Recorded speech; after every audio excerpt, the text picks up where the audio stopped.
Figure out how to get it transparent today. It should be transparent by tomorrow. Hopefully, if you sent me the thing. I know Anima sent me one. I don't know. I have to look. I haven't seen it yet. I had yesterday just was not the day. You know what I'm saying? So let's see what's going on politically. Well, there's a lot of stuff. Somebody said transparent like our government. No, the opposite. I don't like this light right here, dude.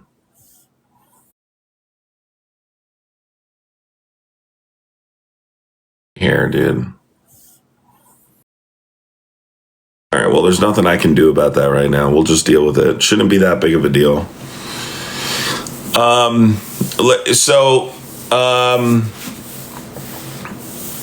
Yeah, I don't like how this light is shining off me here, but what are you gonna do?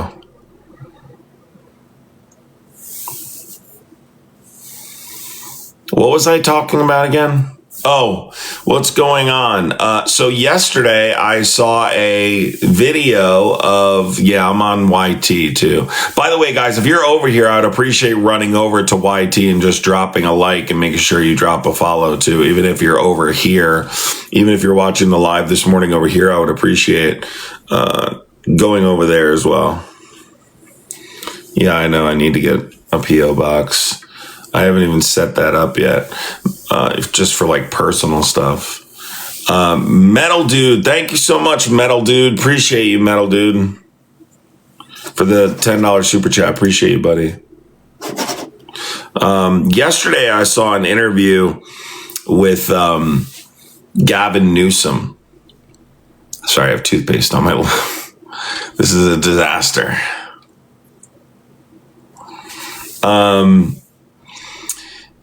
Gavin Newsom did an interview talking about Joe Rogan. I don't know if anyone saw it. It was based. I actually got kind of motivated when I saw it. I was like, damn, like he's actually saying the right stuff. And you guys remember yesterday, I kind of said, man, I'm worried that Gavin's time might have passed. You know, like it may have come and gone so quickly. And I think he might not be the guy, but this interview was great. And he was absolutely tearing up Joe Rogan, and he made a lot of really good points. He goes, God, I forget who he was on with. Who was he talking to that he was having this interview? Now I can't remember. I downloaded it so I could react to it when I do like a news live. But Gavin says, he goes, people come to me and they say, if Kamala Harris had done an interview with Joe Rogan, she would have won the election. And he goes, and that infuriates me. It's so much deeper than that. I'm like, thank God. I'm so tired of politicians thinking that it's as simple as, or people just generally thinking that it's as simple as if she went on with Joe Rogan, she would have won the election. Guys, no, that's not the case. And so many people said that. Had she just gone on Joe Rogan, had she just done these podcasts, no, that would not have changed anything. In fact, if she went on with Joe Rogan, he was probably going to trap her. Bad Boy says, Kamala Harris can't even talk. Well, why don't you get in the guest box real quick and let's have a quick conversation about how she can't talk? Because I disagree with you. I absolutely think she can talk. I don't know what you're talking about. But furthermore, Gavin challenges Joe Rogan to a conversation and just straight up says he's scared. And I'm like, this is great. Like, this is it. This is perfect. This is what you should be doing, right? Like, let's stop talking about what lost us the election and let's just go full steam. Sure, you want to have a Democrat on? Sure, have Gavin Newsom on and go head to head. Go ahead. Have Gavin Newsom on. I freaking dare you. I dare you. And just talk about politics, right? Go back and forth because Joe Rogan knows nothing. Nothing. So it will be It'll be over with a quickness. I can guarantee you that. Hey, Larry, can you get in the guest box? Democrats are not crying. You're in a Democrat live. So, I mean, I don't know what you're asking. Kamala Harris would have absolutely dominated Joe Rogan. It wouldn't have even been close. Okay. He has got to be the most, I don't know. I've said this before. He is the dumb guy, smart guy. That's what he is. He's the dumb guy, smart guy. He's the smart guy for dumb guys. That's what he is. Plain and simple. That is what he is. I don't understand how people listen to him either. He literally, this is an example of Joe Rogan. He'll watch a video. Did you see that video that, blah, blah, blah, blah, blah. And somebody will be like, yeah, that's AI. I'm like, no, it's not, dude. And they'll be like, yeah, it is. Everyone is crying in here. Till I collapse. You're an Eminem fanboy.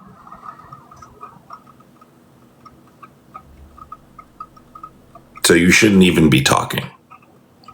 Megyn Kelly, dude, I don't care about Megyn Kelly. Megyn Kelly looks like she should be flying a fucking spaceship. All right? Megyn Kelly would look good in the front seat of a spaceship. How about them apples?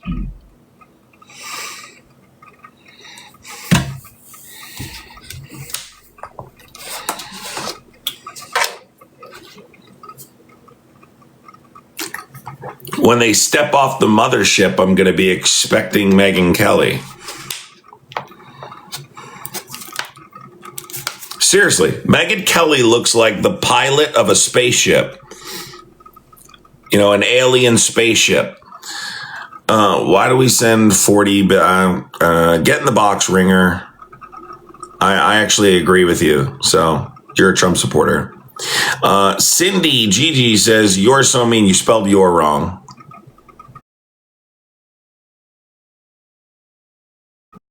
You're wrong.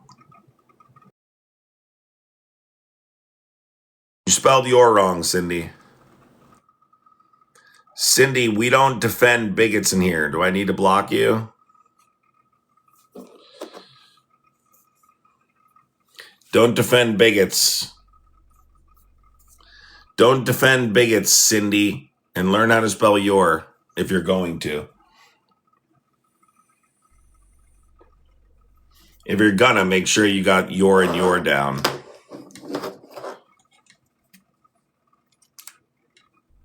Megyn Kelly's the worst, dude.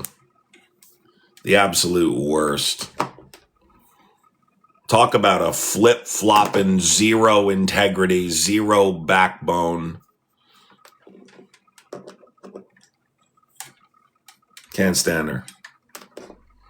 And I can't stand her more than some other political commentators because she knows better, right? Like she at one time actually stood up to Trump, or at least attempted to. And then once she realized that wasn't going to be successful in her little money-making scheme, she backed out. QTK, type in Biden smelling in your TikTok search bar. No, thank you. And why are you so close to the camera? Oh, God, this guy is in here every day. This guy, Teddy. Bro, you're a thumb. Okay? You're a thumb, bro. Every day you're in here in capital letters. I'm going to mute you until you figure out how to type, unlock the caps lock.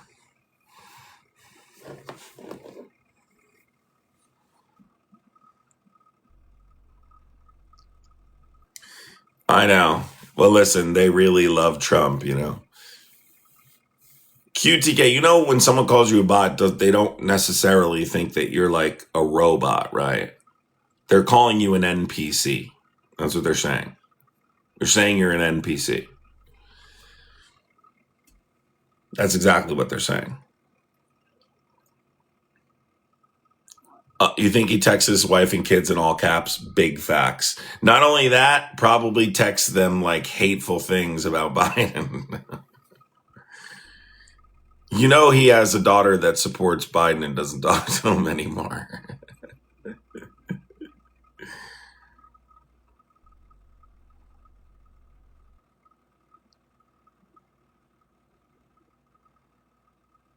I don't think Biden's weird at all. He's just old, and I just don't care anymore. Like it's not even relevant to be defending Biden. Like, but if you want, if you're asking me specifically about the administration, yeah, they did a reasonably decent job. Inherited a mess, and but it's not. It's a waste of my breath, right? Till I collapse. Didn't I tell you not to talk anymore? All right. I don't need to talk to you unless I'm looking for somebody for the front cover of a late 90s Limp Bizkit album.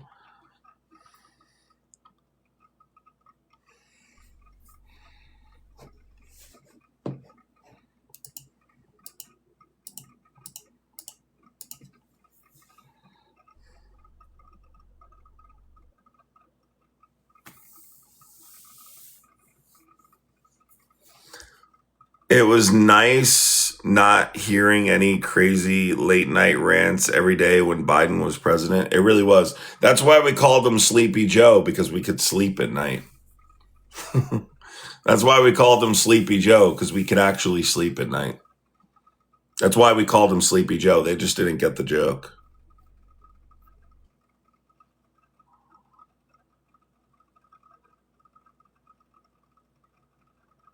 100%. Inflation is up.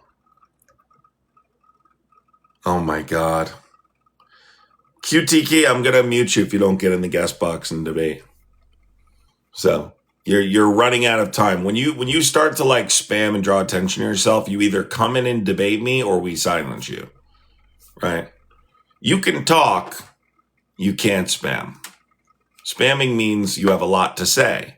And if you have a lot to say, then you come up and talk to me. You know what I mean? That's how that works.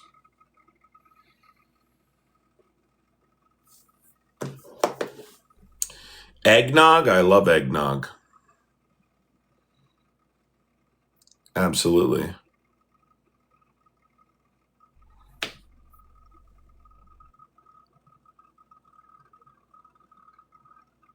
Yeah, I don't hold back on Trump supporters. So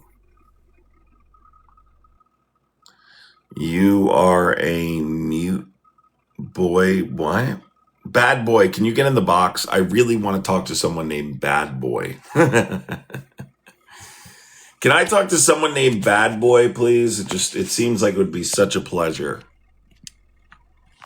Bad Boy, can I talk to you real quick? I really desperately want to talk to someone named Bad Boy.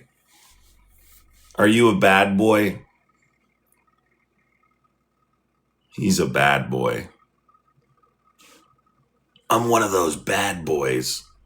It's like when you're on one of those dating websites and a guy says, I'm more of a bad boy. Cringe. You don't have a chance? Okay, send you an invite. Come on up. Shane Harris says no request button. That's not true, Shane. There is a request button. You just don't know how to find it. But you're used to not being able to find buttons, so that's nothing new.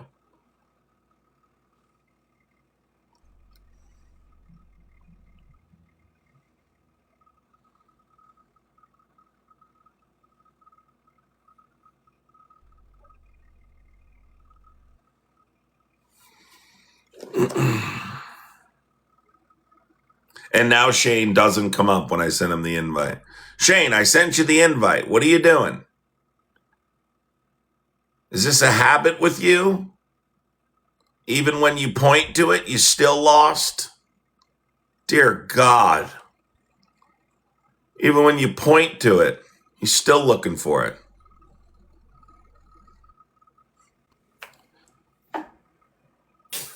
What's going on, Chubbs? Are you a Trump supporter?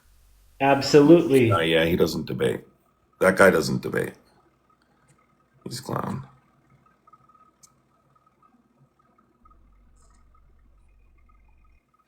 Come on, Shane. Let's get in the box. Bro, anybody that takes a selfie in their car with their glasses tilted down on their nose, like, cringe. How many like self-help programs, like how many like get rich quick schemes is that guy a part of? You know? How many get rich quick programs has that dude been taken on? Dude, one of my mentors, Johnny, dude, it's a guy that you pay monthly to tell you how to gamble.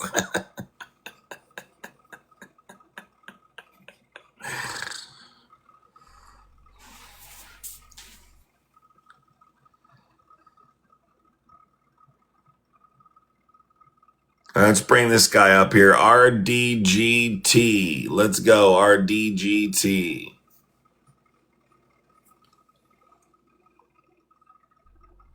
Why do you guys think MAGA's just so jealous and hates me so much? Why do you think that's the case? RDG or RDGT0969. What's up, dude? Hey, how you doing, Adam? I'm good. Are you a Trump supporter? Of course. Okay, and why are Of course. You still crying? Are you still crying over Biden losing? Because you were praising Biden to no end about a year ago. You still crying? Well, he was the Yeah, how's the stock market doing, Adam? So hold on, RDGT, why are you attacking me? Just take it. I'm not attacking. I just think you're a jobless loser. Okay, right? Guys, by the way, if you want to support me, yeah, it's in my bio. There you go. Yeah, that's how you make your money. If you guys want to support me, it's in my bio. I appreciate the support. What a loser. They get super jealous for some reason. Nobody's jealous. I'm stating facts. All right, what do you do for a living? I work at a college in a mechanical. I work in a mechanical department. So you're a janitor? No, no. You're and I was in the steam fitters union for 30, 40 years, working hard. So you're a not like you, spewing lies and hate. All right, can you tell me one lie I've ever told? That Biden was that Biden was an actual candidate and that knew what he was doing. Well, and had that wouldn't be a lie because Biden was a candidate. So I'll ask you again. Excuse me. He was a president. I'm talking. What about the auto pen? What about the auto pen? He was a candidate before he was a president, so that wouldn't classify as a lie, right? Well, a lie is, right, when your tattoo artist said that he was good and he wasn't trolling you. Yeah, okay. Here we go. Here we go with that bullshit. Tell me one lie. Nice ponytail. Nice ponytail. One lie that I've ever told. Yeah. Nice ponytail, little girl. Go get a job. Go get a real job. You're a loser. Hold on. People are supporting me right now. Let me get their names. Yeah, here we go. Yeah, keep begging. That's a job.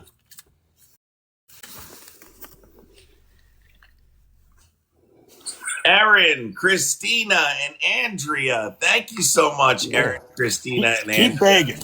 Keep begging. Why don't you get a sign and go on the corner? He's super mad. I'm not mad. You're just a loser. Go get a job. Guys, you know where I'd appreciate it. Real quick, my chat is telling me that you follow young girls. Is that true? Malia, thank you so much, Malia. What? Why do you follow young girls? More idiots. More idiots like you. Samantha, thank you so much, Samantha. Why do you follow young girls? Send Adam money. Send him $10. Let him beg. Why are you avoiding the thing that I just brought up? I said go get a job. All right, I asked you a question. Why are you following young girls? I'm not following any young girls. You are. Emma, thank you so much for being a member for 7 months, Emma. I really appreciate it, Emma. Roxanne, thank you so much, Roxanne. Adam, go get a job. RDGG, can you please tell me one thing I've lied about? That Biden had his awareness when he was president, that he was actually the president of the United States. He didn't have a clue. I agree. He didn't know what he was doing. He was in the basement. He's a loser, just like you. Christopher, thank you so much for the super chat. Says sending 10 as guest requested. I appreciate that, Christopher. So Biden did know he was president, right? He actually just talked about it the other day. He spoke the other day and talked about his time as president. He had his awareness. That wouldn't classify as a lie, right? He was very aware. He was very sharp. Yes. I feel like I've seen you on Cops before. Have you ever been on the TV show Cops? Yes. Like, I feel like you have been, can't you, like, you know what I mean? At least I had a job. Listen, I'm glad you're a maintenance guy. I think it's an awesome. I'm not a maintenance guy. I work on pumps and motors. Excuse me, I'm talking. Okay. I'm not insulting you. Send Adam money. Shayna, thank you so much, Shayna. Listen, dude, why are you getting so angry? I'm not worked up because you've been on here for more than a year begging people for money. Longer than that. Longer. Well, you're still begging. You're a loser. Go get a job. Guys, real quick, thank you so much. I appreciate the support in my bio, everybody. See what who's I mean? really jealous. See what I mean? Listen, listen, let me ask you a question. What a loser. Listen, if you could be a live streamer, would you do it? No. You wouldn't? Nope, because it's not a job. You're spewing spreading misinformation, and you're You on here. still haven't told you're me. a beggar. You still haven't told me a single lie I've ever told. You're a glorified beggar. Tell me a lie. Glorified beggar. Tell me a lie I've told. And now you're eating shit because Trump trumped Biden. Tell me a lie. Biden didn't run against Trump. Can you tell me what lie I've told, Muppet? Who ran against Trump then? Kamala Harris. Can you tell me what lie I've told? He whipped her ass too. Taylor, thank you so much. He lost. He lost to Biden. How's the stock market? How's the stock market? How's the stock market doing? How's the stock market Bro, doing? imagine like going home every day and Yeah, tariffs are working. Economy's going up. Can you tell me? I'm still waiting for the We're lie. locking up illegal immigrants. How come the southern border was open, Adam? It wasn't open, right? Yes, it was. Get the hell out of here. Well, all right, can you Well, tell there me? you go, another lie. There's your lie right All there. right, look, I'll break it down for you. It's as simple as Okay, this. go First ahead. of all, Go ahead. I'm Educate waiting for me, you to please. give me a lie that I've ever told. By the way, guys, You just this said guy it. The came southern up border here- wasn't open. This guy You came just up said here it. and said that I'm paid. You just said it. Can I finish? That's a lie. It The wasn't southern border open. was It's open. never been open. Oh my God! What are you, brain dead? Are you brain It dead? wasn't open. Yeah, Why are you? fentanyl killing Americans? Really? It wasn't open. Yeah. Okay. Sure. It's closed now because Trump closed it. Americans lose their lives to these substances because they have no health care, right? They have no access Bullshit. to That's affordable health. bullshit. That is Because they're exactly. drug addicts and they need help. That's why. Well, they're And there's fentanyl. actually people who suffer from substance use disorder. I yeah. understand that. Then they Okay, need to so go stop get help. calling them drug addicts. It's incredibly dehumanizing. Jennifer, thank you so much, Jennifer. Appreciate you. So the point is that you're trying to treat it with police, with criminal punishment, with military action. And I support treating it with healthcare, treating the demand portion of the issue. Well, we have to get the illegals, the criminals out of the country that Biden let in. You understand Perfect. that? So I would prefer you stop using this demonizing language like illegals and drug addicts. But let's do this real quick. It's not demonizing. They are illegal. They broke the law. Well, if they're someone breaks the undocumented. law, are they illegal? Did they break a they're law? undocumented. No, They came they're across the undocumented. southern border illegally. You don't get it. You're No, a libtard. They're You're a undocumented. libtard. They're undocumented. They're undocumented. You're a glorified beggar, is all you are. Are you just going to cry the entire time I'm you're not up going to here? cry. I'm stating facts, and you don't like them. You're not stating any facts. Yes, they You're are. The southern border was I'm trying open. to ask you a question. The southern border was open. Can you stop talking for a second? Thank you. So real quick, can you tell me one thing justified spending billions of dollars to deport undocumented immigrants? Give me one justified reason we should deport undocumented immigrants and spend billions of dollars to do so. Because they broke the law and they shouldn't be here. Come in the Perfect. So legal you're- way. No. Let me talk. Come in the legal way. If you broke the law, you should be deported, especially criminals. But even if they broke the law and came here illegally, they should be deported. Perfect. You Let's understand talk. that? Perfect. Let's talk about it then, right? Oh, you got to reconnect. Reconnect real quick. Reconnect. Guys, like I said, before I guess, let me just dunk on this dude. Come on, come back in. I'm not done with you. Don't run from me. Don't run from me. Okay, so you said because they're illegal. Okay, well, first of all, people are undocumented, not illegal. But I'm Yes, just they are. They broke the law. Listen. Try not to be hateful. Okay. I'm not. Hey, what you've been very hateful since you've been up here, right? It's your insecurity. No, because I'm stating facts. Okay, Well, that's hateful. you're quite insecure, and that's okay, right? No, I'm not. Not at all. It doesn't bother me whatsoever, right? So You here's don't the thing. bother me. You're a glorified beggar. Go That's ahead. why you're in my live stream crying because I don't bother. I just This like is what I don't understand educating about- losers. I like This is what I educating don't losers. understand about Trump supporters Here is we go. they claim that I don't matter. They claim that what I say doesn't matter, but yet they come in my live as soon as I come on every Trying to day. educate you. Trying to educate you. Yeah, you're definitely an educator. Oh yeah. If someone breaks the law, what are they? Any law. They're a criminal. No, but If someone so comes in, We have to have borders. We have to All have right, I borders. hear you. Can I talk now? Go ahead. You've been talking. Okay, perfect. That's So all you do is talk. your standard is people must follow the law. Yes. Then why did you vote for a convicted felon? He's not a convicted felon. 34 counts, was never found guilty on any of them. Yes, he was. That's a lie. There we go with Okay. another. There's your lie. Why don't There's you? your second lie. Here's what we're gonna do. Southern border wasn't open, and he was a Let's convicted do this felon. right in That's front a of lie. everyone. Let's do this right in front of That's a everyone. lie. Right. All right, right in front of everyone right now. I want you to Google, is Donald Trump a convicted felon? And if I'm right, you have to delete your account. And if you're right, I have to delete my account. Deal? No, I'm not deleting anything. Oh, what do you mean? I thought you were I'm right. stating facts. He wasn't. So why don't we take two up? We're not going any farther until we clear this up.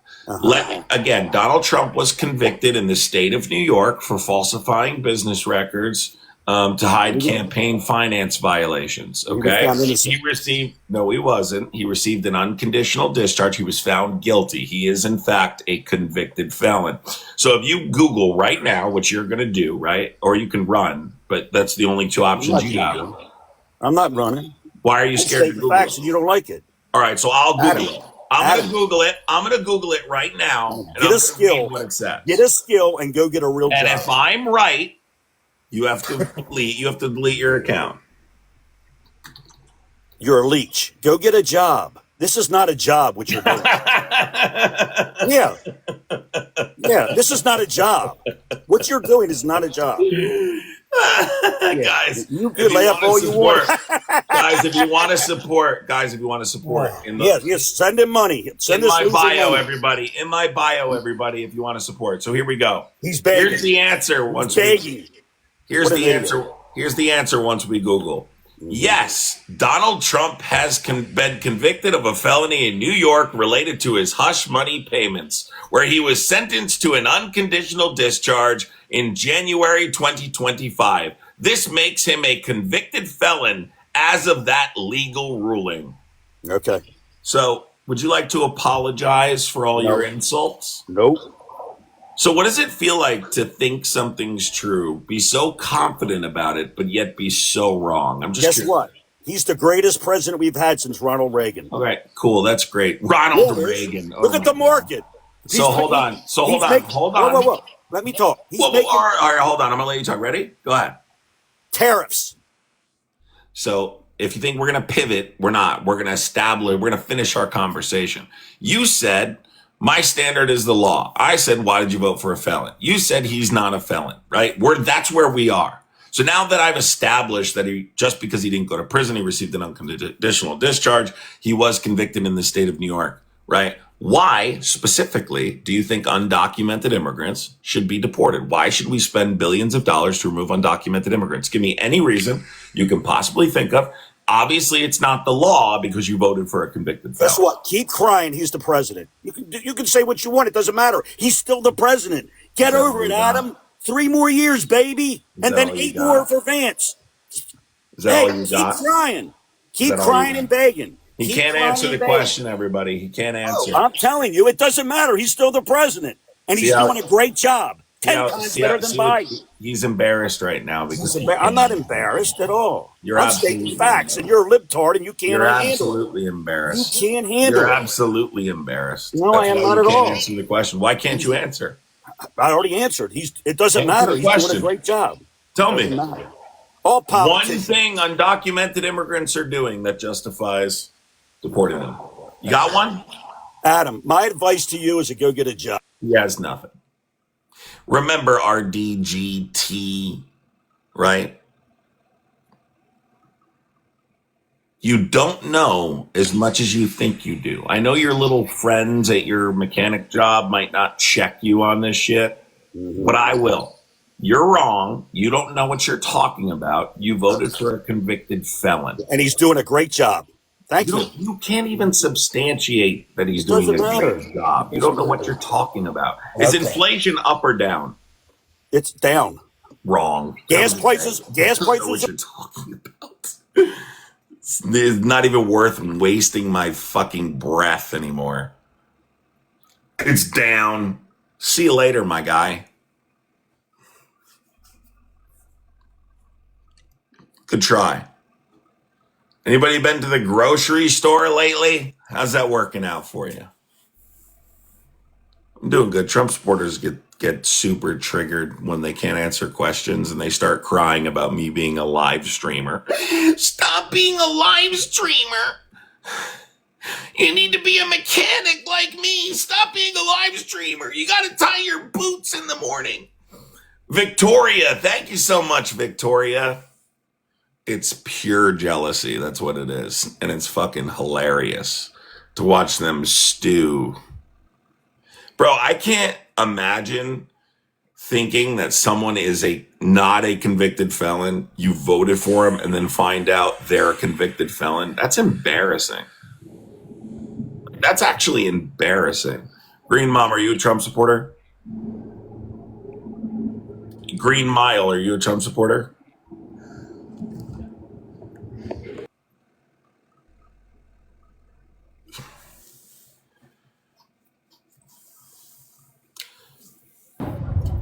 That's perfect, but we referred to that. Hey, how's it going? It's great, but you got to turn off that Bluetooth. Are you a Trump Shit, I supporter? can't. Next time. Alicia, thank you so much, Alicia. You can't what? Yes, I am a Trump supporter. You can't what? I can't turn off Bluetooth, so you might as well fucking go to the next one. Why can't you turn off Bluetooth, dude? So I'm in my car. Yeah, you can still turn off Bluetooth. It's that Android Auto. It automatically does it. Once you turn it off, it goes back on. And I'm driving. All right. See you later. Can't be driving anyway, so. Guys, I got it covered. Thank you very much. I appreciate it. Don't need the assistance there.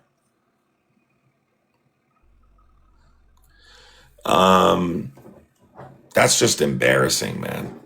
It really is.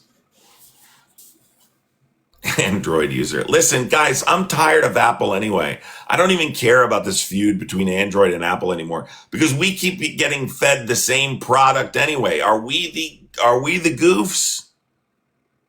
I have to use an iPhone because it's better as a creator. But honestly, if I was just doing regular stuff on my phone, I'd probably get an Android.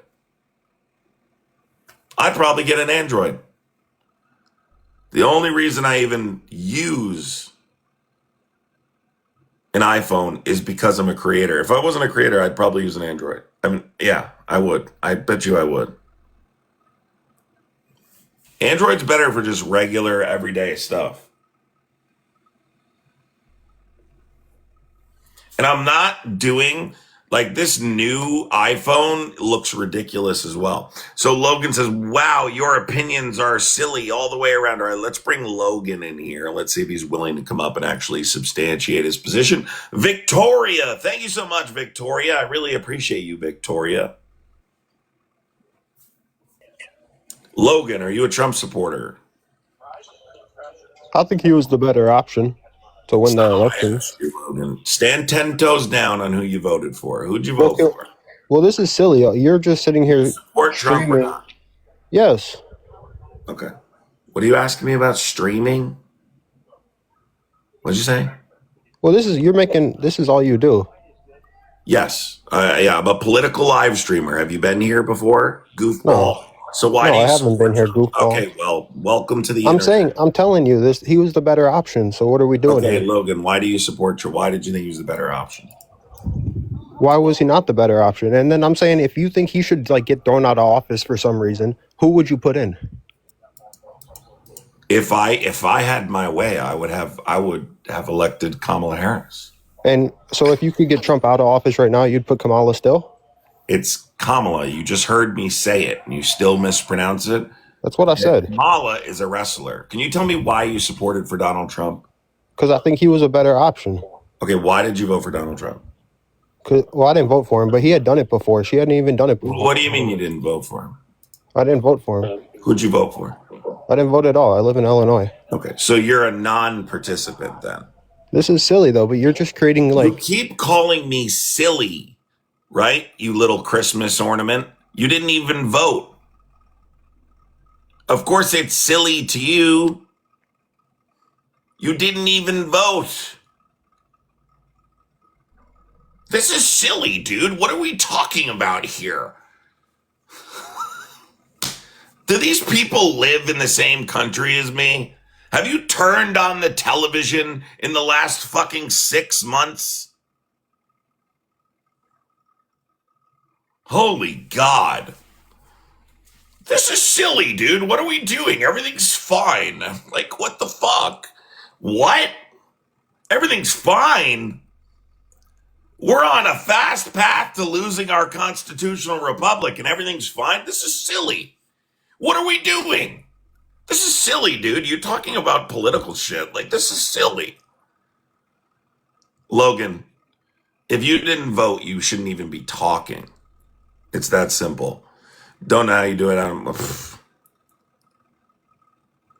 don't know either anymore, Jeff. Probably because of some of the, we had some really good conversation. Again, like yesterday as an example, I had some conversations. You break through to some people. You don't break through to some people. Most of them you don't. Robert, is this a threat?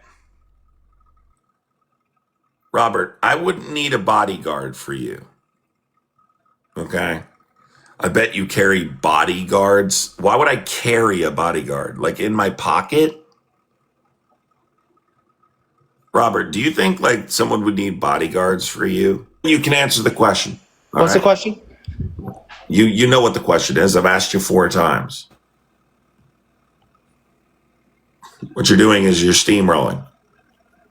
I've asked you 4 times. Don't dismiss when I ask if you're a Trump supporter. Make sure we establish that first. What do you want? What's up, brother? How are you? Not your brother. Oh, man. Where do we begin, Adam? I don't know. You got 30 seconds. Go ahead. They've been talking a lot about undocumented immigration, or what do you want to talk about?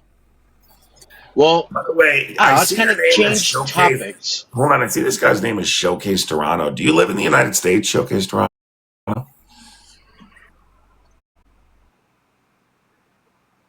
Yeah, Sam says your brother is your dad. What have we been discussing lately? Venezuela was a topic yesterday. You want to talk about that? Should we be invading Venezuela? Go. I don't care. I was actually going to talk about something. What kind of money was just invested from like Mitsubishi and Toyota and stuff? Did you see what is tens of billions of dollars? I think, if I saw it right, coming in last night. Okay, so do you want to debate or no? Well, that's what I'm asking you. So I don't know. I'd have to look. Are they good? Are they good? Are they good things? I think it's something like, I don't know, $50 billion from these car companies. I don't know. If I have it right. I didn't see. So do you think that would be a good thing to have these Mitsubishi, Toyota? Fucking look it up. That's not a debate topic, dude. Fuck, do I look like Google? Sure. Or do you live in the United States? Do you live in the United States? Hello? Bro, you have, I don't know, I'm randomly in your live, bro. You just act perfect. Failed again. I've given, now that's your second try. You're done. You're done now. Can I get all right, Charlie. Sent you an invite, Charlie. Let's go. You're done, Toronto.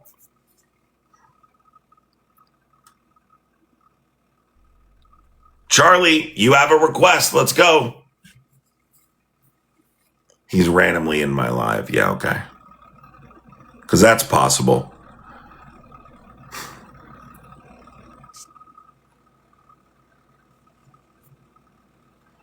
Can't answer what question, you goof?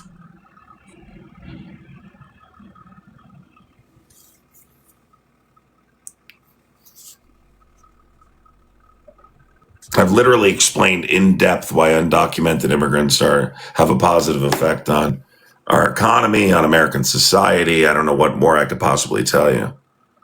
If you don't get it, it's because you have a comprehension problem, not an Adam problem. Jordy, are you a Trump supporter? If you're not, hop out of the guest box.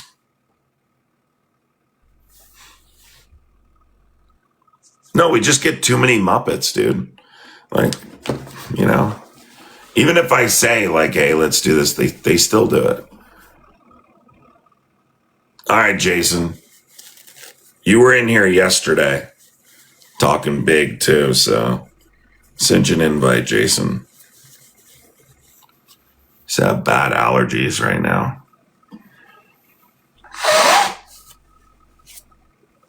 They're killing me. Jason, I sent the invite. Let's go. What was this guy saying yesterday that needed to, what'd you say yesterday that needed to be corrected multiple times? Are you a Trump supporter, Jason? Yes, sir. Okay, and why did you vote for Trump, Jason? You want to talk about the Medicaid illegal immigrants, or you want to talk about why I voted? I want to talk about why you vote. What do you mean Medicaid illegal? Illegal immigrants aren't on Medicaid. So you're saying that California doesn't give immigrants? Undocumented immigrants are not on Medicaid, is what I'm telling you. Yes, they are not on Medicaid. All right. So the source that I'm reading says California, Illinois, Minnesota, New York, Oregon, Washington. All How those many states. times do we have to go over this? How many times do we have to go over this? So first of all, you're It's not for medical emergency. So you're talking about a state program for what? Asylum seekers? Is that what you're talking about? Or are you talking about undocumented immigrants? I'm talking about undocumented immigrants. Okay, what does it say specifically? It says 6 states provide Medicaid or Medicaid-like coverage to at least some undocumented immigrants, immigrant adults, and 14 states provide Medicaid or similar coverage to undocumented immigrant children, and in some cases, pregnant women. For what? These are state programs for people seeking asylum, as we've discussed. Where does state get their money from? They get it from Medicaid is right? Medicaid is state and federal, but it's a state Where does that program, money come not from? federal. Yeah, it's state. It's not federal. It's So it not doesn't federal. come from the taxpayers? So what's your point? Are you trying to claim they're a net negative? You could certainly provide me what the fiscal burden is, and I'll go over it. What's the fiscal burden you're claiming? I mean, I don't do this for a living. I'm just saying it. So regardless, what I'm saying, I didn't say that there's not state programs. In fact, I've repeated it multiple times that there is. They're explicitly prohibited from receiving federal benefits. Okay. All right. Well, I'll move on to why I support Trump. You can give me other reasons you don't like undocumented immigrants. This isn't going to. I don't have a problem with it. This doesn't make them a net negative, regardless. So, do you have another reason you don't like them? I don't have a problem with them. But you support mass deportation. I've seen you in the chat. Mass deportation? No, I wouldn't say I support mass deportation. Well, what's happening right now is mass deportation. Right, and I never said I supported that. You don't support what Trump's doing right now? He I literally think, said when I he was think running ICE jumping out. I think ICE jumping out, not identifying themselves, stuff like that is a little bit way too far out there. Getting rid of obviously people that break the law and have committed crimes. Yeah, I think they need to go. Obviously, committing a crime is coming over here illegally. I mean, that there's a reason why other countries don't have open borders and have border control.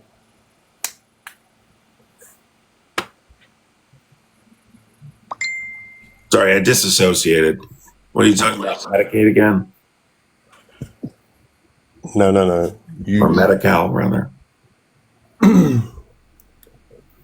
So Donald Trump, when he was running for president, said, we're going to conduct the largest deportation operation in American history, right? Right. So you voted for him understanding he was going to conduct the largest deportation operation in American history, right? Well, I mean, dude, something needed to happen. I mean, So then you Kamala. support mass deportation. That's the point I'm making. Stop running away from it and stand 10 toes down and say, I voted for this knowing he was going to conduct the largest deportation operation in American history. Why? At some point, you got to do something because the failed administration before him, Kamala, that y'all love so much, was the border Caesar, and she did absolutely nothing at her job. So would you say you brought up, okay, so before you brought up California's Medi-Cal system, right? And you said, is that your only justification for wanting them to conduct mass deportation? Even though those would be considered legally present immigrants because they're seeking asylum. Right. You asked me what the negative is. I mean, it's taxpayer money obviously goes to. But those are they're considered legally present because they're seeking asylum. I don't know what you don't understand the difference between an asylum seeker and what you're referring to as an illegal immigrant. Okay, well, it's called being lawfully present. Yes, you are lawfully present, right? And that means you qualify for their state level program. So that doesn't pertain to people coming over here and refusing to identify themselves. Look at Showcase Toronto telling me wrong. Guy, you have no idea what you're talking about. You're fucking embarrassing yourself. Google it and find out. You have no idea what you're talking about. You put whatever term you want to put on asylum seeker. Stick to Canada, my guy, right? Stick to Canada. Let me deal with the issues here. You stick to Canada. Go ahead. Whether you term it, asylum seeker or illegal or undocumented or however you want to do it, but so you just don't like people who legally seek their citizenship? That's what they're doing. No, I think it was out of control. Citizenship through the asylum program. What are you talking about? Medi-Cal is California's Medicaid system. They're right. Immigration, dude. Immigration was out of control, right? They're not illegal. They're not illegal. They're lawful. I said immigration. I didn't even use the word. You're just against all immigration, then. No, but you're not. Your administration prior failed to do their job. Did they or did they not? Can you at least say yes to some extent? No, I think that the immigration system in this country has been broken for a long time. It's not specific to that administration. So again, let's hear some consequences of undocumented immigration. Don't tell me about lawfully present people in California who legally qualify for the Medi-Cal program. Tell me about people who are here undocumented and what they're doing specifically that justifies spending billions, if not trillions of dollars to remove them. So you don't think when they come over here illegally and they have children that emergency funding for them to have pregnancies and give birth in hospitals, all that doesn't cost billions of dollars every year? So again, they are asylees. They qualify for Medi-Cal. They are not. They are lawfully present according to the law. And you keep saying Medi-Cal, but I mean, I'm not talking about just California. Yes. Medi-Cal is California's Medicaid. Yes, I know, but you keep saying Medi-Cal, but there's also Colorado, Connecticut, Illinois, Maine, Massachusetts, Minnesota, New Jersey, New York, Oregon, Rhode Island, Vermont, Washington. Not on a federal level. And it's still the same argument. These are lawfully present people seeking asylum. In fact, didn't California recently freeze that program? But regardless, it's a state level program. We're referring to federal benefits. You do understand the difference, right? Like Medi-Cal, for instance, is a state level program. You're talking about states.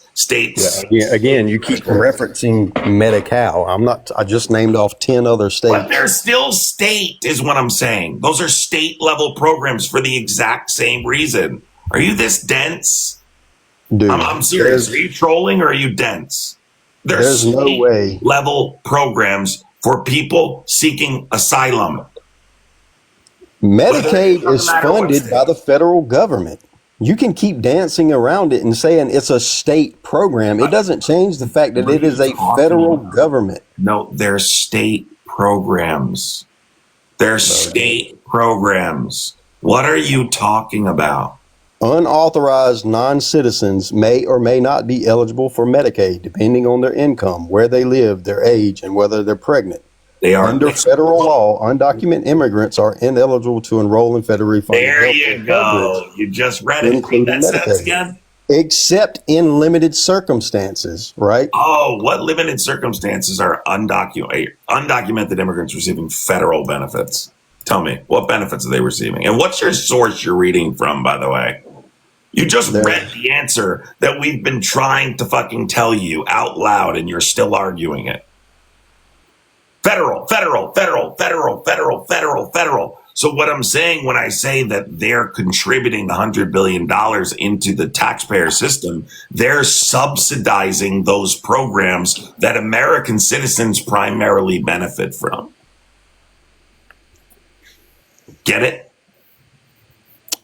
Yeah, but good. I'm glad you get it. There's no but. There's no but, Muppet. If you say the same thing again, not understanding the difference between this, I'm just going to kick you. You can't be this dense. You can't. I don't care about getting kicked. Okay. But, well, you read it out loud. So what don't you understand? It's not the federal government. It's a state program. The law and that changes your view on how much effect that has on the country as a whole. Yes, they are a net positive. Yes. 100% a net positive. That's why I said, can you tell me what the fiscal burden is? Because I just gave you $100 billion in tax contributions. That's why I'm arguing that they subsidize these programs. There are studies out there. You're just not even educated enough to cite these studies that I would also debunk that unfairly inflate the fiscal burden. There's no way out of this argument, literally. I hear you clicking around on your computer. There's nothing you will be able to cite that I won't be able to debunk. So I wouldn't even waste your energy. What specifically justifies deporting undocumented immigrants and spending billions, if not trillions of dollars, if conducted over a 10-year period, to remove them? Go ahead, just say it. So illegal immigration costs each American taxpayer $1,156 per year. Are you just going to keep reading Google and tell me what specifically, unless you can tell me the fiscal burden? I've already given you $100 billion in tax contributions. What specifically justifies removing undocumented immigrants from the country? This guy Googled hard before he got up here to try and make a legitimate argument, but he can't even connect what he's trying to say. He's just reading lines from Google. He doesn't even understand. You would have to tell me what the overall fiscal burden is for this to be a legitimate argument. Do you understand that? You can't even tell me what the fiscal burden is. You don't think it costs jobs having them over here? Absolutely not. I think that undocumented immigrants work in sectors that American citizens typically don't seek out in agriculture, construction, food service. In fact, I don't have to claim these things. We've seen through history, right, that mass deportation typically causes labor shortage. So it's been proven. It's not even, I don't even have to make this claim. It causes labor shortage. This has been proven time and time again. But these are labor intensive, low paying jobs American citizens typically don't seek out. I would agree with the agriculture side, but outside of that, I know a lot of trucking. Agriculture, can you tell me in food service, do you think that people can't find jobs as a waiter, waitress, prep cook, dishwasher? Yeah, you can still find a job there. Right. So they're also not taking up jobs in those sectors, correct? What about construction? Typically laborers, there's an abundance of those positions. There aren't American citizens that can't find a labor job if they want to be a laborer. They work in sectors that American citizens. Well, from personal experience from my uncle, all he's ever known is construction his entire life. He lives in a very rural area. That's all he's ever known. Low education. He, had his own business, roofing, doing additions and all that. And back in the late 90s, you started seeing a influx of immigrants coming over, and they can throw like 10 guys on a roof and knock out a shingling job in a day. So therefore they'll cut their cost nobody wanted to pay the cost that it takes my uncle to do it because it's just the price cuts that they can do compared to what an American can do it for is. So is you're just very getting, different. so they're just better at business than your uncle. So he wants them deported. It's their way of living. When you live 10 plus people to a household compared to one breadwinner in the house, you know what I'm saying? Like, I thought they were responsible for a housing shortage. Now they're 10 plus people per household. It's crazy how these guys change their arguments depending on what they're arguing. So anyway, the point is that's not a justification. You're saying that, and this is anecdotal. I mean, this is not, you realize your anecdotal experience isn't real evidence in an argument like in a debate like this, right? dude, construction prices have went way down. Laboring prices, they just underbid and do the job cheaper.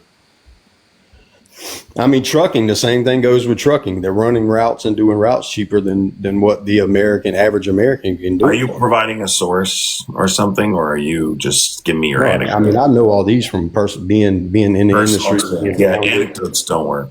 They don't work. You can probably Google it. Nope, don't need to. I know that they're not taking them jobs, which is your argument.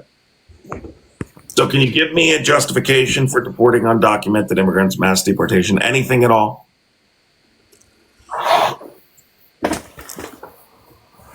Or no? Probably not, because I can't do. Yeah, no. Well, you already voted for him, so did you think about looking this up before you voted for him? I mean, I voted for him. I just wanted to touch on the Medicaid, Medicare side of things, but like I said, do you want to touch on that, or do you want to touch on your header saying why do you support Trump? You tell me why you support him. I didn't vote for Trump for mass deportation. Doesn't matter. You still voted for him, understanding they were right. And if that's the lesser of the evil, then I'll take it. What did you vote for him for? Topic, sure. I always see you dodge, which is dodge. I don't dodge any fucking topic. What the fuck are you talking about? So how often do you touch on trans and people in? Okay, I'll explain to you why I don't. Why you think I dodge? It's probably against TikTok TOS, and it probably. How about you shut up and let me explain? The reason I don't dodge any topic, I would school you on any topic you could possibly think of. The reason that I stopped talking about transgender issues is because it simply accomplishes nothing. There are live streamers that discuss transgender issues that are members of the transgender community. If you have legit, and by the way, not even defense trans, right? What's to type the channel name in chat? Sorry, I'm bad at this, but anyway, it's an example. There are streamers that specifically discuss these issues. You can go in and have conversations with people who belong to those communities. What I have discovered is because I don't belong to that community, what I'm doing in that circumstance is simply platforming people's ability to be transphobic. It never results in any kind of productive conversation. It simply results in allowing people like you to come up and spew your transphobia all over 2,000 people. And I'm just not going to do that anymore. I've done it enough to know that it results in spewing transphobia. So I'm not going to do it. That's why it's not me dodging it. You don't have enough information to have that conversation. I could guarantee you. Okay? Guarantee you. I'm not saying I'm dude, but just based off being a father, like most people are not interested. It's such a small percentage of the population. Most people don't want to hear you come up and spew transphobic bullshit anyway. Okay? They don't want to hear it. There are people that are willing to have those conversations, not even in a debate platform, just to have a conversation. And they're far more, because they belong to the community, they're far more educated on the topic. So, yeah, I talk about politics. I don't think that issue has any reason. I mean, you may dislike the transgender community. It doesn't affect people.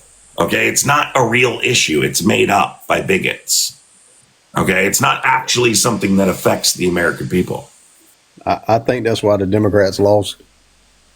I mean, I really do. The direction of the way the country's headed. It's not. It has nothing to do with that. It's largely, it had a lot to do with the economy. It has nothing to do with the transgender community. Because I can guarantee you 90% of what you're about to say would be misinformation. So what I would recommend is that you go research these things on your own. You don't need me to explain to explain a community I don't belong to you. You can go research this stuff yourself independently. And if you're like intellectually curious and you want to look these things up, do it. Right? I talk about politics, general politics. Right? I'm not going to talk about that community I don't belong to. I'll defend them if you say something transphobic, but I'm not going to have a debate about it. It's not going to happen. So, anyway, what else? You got anything else? You got any actual issue that affects you? Or is it just your bigotry? No, that would affect me if certain laws were passed and implemented into the school systems like they were trying to do. But no, outside of that, I'm not transphobic. I mean, I wasn't trying to. Yes, the fuck you are. No, I'm not. Do I agree with it? That's No. the reason you voted for Trump. You are incredibly transphobic, and it's laughable in 2025. But just I don't think a 10-year-old should be allowed to have a procedure done that could alter their entire life when they're not even except that's not mentally capable. Except that's not true. So that's the other thing. Right? We talk about gender affirming care when we're talking about people under the age of 18. We're largely talking about mental health care. Well, that's what it is. I mean, no, because that's not happening. That's not real. So that's a completely made up bullshit. There's no way you believe that. I know it's true. I know it's true. You don't know it's true. You're fucking making shit up because that's what you do. That's what people do. So what else you got? Please tell me you got something else. That can't be what you... Please, God, tell me that's not the reason you voted for Trump. Holy shit. Holy shit. So let me ask you a question, buddy. Does it bother you at all that Trump has refused to release the Epstein files? Would that affect you anyway? Huh? To an extent, yeah. I feel like they should have been released. Okay. And so why do you still support him? Because it's the lesser of the two evils. Him potentially being a PDF and protecting God knows how many more powerful PDFs is lesser evil than Kamala Harris? Are you saying there's something more evil than being a PDF? No. You just said lesser of two evils. So what you're saying, what you're insinuating is that there's something less evil than being a PDF. I'd say that's about the most evil thing you could possibly be. The left is trying to indoctrinate all this, and I'll stay away from that topic, but the shit that I don't like. Why are you going back to the transgender community again? We're talking about Epstein. Because that's the lesser of the two evils. Whenever you try to implement that stuff into the school system, the transgender community has nothing to do with PDF files. It's a form of. No, it's not. Yes, it's not. You're embarrassing. You got drag queens reading books to students and drag queens parading around like do you know the difference between a transgender person and a drag queen? You shoe.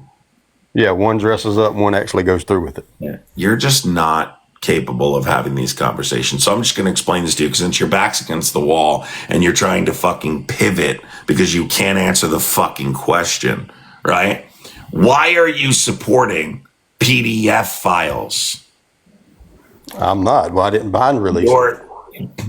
The case was currently under investigation. We're going to ask you again. Jason, what is it? McKissick? Why are you a PDF file supporter?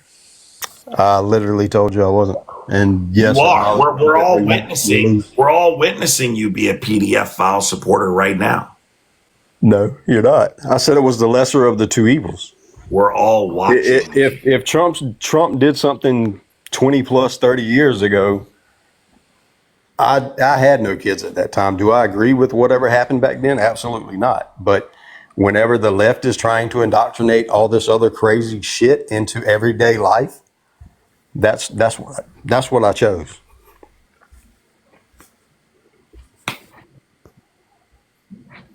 There Makes it sense? is, folks.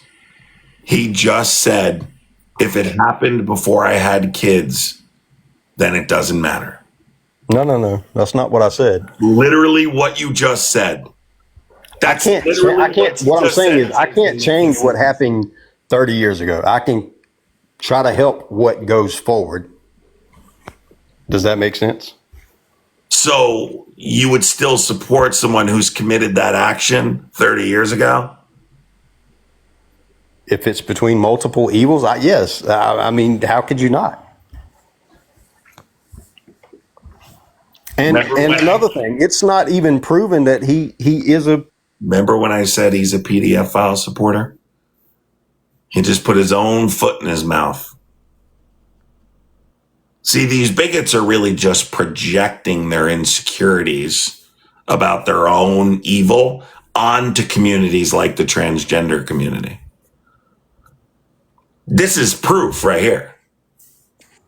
Bro, you just on the record. He's a PDF. Yes You or no? just said, no, it doesn't matter if he is or not. You just said Exactly. even if he was, you would still support him. You just said even if he was, you'd still support him.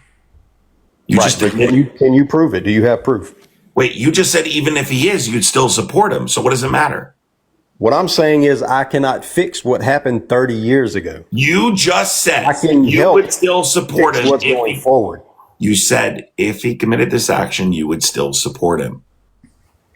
No, I didn't. No. So now you would stop supporting him if he committed this action? If I knew he was a true PDF, yes, I wouldn't support him. No, if he had committed an action with Epstein, an illegal criminal action with children with Epstein. Would I support him? No, I would not. Okay, so you would say Kamala Harris or Trump is not the lesser of two evils. I probably wouldn't vote at all. I'd say fuck both parties. Okay, now he's pivoting and moving the goalposts. This guy needs his hard drive checked. But let me just say this really quick. What he did was do everything to avoid these files getting released. He said, we need to stop talking about it. He actually threatened people in the media to speak about it. He sent his deputy attorney general to go sit down with Ghislaine Maxwell, right, to secure her narrative because there were rumors she was going to rat him out. As soon as they found out the oversight committee was going to subpoena her testimony, right? The director of the FBI, Kash Patel, now claims there's no evidence that any young girls were trafficked to anyone but Epstein, even though we have evidence against people like Prince Andrew, pictures with young girls, flight logs. I don't know how much more you need. Eyewitness testimony who claims there were other powerful individuals involved. But the director of the FBI refuses to sit down with those survivors and get their testimony under oath. He's doing everything he can to avoid it. Jason, if he wasn't, why isn't he sitting down with the survivors? Why isn't he allowing the FBI to sit down with the survivors and get their testimony under oath? Why isn't he going after this list of people when they're claiming that they're going to now compile their own list? Why are these survivors so terrified to speak? Listen, when you initially asked, I agreed that, yes, it bothers me that the files haven't been released. Yeah, it And does. then you went on to say, if it happened 30 years ago, there's nothing I can do. I would look forward. What I was meaning to say is, like I said, I cannot control what you're doing happened. now is because the chat is obviously reacting to you defending PDF files. I got 6 kids. I don't defend PDF. I don't care. There's plenty of people who, it doesn't matter. You did what you did. So now I gave you a bunch of evidence that he's actively trying to conceal evidence. And your take is what? Why would he conceal this evidence? Give me one justified reason he would send his deputy attorney general to go meet with the one person who could rat him out to secure a narrative right before she's supposed to give her testimony in front of the oversight committee. And then 2 days later, she's sent to a minimum security prison in Camp Bryan, Texas. Give me one solid reason why he would do that. Well, he obviously looks guilty. So why would he do that, Jason? But how, I mean, honestly, how do we know who really controls what? You know what I'm saying? Like, how do we know that there's not bigger names outside of Trump? Jason's moving the goalposts now. You see, because he's shook now. Here's my recommendation for you, Jason. I'm telling you, he looks guilty. And do I agree with it? Absolutely not. Well, stop accusing the transgender community of being PDF files. No, I'm saying I don't agree with it. I And what they're know. trying to You indoctrinate tried in to the school. conflate the two. That's what you tried to do. I sat here and watched you do it. Stop trying to compare those two things. They're completely, totally unrelated. You know who commit acts like that? It's not the transgender community. You should look up that statistic. Who And the you dude should that shot Charlie worry Kirk, wasn't he about. living with the trans? So stop saying a transgender person. Who? His girlfriend or boyfriend or whatever it Who? could be for that day. Who are we talking about? The dude that shot Charlie Kirk. What's the relevance to PDF files? You said they don't do that. I said transgender people are not PDF files. What does that have to do with PDF files? What does Charlie, are you a Charlie Kirk fan? I'm glad you brought up Charlie Kirk. I can tell you're a Kirk Muppet. So why do you like Charlie Kirk, Jason? I think he was a good dude. Cool. Had a good message. And so you think he has a good message. Cool. So I want you to tell me right now, what's your favorite quote of Charlie Kirk? Man, I don't get into all that. Excuse me. You just told me that you are a Charlie Kirk fan and you think he has a good message. I want you to give me your favorite quote of Charlie Kirk. I said the dude is a nice guy and he had a good message. Okay, what's his message? Tell me. The dude was killed Jason, for things that he said. I didn't ask you why he was killed. I asked you to tell me what his message was. Go ahead. What do you mean? What, you know what his message was? I certainly do. Do you? Yes. Well, how do you know what his message was? What was his message? Tell me what his message was. If he had a good message, what was the message? It was majority about Christianity. Really? So what's the message? That you can be saved. I mean, go to church. You don't have to go to college to be successful. That's Charlie Kirk's message? I don't think that's Charlie Kirk's message. What's Charlie Kirk's message? You tell me what you took from it. No. I think it's obvious how I feel about him. I want you to tell me. I think he's full of hate and bigotry. I think he denied the existence of communities and perpetuated harmful stereotypes about them, right? I think he was an undereducated, overappreciated bigot who the Republican Party used to further indoctrinate college-aged kids. Now, can you tell me really quick, what's your favorite thing Charlie Kirk has ever said? I cannot. Thank you. Because there was none. There was no profound thing Charlie Kirk ever said. Everything he said was surface level. You liked him because he participated in the same hatred you have for the same communities you have. That's why you guys liked him. He was a good dude. Okay, why was he a good dude? Because he was. He Tell me spoke to the what younger good generation. did he do? Tell me. What's that? What good did he do? Tell me.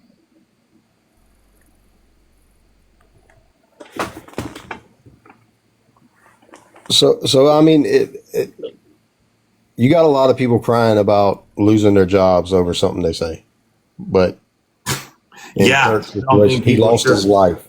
No one's. I'm not condoning him losing his life. I'm also not going to pretend that he's a martyr because he lost his life. Did he not bring statistics to every debate and actually show you raw data and numbers and no? Say, hey, this is the percentage of this. Then no, he was often wrong. Well, I can't go back and forth with you on what he was wrong or what he was wrong. The topic he was debating that day, he was wrong on. So again, the point is, he's not this profound figure, which is why Republicans haven't been able to successfully martyr him, because his legacy speaks for itself. It speaks for itself. You can't, they tried, believe me, they tried because they would love for him to have been a martyr. Of course, now people are questioning whether or not the original story was true, and there's much deeper stuff going on there, right? Potentially. But his legacy is what gets in the way of him being martyred, because all you hear are these things that he said. And what you start to realize, since there's nothing new, is that he really never said anything profound. He just perpetuated a hateful message. That's it. He just regurgitated the same Republican bullshit that you all regurgitate. He didn't say anything that was profound, right? Somebody's like, they're going to make a statue of Charlie Kirk. What's the quote going to be on the statue? I've asked 20 Republicans this question. One more time, I'm going to give you a chance. What's your favorite quote of Charlie Kirk? Right. Well, like I said, I don't have one. Okay. Then you're not a Charlie Kirk fan, right? Well, I never said I was a fan. I just said that he had a good message. But anyway, let me ask you this, and maybe you've seen something about this, but to my understanding, you got to be what, like 34, 37 years old? I think 34 to run for president. No, 35. All right, 35. So Charlie Kirk was what, 32 when he died? I think. So a lot of people, well, some people are saying that there was because Kirk wanted the Epstein files released, right? You would agree? No. He did. The day before he died, I made a video about how he was defending that doesn't look like Donald Trump's signature. So no. Well, everything I've seen him, he adamantly expressed how he was disappointed in the files not being released. It wasn't adamantly. Towards the end, there was a couple clips of him saying, yeah, I think they should release them. But he was also defending Donald Trump. So I'll bring it up. Why do I have to argue with you? I'll just bring it up. So one of the last videos I made of Charlie Kirk before he died was a video because I was talking about the birthday card, and Charlie Kirk was defending that this doesn't look like Trump's signature, right? That this can't be Trump's signature right here. So does the below from the Wall Street Journal look like this actual signature from the president? I don't think so at all. Fake. That is literally from the Epstein estate. This is some of the evidence that we have against Donald Trump, right? This is Donald Trump's signature. You take away the Trump, it's just that. You see how it looks very similar to the signature that's behind me. It's very obvious that it's his signature. Was he trying to portray that he was in support of releasing the Epstein files? I don't think there's a person out there who openly admits to being against releasing the Epstein files. Can you name me a single person who says, no, we don't need to release it? Everyone claims, oh, it's okay, we release them. Even Trump, the person preventing them from being released, because nobody is going to come out and say, no, I don't want them released, because then obviously it's going to look like they're in them. So of course he's going to give this perception that he wants them released. He was actively defending Donald Trump and any evidence that was being released to prove that he was actually in the files. This is a birthday letter to Jeffrey Epstein that was a part of the Epstein estate. Okay, well, from my understanding, and I think some of this came from Candace Owens. If you say from my understanding again, when I just explained it to you, I'm literally... Well, I don't know what Trump's signature looks like. And all I know is from the clips that I have seen. It's right behind, his signature's right behind me. What do you mean? Right, but I can't compare that to his real signature. Whether I'm not talking about his real signature. That's his signature. Okay, well, that's fine. But what I'm saying is, what I was getting at is you have to be 35 to run for president. A lot of people think that Kirk would have caught a lot of traction if he ran for president. And a lot of people think that maybe he was pushing towards that for the Republican side. He started touching on whether or not the files should be released, something about his wife and her dad, and she was in the beauty pageant with Trump and yada, yada. That's the signature in the birthday letter. The signature behind me before was his real signature. That's the signature that was in the birthday letter. So if you see, that's without the Trump part. It's the exact same signature. I got you. Yeah, go ahead. But no, what I'm saying is, like I said, you have to be X amount of age. He was murdered or unalive a few years prior to him being able to run for president. And a lot of people believe that he would have been a good Republican nominee. And they think that there was a hit put out on him based on his wife. And I'm sure you already know all this, but Yeah, I do. I mean, his wife, like, I kind of felt differently about it when she came out to like the Goldberg theme song, and the sparks and shit. I kind of, it kind of seemed like it wasn't very serious. But obviously, or something about her dad is some man of power in another country or something, and Trump owned the beauty pageant that she was in and won, and there's just way too many connections and like how him and her met. Are you like actively moving to the left during the course of this conversation here? No, I'm not. I think government as a whole is corrupt. That's what I'm saying. That's why I said the lesser of the two evils. So your solution to that was to vote for the most corrupt person we've ever seen in government to handle the corruption? Listen, I think Trump had a pretty good first term. He tried to overthrow the government, Jason. Oh my God. Oh my God. No, he didn't. Jason, are you going to say no, he didn't? Bro, y'all will call that a riot and a insurrection, and y'all will call it all that, but y'all will deflect from the fact that I'm not going to say cities get burnt down, but I mean whenever Antifa and BLM and all these get together and they're destroying businesses, y'all want to call that a peaceful protest. Oh, you're talking about like you mean when the police precincts were burned down and all that? Yeah. Yes, and cars being flipped over and people being drug out of their cars and beaten violently. Yes, but that's peaceful. Did you know that the Boogaloo Boys have since been criminally prosecuted for doing those things? As they should.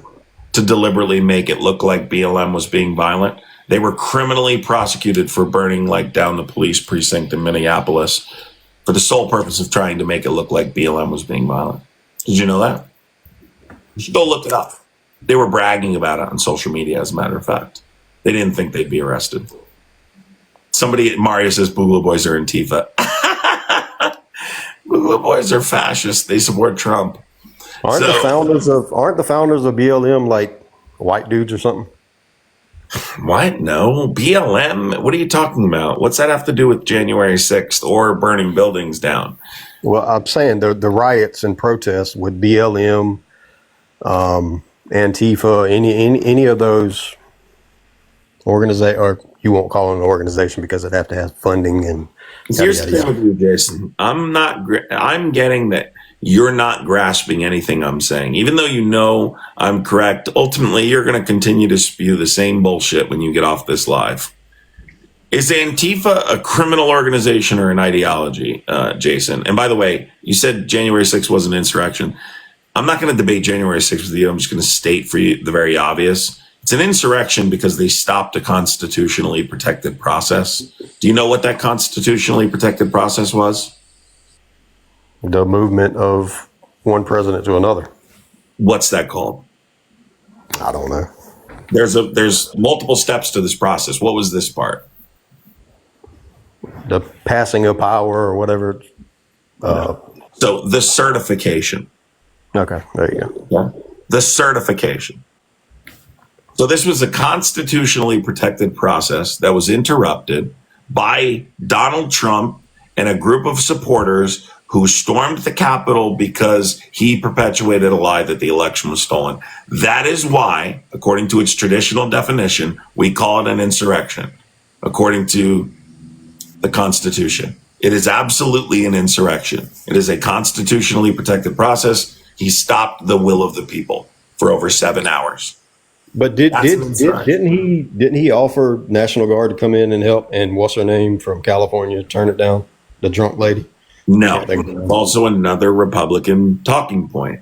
Donald Trump has the ultimate authority over the National Guard in Washington, D.C. You do understand that, right? Nobody can tell him no to anything. That's not true. And he didn't want the National Guard there. That's completely made up. But you do understand Trump has the ultimate authority over the National Guard, right? You just saw Donald Trump invoke the District of Columbia Home Rule Act, Section 740, right? Can anyone? Y'all are saying it. So yeah, and y'all are saying it's unlawful Right. bring them into cities. Did But anyone stop him? no, Why? because you say he has ultimate power. Right. And he has ultimate power on January 6th. Washington, D.C. does not have a governor, right? So he is in And why fact. say it's unlawful? Does he control? Jason, you're missing the point. I want you to, I know you're a little, just try and listen and learn. If they can't stop him, how did they stop him on January 6th?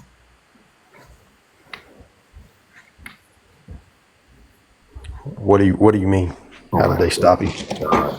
Jason, if they can't stop him, as we've just said, how did they stop him on January 6th? They can't. Right.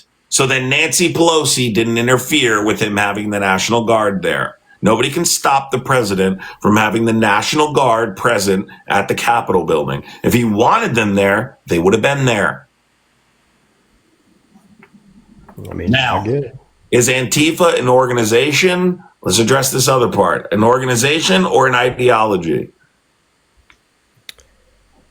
I'd say it's a mix of both. More so an ideology, but yes, I mean, but the fact that you have to have definition or term to label something an organization, right? You have to have funding and all this other stuff. Is there background funding, underground funding? Yes, 100%. Okay, 100%. I'm glad you said that. So first of all, your statement that it's mostly an ideology. Well, criminalizing an ideology would be in violation of the First Amendment of the Constitution. So I'm glad you're admitting that it's mostly an ideology because that's illegal. You can't criminalize someone's set of beliefs. Number two, you said 100%. Can you lay out for the chat what the leadership structure is, who the decision makers are atop that leadership structure, and what the direct funding methods are? No. Then how do you know it's 100%? I mean, can you tell me who the owner of the gas station is at the corner of my town? I mean, I don't know. No, but I'm not accusing them of being a criminal organization. So let me explain this to you since you don't understand. The dangers of labeling Antifa domestic tea organization allows the government to connect organizations who are pro-democracy, who are just on the left side of the political spectrum, right? Who all have different goals, who all have different leadership structure, who all have different decision makers atop that leadership structure, right? Totally unrelated. It allows the government to establish a criminal pretext to criminalize all these organizations by connecting them through similar ideology. Everyone in here would claim they're Antifa because Antifa simply means to be anti-fascist. It's not an organization. There is no leader. There is no structure. It's decentralized. There is no direct funding to Antifa because Antifa doesn't exist. It's a movement. It's decentralized. It's an ideology. Watch. Chat. If you're Antifa, type I'm Antifa in the chat. Everyone's going to say they're Antifa because it just means you're anti-fascist. So how did you say it's 100% if you can't supply me one thing that you would need in order to legally criminalize it as an organization?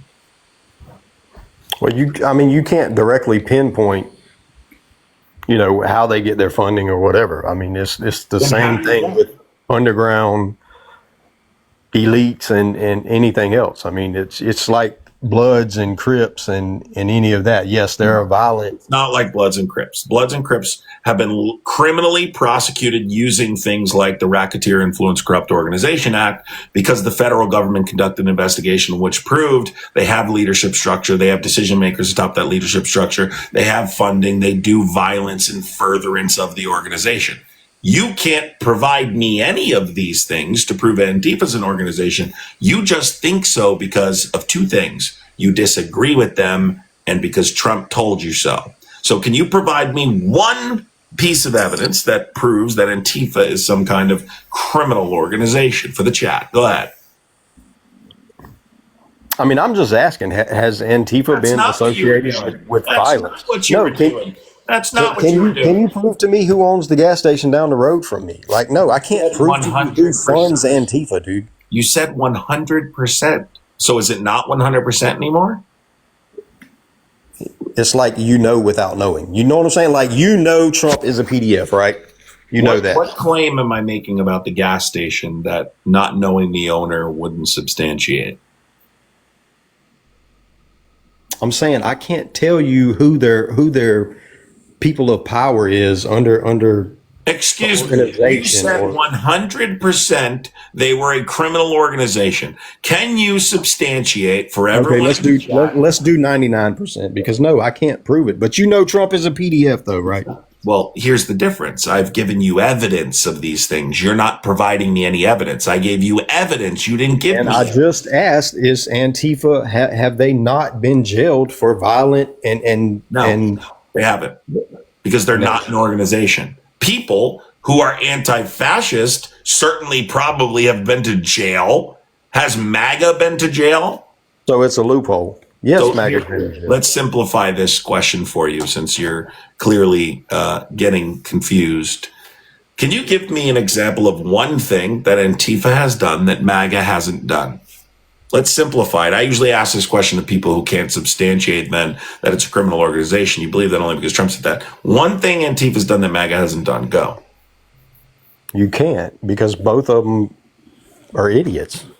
Oh, so you're admitting that I'm glad you're admitting this about yourself. I mean, We all knew a long time. MAGA or MAGA or whatever, they have been turned around at voting polls. Whenever they come in with a red hat, they say, no, you can't enter into our building. Stupid shit like that.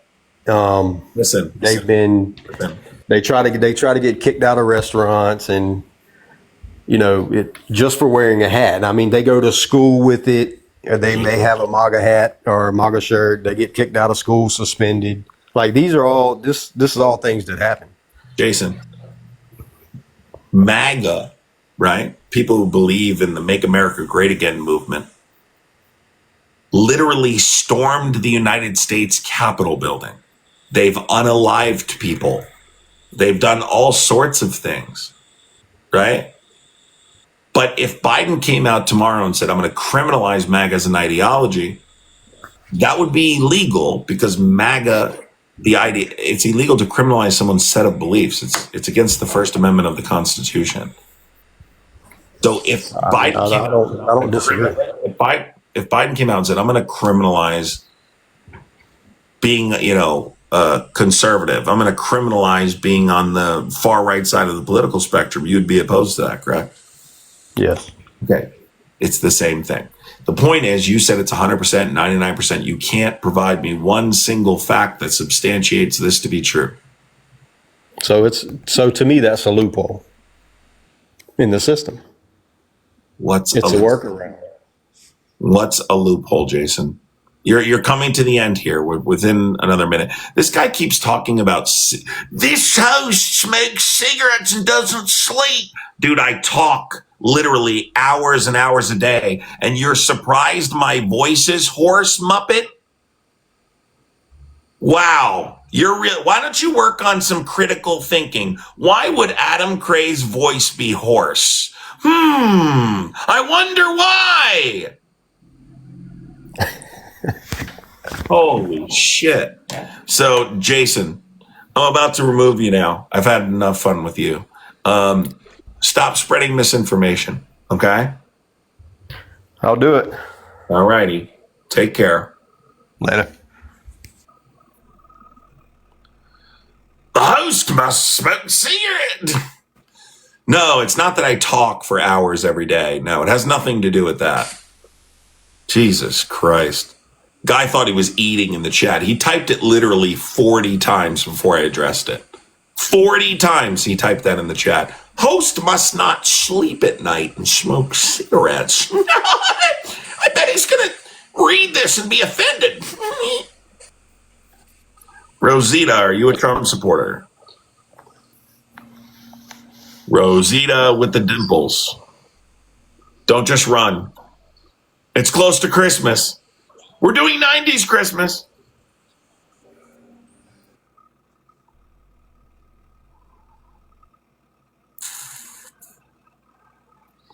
All the typical Muppets are in the chat here. Showcase Toronto, you're not coming up, bro. You don't live in the United States. All right, let's just bring this Canadian up real quick. We're going to give him a chance. He's lagging too. Never mind. Do you guys want to hear a Canadian come up and ramble about how he loves Trump? Are you guys in the mood to hear a Canadian come up and tell you about how much he loves Trump? That's the last thing people in the United States want to hear right now. A Canadian come up and tell you about how much he loves Trump. The Canadians who watch me absolutely hate Maple MAGA, dude. They hate Maple MAGA more than I hate MAGA, maybe.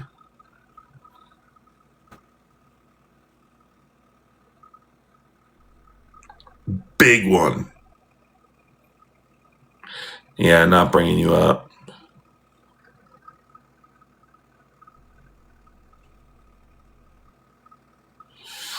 God, this guy comes up all the time with a big fish. Maple MAGA, yep. This guy's very... How's it going? Nothing. I'm kind of not in the mood to talk to you again, but what's up? Not in the mood to talk to me. It's been one sitting and you've had enough? Enough of the facts? Here's the thing. Your background noise is too much. I honestly would consider it, but your background noise is shit. Someone's hammering in the background. Fix that and come back.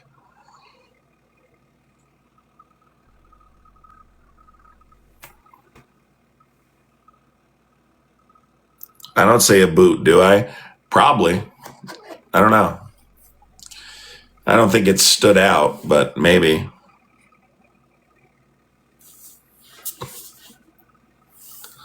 I know, it's fucking awful. All right, let's see if this guy wants to talk about Venezuela. Should we invade Venezuela?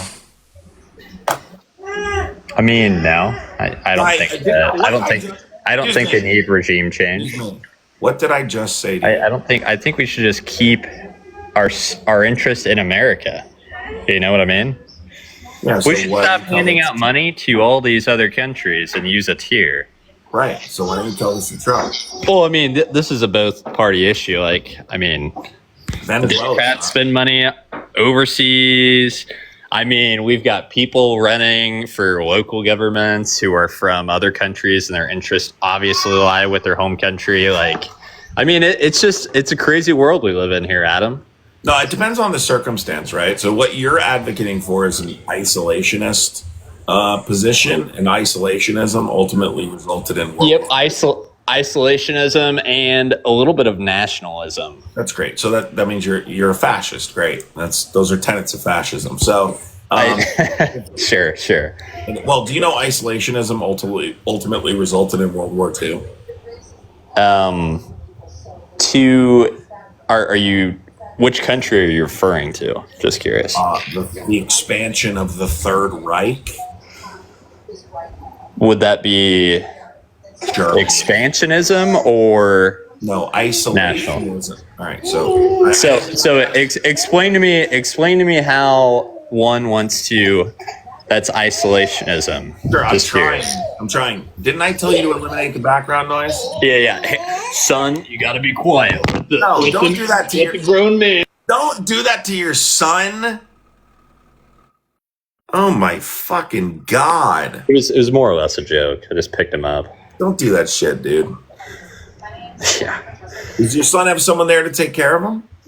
Actually, I just picked him up from daycare. I just got off work. Right, and, I'll give you a quick history lesson. Grandpa's coming over to hang out.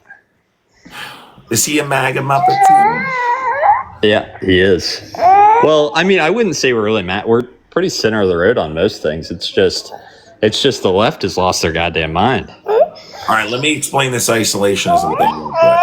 So, isolation. You gotta mute though, dude. As much as I'm a father. All right, hey, you have a good one. I'll do it another day. All right. Well, are you gonna listen to what I said? You should at least listen to the point so you can know this. Isolationism. How did it cause World War II? Is your question? It's not the singular cause, but it contributed to it. Why? Post World War I, people were disenfranchised with helping other countries, engaging in war. People died. A lot of people felt World War I was meaningless. A lot of people died as a result of that war. And so they became disenfranchised and took an isolationist position. This isolationist position ultimately contributed to the expansion of the Third Reich. We didn't get involved in World War II until we were attacked at Pearl Harbor. That's how isolationism is a major contributor. Had we engaged earlier, it may have not resulted in what it ultimately resulted in. John, no one cares what you think. Why don't you get in the guest box, right? My medication? No, I take it every day when I'm dunking on you. The last guest was trying to sound smart. He failed miserably. Well, he didn't really get it. He didn't, yeah. We've always been isolationists. No, we're not isolationist. We're not isolationist. We have bases in how many countries? No, we're not isolationist. We literally just invaded 2 countries during GWAT. How long did we spend in Afghanistan? We are not isolationist at all. The Republican Party is actively pushing isolationism, but no, we are not isolationist. An example of us being isolationist would be refusal to uphold the 94 Budapest Memorandum and allow Russia to absorb Ukraine, because ultimately it doesn't affect us. That would be an isolationist position to take.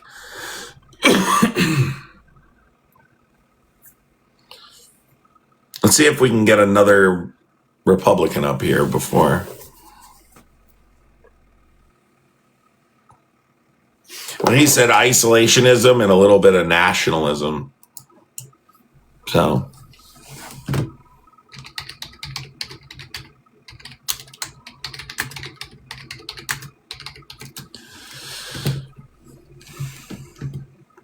I do not get it. I learned all this in civics in 8th grade, 1980s. John Michael Davis, I know, buddy. It's definitely rough, but it's important. Look, here's the thing. Generally speaking, I understand that not everyone has access to the same education. And so it's important to recognize that to some degree. That being said, I have no more patience for MAGA stupidity.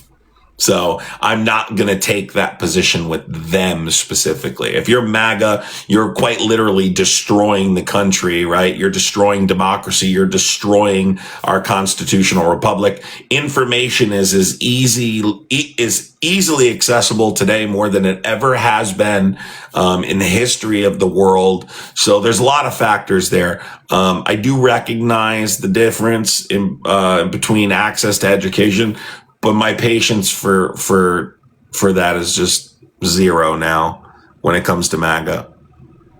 But I still think it's important for people to know this information, ultimately gain this information, so then they can do better moving forward. I mean, there has to be some kind of goal. It can't just be about, destroying them. It has to be about trying to get. That's why even with that last guest, I asked him, did you retain anything I just said? Like, you can almost tell through the course of a conversation whether or not someone is retaining the information you're giving them, or they're just in one ear and out the other, so then they can move on to the next thing to try and see if you can answer the question. This is what a lot of MAGA people do. I'm starting to, once I recognize that, move on and not drag it out. If I feel there's a little hint of hope, maybe I try. I thought there maybe was with that guy, but hopefully a seed was planted at the very least. It really is. You should never stop learning. That's the most powerful tool, is education. Well, now what's happening with civics courses is even more scary. John says when he starts rocking, he's losing it. What are you talking about? John, can you get in the box, please? Why are you so afraid of me? Can you imagine being afraid to debate someone? You're actually afraid of me, bro. I've sent you multiple invites. Why are you so afraid of me? This is the 4th invite I've sent you now. You're sitting in your boxers at home on the couch while your wife's at work, and you're declining my invites, talking shit in the chat about me rocking. Yeah, I rock when I debate. So what? Did I lose it during that debate when I was rocking? No, that's what I do after I talk to these Muppets for so long. I'm like self-soothing or something. I don't know why I do it, but I do it, and I still win. Bye.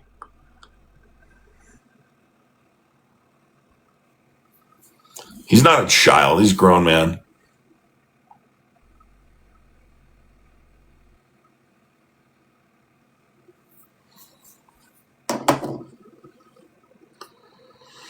Free health care for everyone. Protect freedom of speech. Prioritize education. Yes, we have. Listen, our country's in shambles right now. I just have less patience, and I can tell you, I don't excuse the people who put their heads in the sand anymore. Head in the sand is no longer an excuse. Like, we had a guy come up earlier. This is just silly. Why are we talking about politics? This is just silly. Oh my God. Snake guy, what's up? I don't like snakes. Yes, I do. Kind of. I was thinking about getting a pet snake, and then I was like, hell no. They still freak me out a little bit. J-Dog on a fake account so we can watch me says, all your BS is pretty entertaining. Well, thank you. I am entertaining. You're right. That's kind of the point of being a live streamer. You have to be kind of entertaining. But J-Dog, this is, why do you have an AOL screen name as your username? Like, every time I read your messages talking shit, I hear the AOL door closing. Ding! Like, I hear random AOL noises.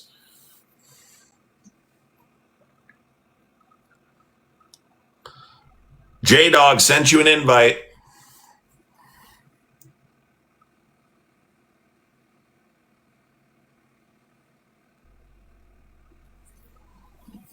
Send you an invite, J-Dog X. Where's X? That was a good one, Jeremy.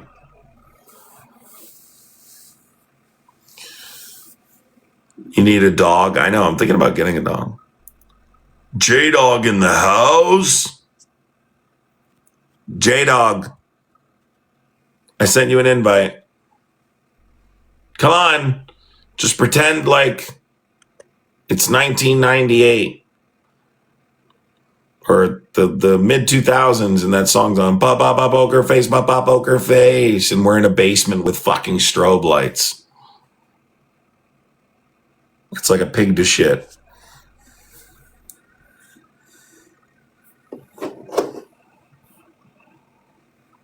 I love dogs.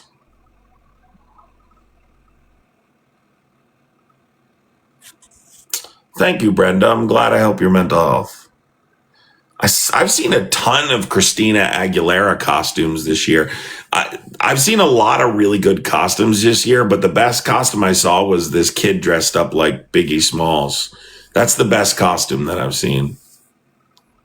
You like dags? I like dogs. Yes, I love cats. I just won't get another cat because recently my cat died.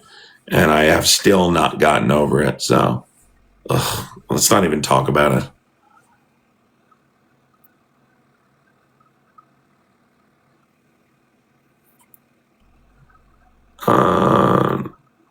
Yeah, it wasn't recently, like recently. It was like 2 years ago or a year and a half ago or something. So I'm not getting another cat.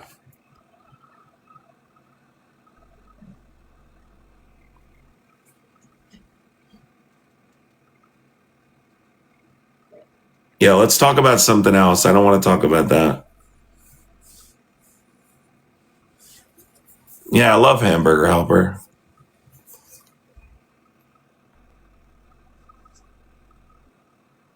MAGA is scared. They're terrified. Snake Guy keeps coming up here. I don't know what he's doing. Snake Guy, you all right? Sorry. My Bluetooth cut out last time. Sorry, go ahead. You denied us a Christmas album last year, and I'm wondering, since Christmas is coming up, if we're getting that Adam Crai cover album.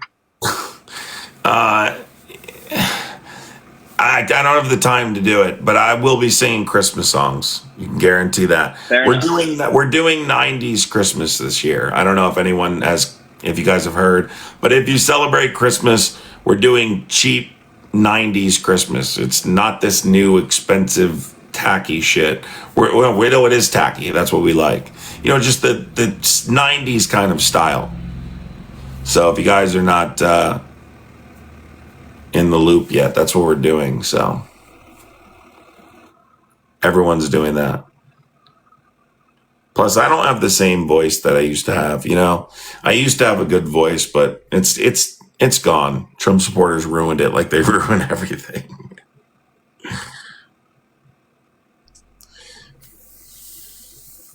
I don't know, MAGA. I'm trying to get MAGA in the box right now. We had nonstop MAGA for several hours, and now we're hitting a dry spell. I guess they're terrified.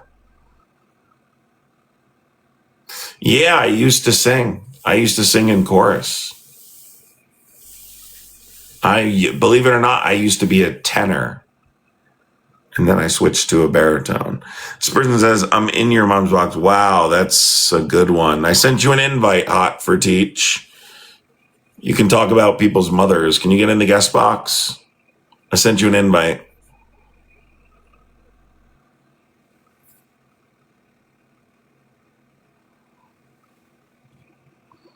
Yeah, I love spicy food, yeah. You went to districts and regionals? Nice. Yeah, I wouldn't consider myself that good. I was pretty decent.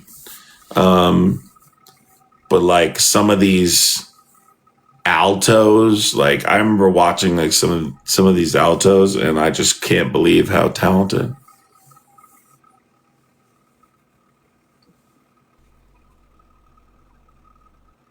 They deny my invites, dude. I've sent 3 in the last minute. They're just denying my invites right now for some reason. Let me go through here and do it this way. Don't hide. Come up. Have a little conversation.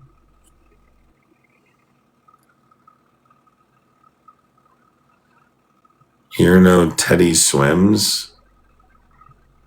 Thanks, Captain Obvious.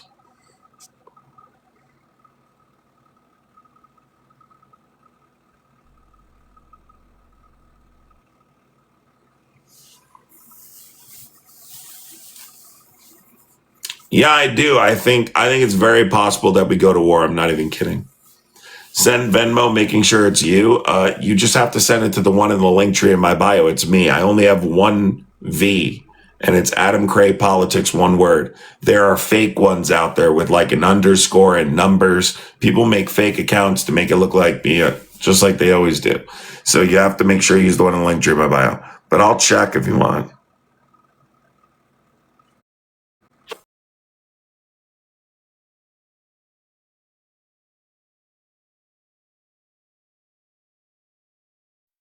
Yeah, I got it, Rory.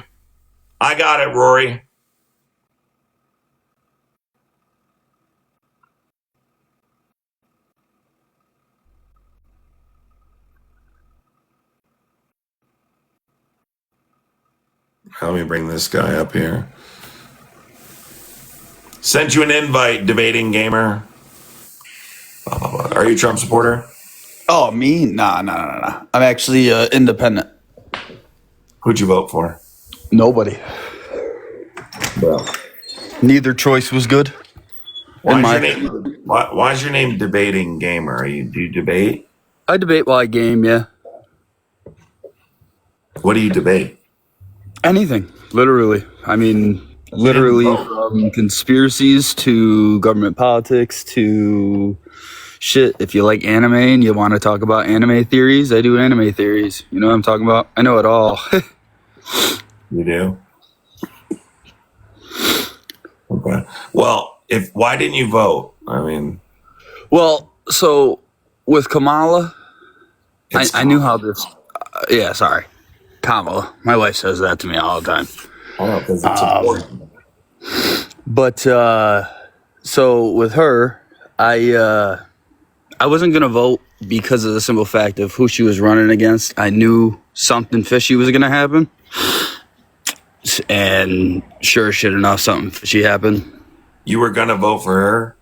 Yeah, I was going to, but I was like, one extra vote is not gonna, trump. You know what I'm saying? Like, Hank, let's be honest. thank you so much for the 10, Hank. I really appreciate you, Hank. No, I don't understand, dude. Like, you were anticipating that they would do something, so you decided, let me not participate. Like, that doesn't Let make me any ask, would my one vote change a No. whole election? No, but if everybody had that mindset, then yes, it can affect an election. Let's pretend what you're doing is you're leaning on your neighbor. We have to stop doing that, right? We have to stop doing that. Even though I don't care if you anticipate this or that, that's even more reason that I need you to be participating. That's even more reason I need you talking to people and having conversations and doing everything you possibly can in the time that you have. Everyone's situation is different. Not everyone can participate at the same level, and not everybody can do the same things. But you can vote. That's something you definitely can do, and there's no excuse for not doing it. Need you to The shitty part is, pardon my language, I'm more of a clean, I say it how it is. But when I was a kid, I wanted to vote for Obama, but I couldn't. Leslie, thank you so much, Leslie. Appreciate it. Because I actually supported everything he was doing.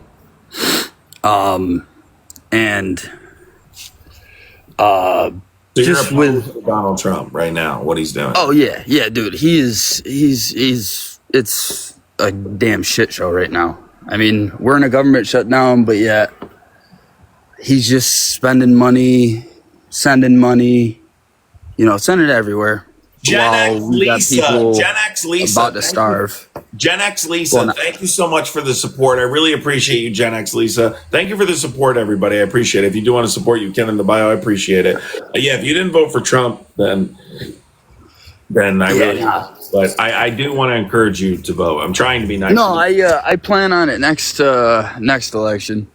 I've just I didn't agree with some of the shit that was just going to happen in this past election, so that's why I just didn't vote bother. In local elections? Yes, I do. Okay, so for like my town and shit. So I live in upstate New York, primarily red, right? Yeah. But then we got all of New York City to kind of counteract that. You know what I'm saying? Because it is, with New York State, it is the majority New York City that the votes come from, because they have a higher population, obviously. Mm-hmm.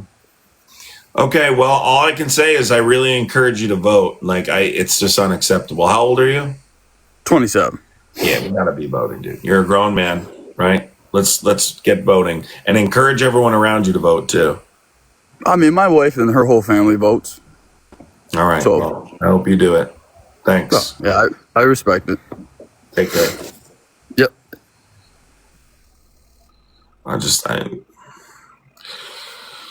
I have to find my center when I talk to people who don't vote, because it drives me crazy. You got to vote, guys. I can't believe there are people who don't vote. If you're new here, I'd appreciate dropping a follow. I'm trying to get another MAGA supporter up here right now.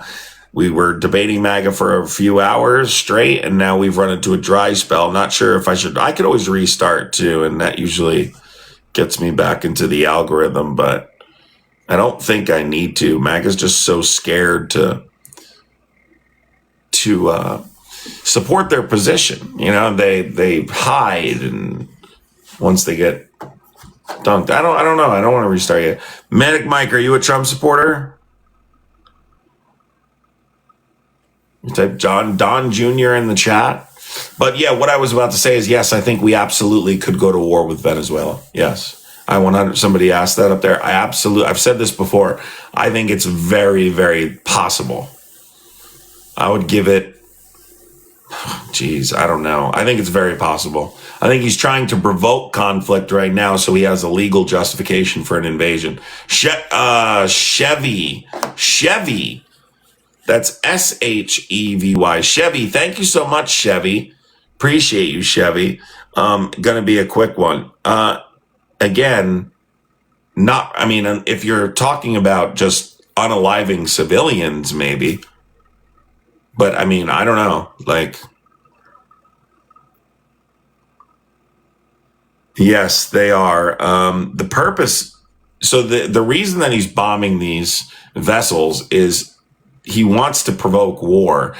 This idea, and again, like, there's no due process involved. The government can't substantiate what's going on. We don't know, but regardless, he needs a legal justification, right? There is no legal justification. He's going to claim that there's narco terrorism happening. I've gone over this multiple times. How many times are we going to do the exact same thing and expect a different result in regards to the drug problem in this country?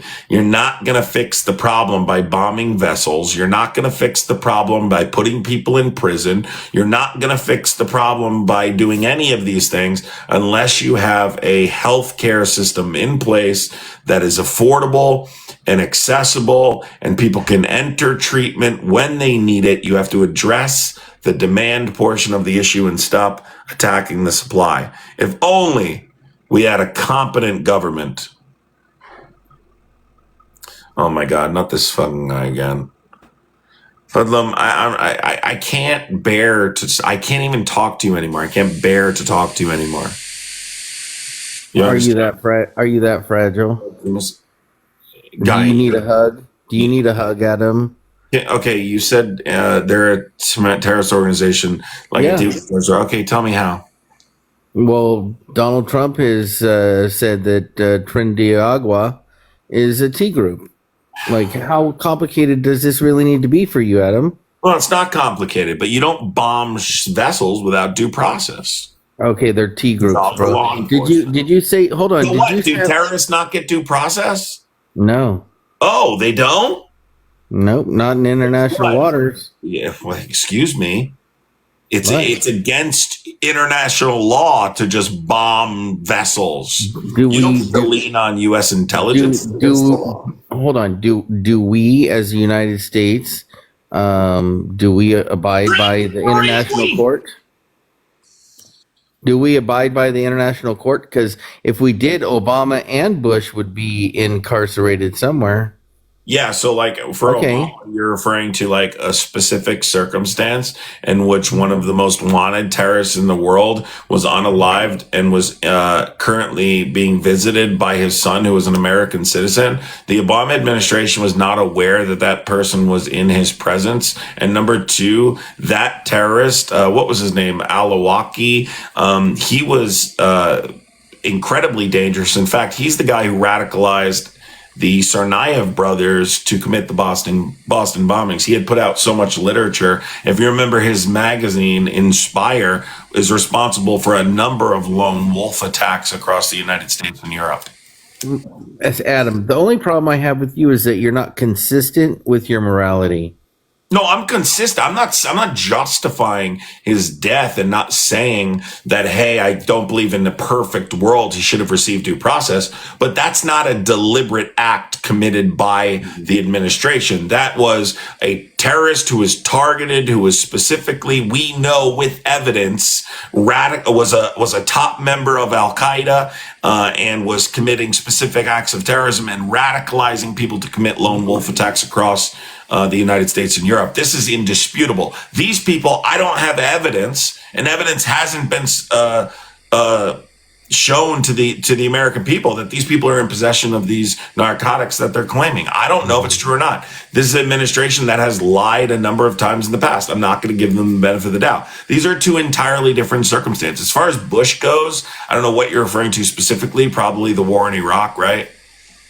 Yeah, and the atrocities of using certain types of weapons on the people in. But I would agree. Yeah. So I would agree in that case. Just like there was no legitimate legal justification for invading Iraq because they didn't have weapons of mass destruction and there was no connections to 9/11. Obama's case is different, though. While I don't support it and was critical of his drone program, that specific circumstance is mischaracterized. It's not like he targeted an American citizen without due process. He was in the company of the most wanted terrorist in the world. That would be like saying, I think that Osama bin Laden should have gotten due process. I understand there are circumstances militarily where that's an impossibility. Okay. Well, that's understanding and compromise, and understand that sometimes things fall outside of what you would be considering norm. And I would say that this is one of those times, whereas we have deemed an organization that we have CIA assets in country to verify that the operations of the narco state, and that we have intelligence on these boats as they leave port, and we monitor them. And then when we confirm that, yes, this is exactly what they are doing, we take them out. That is sending a very clear message to the people of the narco state that we as the United States are no longer going to be messing around. So first of all, so your argument relies completely on trusting U.S. intelligence, correct? Yes. Okay, so that you just literally stated that U.S. intelligence was wrong, admittedly, when they claimed that there were weapons of mass destruction and connections to 9/11 as legal justification for invading Iraq and unaliving over 1 million Iraqi civilians. So U.S. intelligence is wrong, correct? Sometimes, and they lie. No, the U.S. intelligence was given to the politicians, and the politicians rejected it. And Colin Powell has given testimony afterwards that says as such. And they went a completely different direction because the Pentagon. No, there was intelligence. There were connections to 9/11. There was legitimate intelligence that there was connections to 9/11. What are you talking about? Look, it's very well known that it wasn't until like UN inspectors had confirmed that there were no weapons of mass destruction that the United States even admitted that there were no weapons of mass destruction. They were still trying. All of the weapons went into Syria, Adam, and you already know that too. No, I don't. I'm telling you, I don't believe the United States government in that case whatsoever. I think it's complete bullshit. I think just like anything. Well, I'm not going to go down this rabbit hole. You can look at the testimony of Benjamin Netanyahu, and you can probably draw your own conclusions. This is a guy who said the same things that he says about Iran and toppling the regime, having numerous positive benefits in the region when it destabilized the entire Middle East. The point is, without even just like this specifically, we don't know. We don't have any information. So I can't say, yes, I think it's just right now. But here, I'm going to say this furthermore. It doesn't do anything in solving the problem long term. Okay? It does, actually. It doesn't. It doesn't. It's just like putting people in prison or giving them capital punishment. It's still like the theory of deterrence, right? If we drop these bombs, less people will be willing to traffic in these substances. No, it's not the case. People know their lives are at risk. Often they use innocent civilians to traffic in these substances when they learn that they're in danger. The cartel does those things all of the time. The government's claiming that it's the sea rug specifically, even though they're not known for primarily trafficking that substance. I'm just telling you that long term, it only works as a permanent solution if you're just going to commit to just unaliving anyone who traffics in these substances for the rest of time. Unless you start treating the demand portion of the issue, the people who are buying the product, which upholds the market. What upholds the market? Substance use disorder and lack of health care. That's what upholds the market in the United States. Had people have access to affordable and accessible treatment, they're not going to purchase these substances. If there's no demand, there's no need for a supply. I mean, I guess that's one way of looking at it, but you can also attack a problem from both sides, from the supply side and the demand side, and I think that that's exactly what Donald Trump is doing. There's nothing wrong with that, and I would argue that going after the supply side as hard as he is, I think is the correct approach. You know, you're going to work long term. I know, but what you're going to find after this government shutdown is over is that the Republicans are actually going to come up with something to fix healthcare and is going to put this ACA debacle to bed. I'm telling you.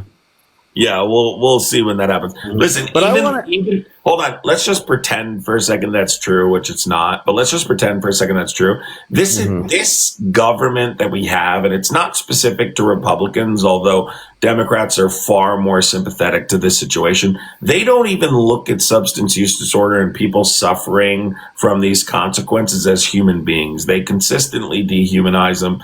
dehumanize them. They call them zombies, right? They say they just need to get out of the way. It was mentioned multiple times when he invoked the District of Columbia Home Rule Act. We have zombies walking around the streets, right? He's talking about people suffering from substance use disorder. It's sick.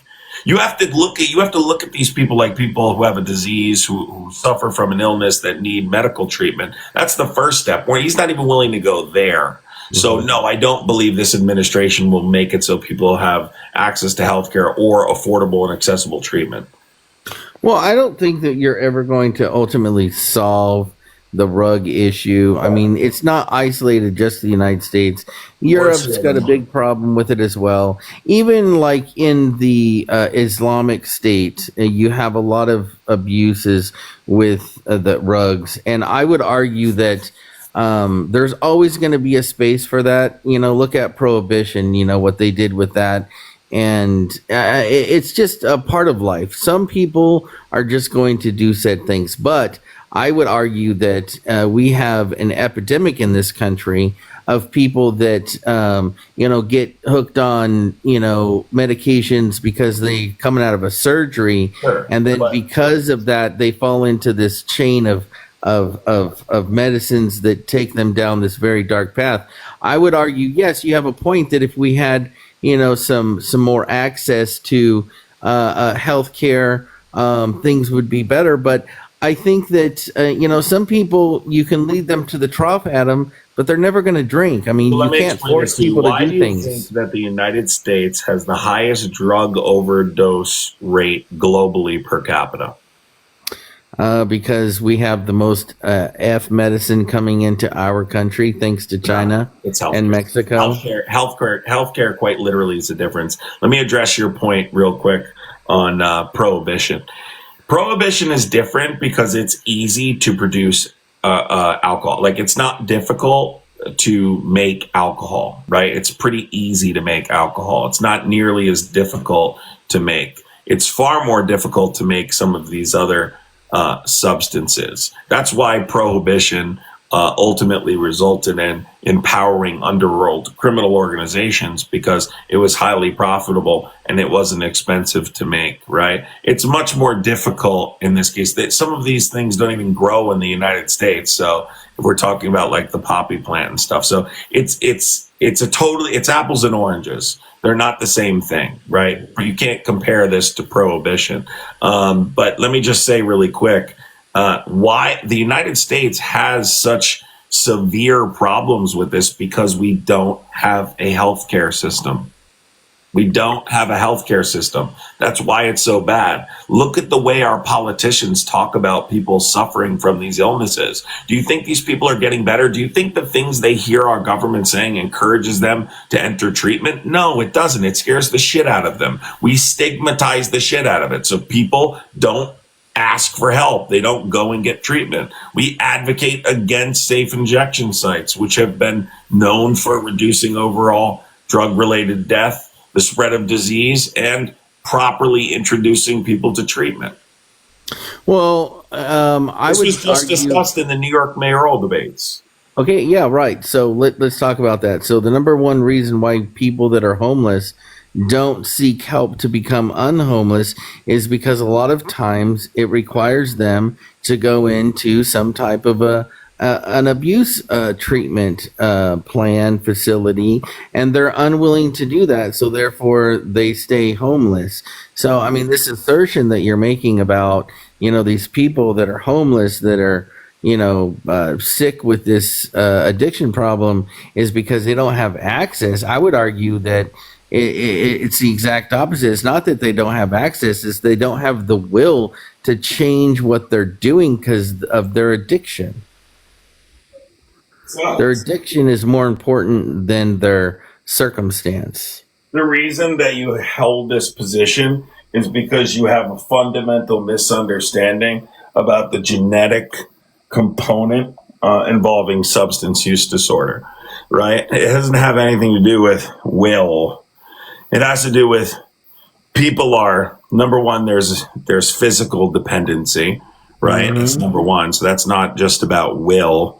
When you become physically dependent, it's an entirely different ballgame. And I'm not willing to go down this path during the discussion because I'm not a doctor, you're not a doctor, and it's dangerous to put information out there about how to come off these substances or encourage people to come off these substances. That being said, it's not about will. Do you agree there's a genetic component to substance use disorder?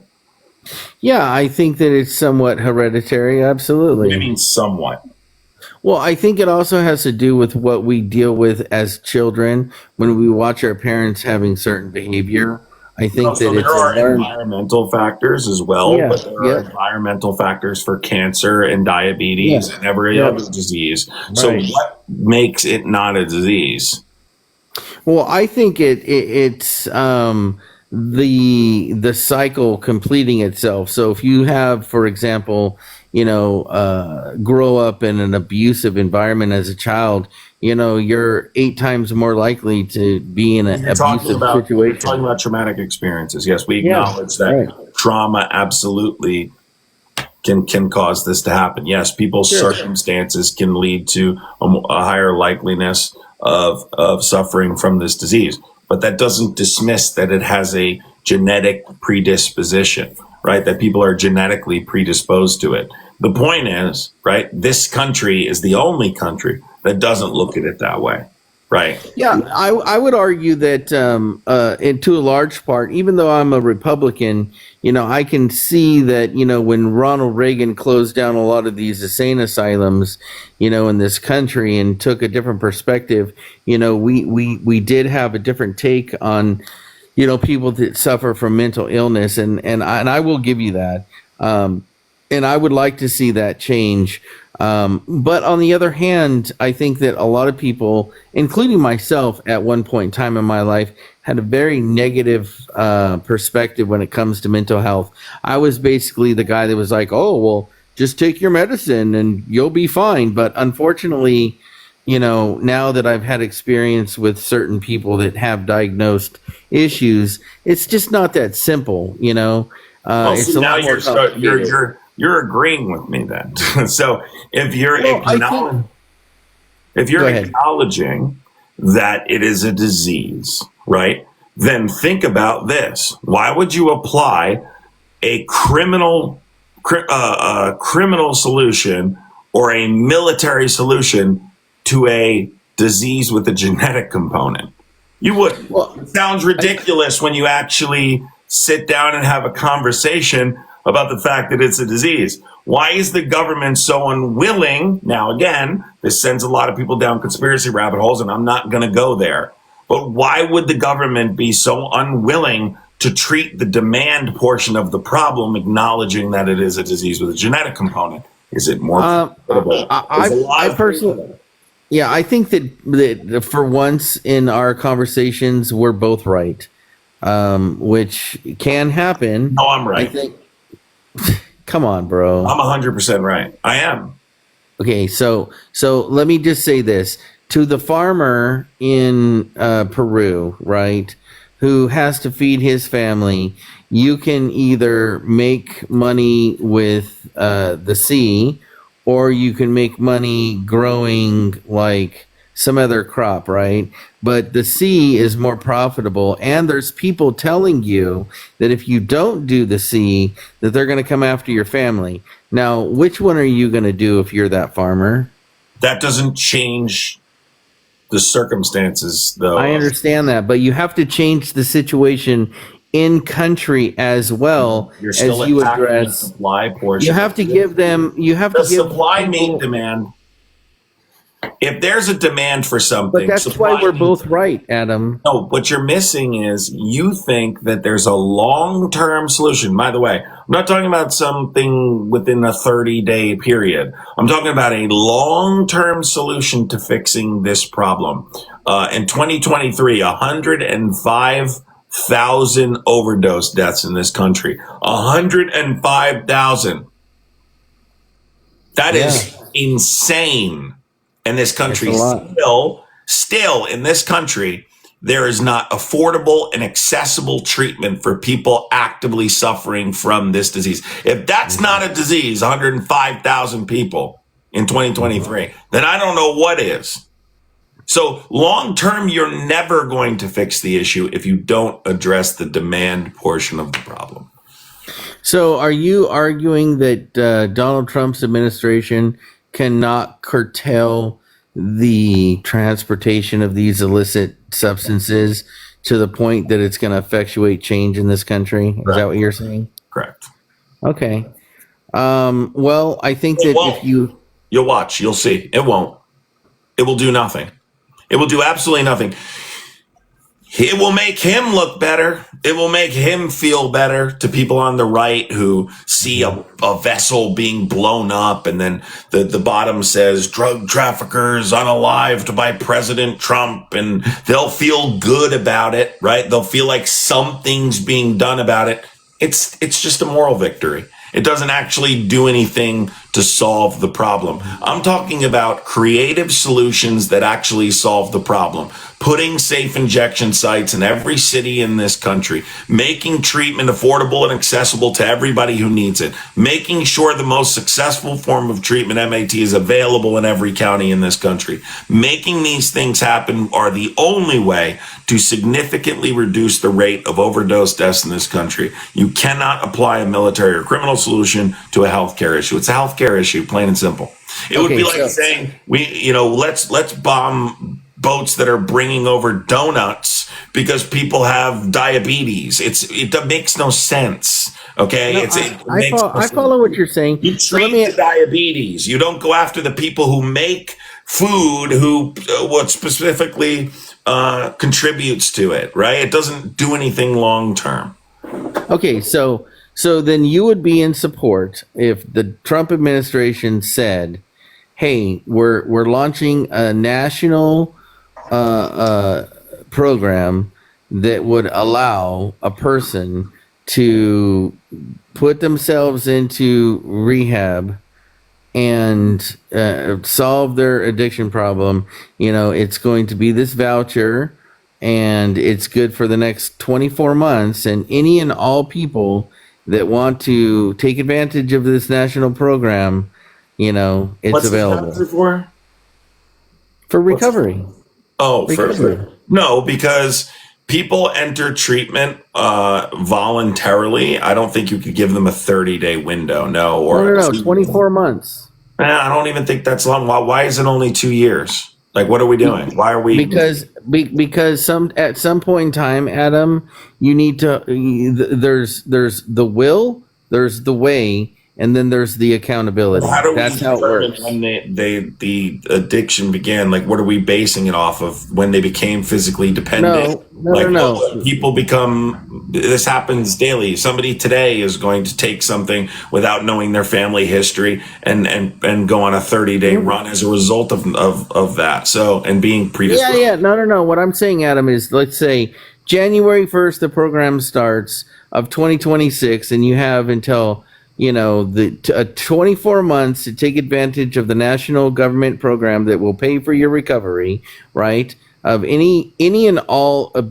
substance abuse issues, and you can use that program to go get help, right? And I would argue that when you give people the opportunity to take care of this issue, right, they have free will, right? Like, because heaven forbid we put people in concentration camps, because that's just like no good, right? We can't force people to do it.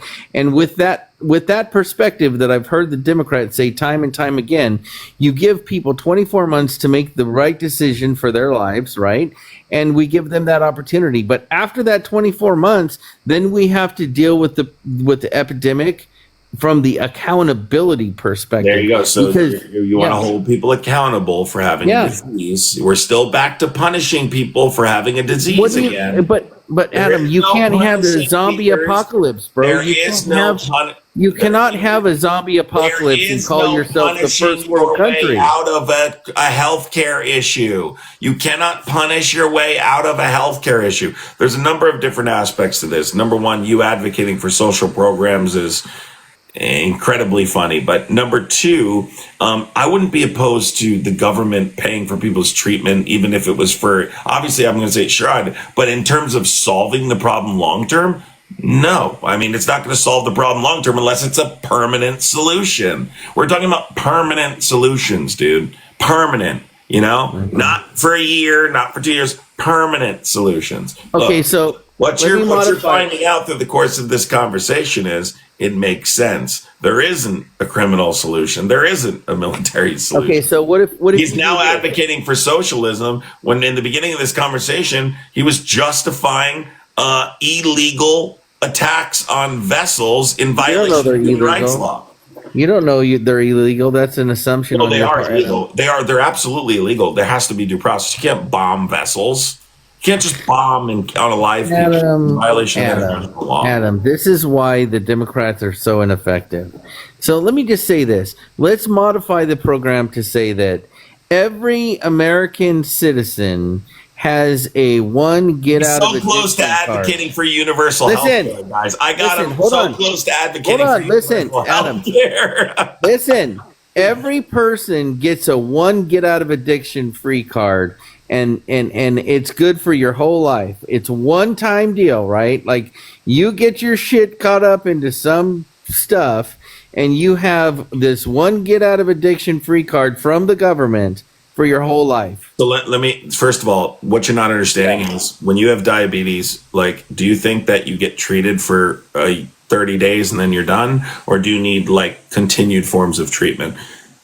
MAT, I would argue you stop eating the way that you do. Which is the most successful form of treatment that we have available right now for people suffering from substance use disorder. It's been overwhelmingly successful statistically in treating this disease specifically.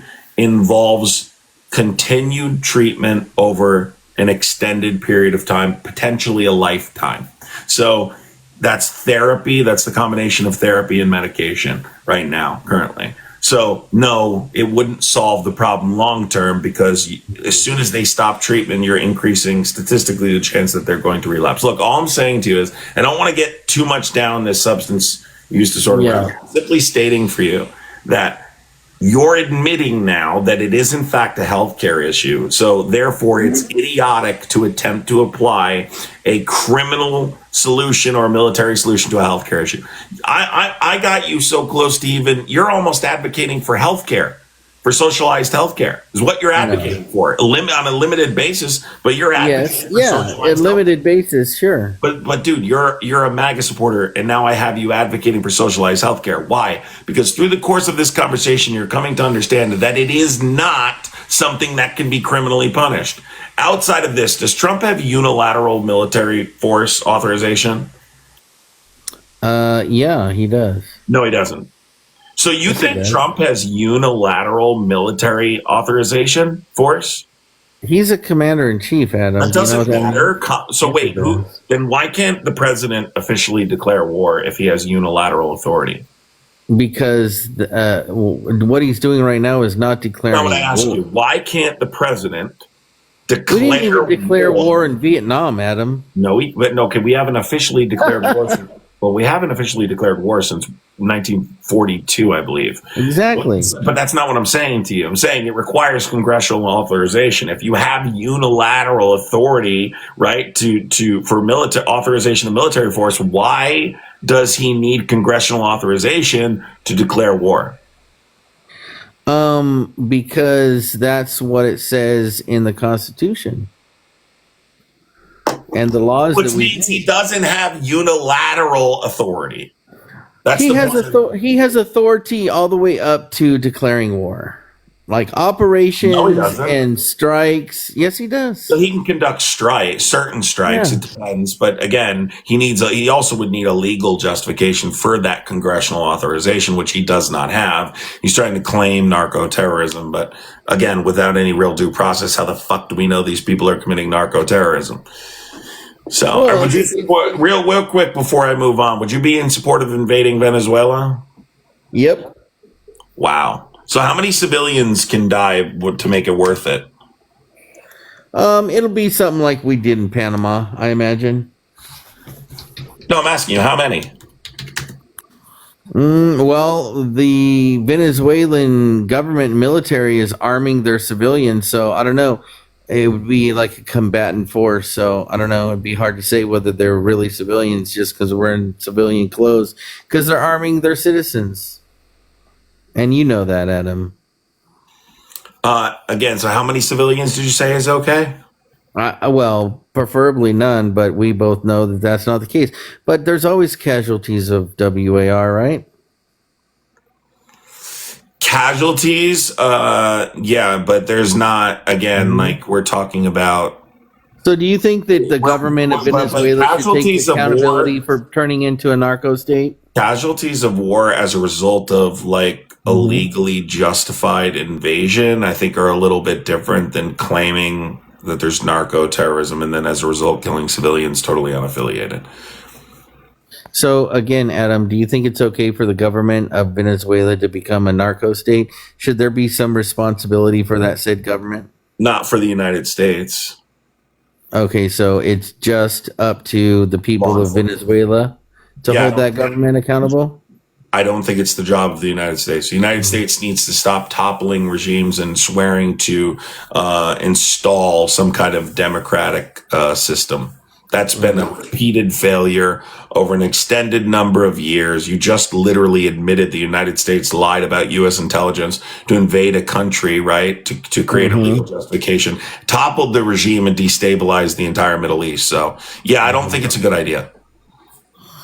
All right. So do you think that we have an overall arching responsibility for the Western Hemisphere? It depends on the circumstance. It entirely depends on the circumstance. In this case, as I've already stated through the course of this conversation, I don't think that you're ultimately stopping that problem by bombing these vessels. I think that you could severely reduce the rate of substance use disorder by providing people a competent healthcare system. So let me ask you, if these boats were to meet a blockade and they tried to break through the blockade, would that be justification? No. What would be your course of action? I don't know. It depends. I think it's a job for law enforcement. I don't think it's a job for our military to be bombing without due process. I think there needs to be due process. So then why do we have a military if it's not their job, Adam? Because there is no due process involved in bombing vessels, and I think there needs to be due process involved. How can you know whether or not he's telling the U.S. intelligence is correct here? You trust the CIA now? Is that what you're saying? That's like saying, Adam, that the pirates that took over that commercial ship that's worth millions of dollars, you know, they have the same boat and they look the same and they came from the same port, but we can't do anything about them because, you know, all of a sudden we now don't know or remember yesterday. Like, come on, bro. We know what these people are doing. There's a number of different factors. I'm questioning whether U.S. intelligence is correct in this particular circumstance. We have historical. And you always err on the side that they're wrong, right? Nope, not always, but I often question my government, hoodlum. That's what I do as well. Does. Yeah, sure you do. You question your government. You're literally telling me without any evidence that you know these people have rugs on these vessels. You have no idea whether they do or not. But if you look at the obvious, obviously he needs a legal justification for an invasion because this is a mineral-rich country with the largest available known oil reserve. Obviously, he's going to claim they're impacting the United States in some way. So he has the legal justification according to international law. There you go. Then you lose the argument. Have a good day. You just lost. If you're admitting that, then you're proving that it doesn't matter. That's not whether or not it's there or not. It actually proves my point. They're probably not telling the truth. Like, I don't know what you listen. Yeah. Don't you think a good patriot fucking questions their government? Secondly, how many historical references do I have to make about the United States government claiming that other countries are doing this or doing that, and we must topple their regime and install democracy because it will be better for their people? Toppling the Hussein regime resulted in the formation of ISIS. ISIS was Al-Qaeda in Iraq. Destabilized the entire region. They've committed far more atrocities than Saddam. Saddam Hussein's a terrible guy. They created ISIS, destabilized the entire region. Yes, he was bad for his people. It wasn't the United States' responsibility to come in and play the hero. We're not the policemen of the world. By the way, that wouldn't have been a legal justification anyway. That's why they lied about connections to 9/11. I love these Republicans that think he won that debate. If you think he won that debate, you are fucking way off. If you think he won that debate, why aren't you in the guest box then? Are you saying Hoodlum is smarter than you? All you guys that think you, two people who think he won, why aren't you in the guest box? Can you have the conversation? He got dunked on. I had him advocating for socialized healthcare by the end of the conversation. Like, he came in with, yes, it's justified to bomb vessels. By the end of the conversation, he was advocating for socialized healthcare.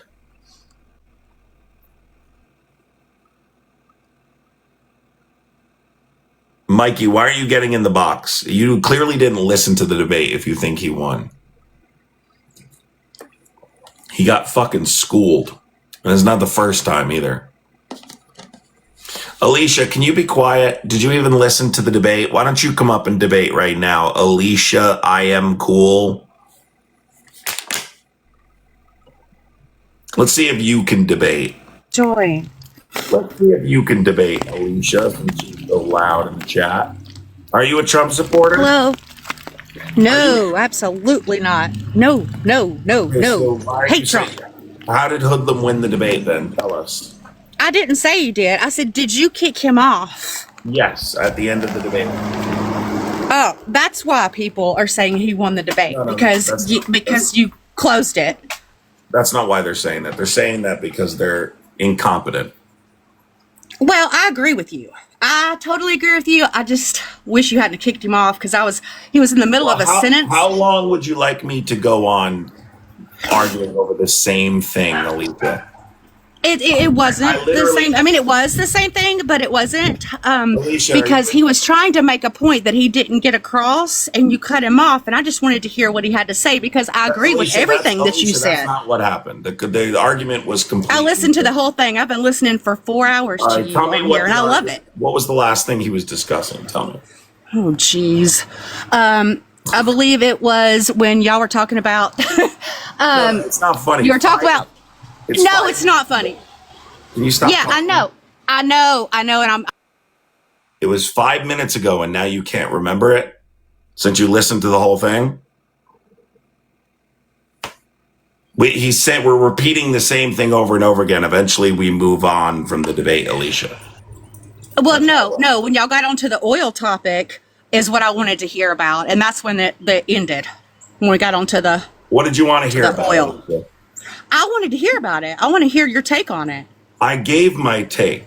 The statement that you're talking about came from me, not him. What I was yes, I know, but he was saying he was trying to debate you on it. Talking over me.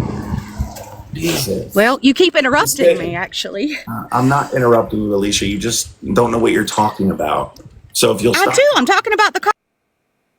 So again, Alicia, the statement I made was that Trump is looking for a legal justification to invade a sovereign nation because they are an oil-rich country. They have the largest known available oil reserve. They're also mineral rich. That's what I said. He said, there you go. There you go. And I said, oh, you're justifying invading a sovereign nation and lying about the legal justification? And he said, yes. And I said, conversation over. That's how it ended. I'm not having a conversation. If he's admitting that that they're lying about that justification, he's proving my point. That's called a dunk. Yeah, he said, there you go. And I wanted to hear when you said, oh, okay, you're justifying it. I wanted to hear his response to that. I wanted to hear his response to, there you go. I don't know what he meant by that. And I would have liked to have had the opportunity to hear him. Alicia, he said, yes, he's justifying it. There you go. He's justifying it. I didn't hear him say. Karen, please go away. For the love of God. For the love of God, go away. He got absolutely dunked on. Go ask him. Literally, go away. It's that simple. He's justifying invading a completely sovereign nation. Civilians are going to die. Do you understand what we're talking about here? There you go. Yeah, apparently they think they can tone police, you know. That's typically what they think. Let me do my debates, you do your debates. All right? He got dunked on. If you knew Hoodlum, you'd know this is what he does. Disingenuous debates. You know, this is what he does. But he's admitting it. I kicked her off because I felt like it. What are you going to do about it? Why don't you get in the box and debate me yourself? If you're so good at it, come debate me. Come do it.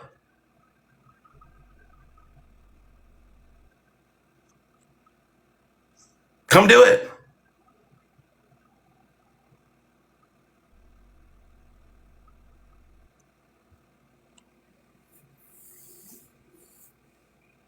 But you can't. That's why you're sitting in the chat.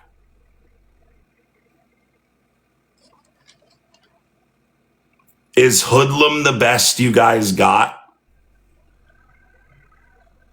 Hoodlum?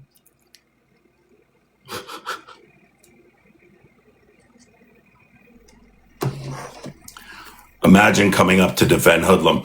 It's always the people that tell on themselves. She wanted to hear Hoodlum talk for another 20 minutes. You should follow him. He would love that. Hoodlum usually can't even get platformed. The reason he can't get platformed is because he threatened Brett and he's a bigot. But that's besides the point. I still like dunking on his ass.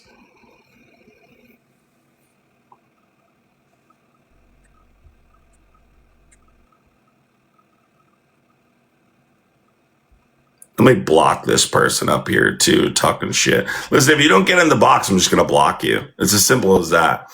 Lunar, that's not what happened, Lunar. You're blocked. Get out of here. You're weird and cringe.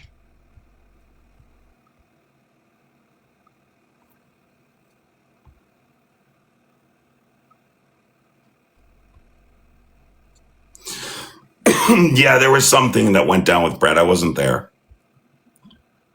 Yeah, I'm going to just start fucking blocking them unless they get up and debate. I wanted to hear Hoodlum explain the rest. Oh my God. Can you please stop following me for the love of God? You would think with that kind of like knowing me, you wouldn't follow me if you were like you would think you wouldn't follow me if you were like that, you know? You would think you just wouldn't follow me, but they can't, you know? Karening, I call it.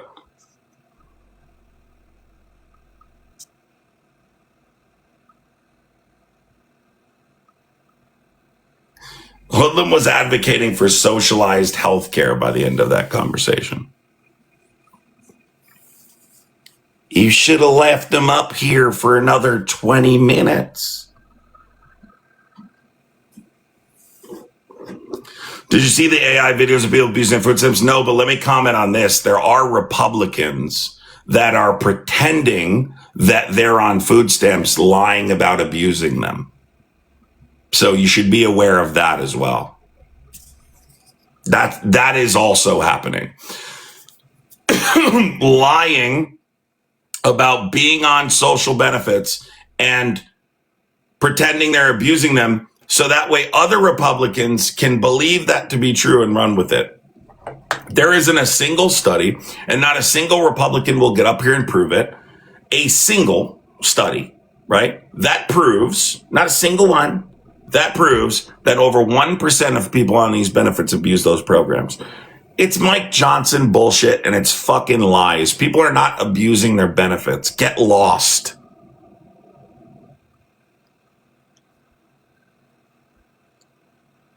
No, Hoodlum just found his future wife, probably.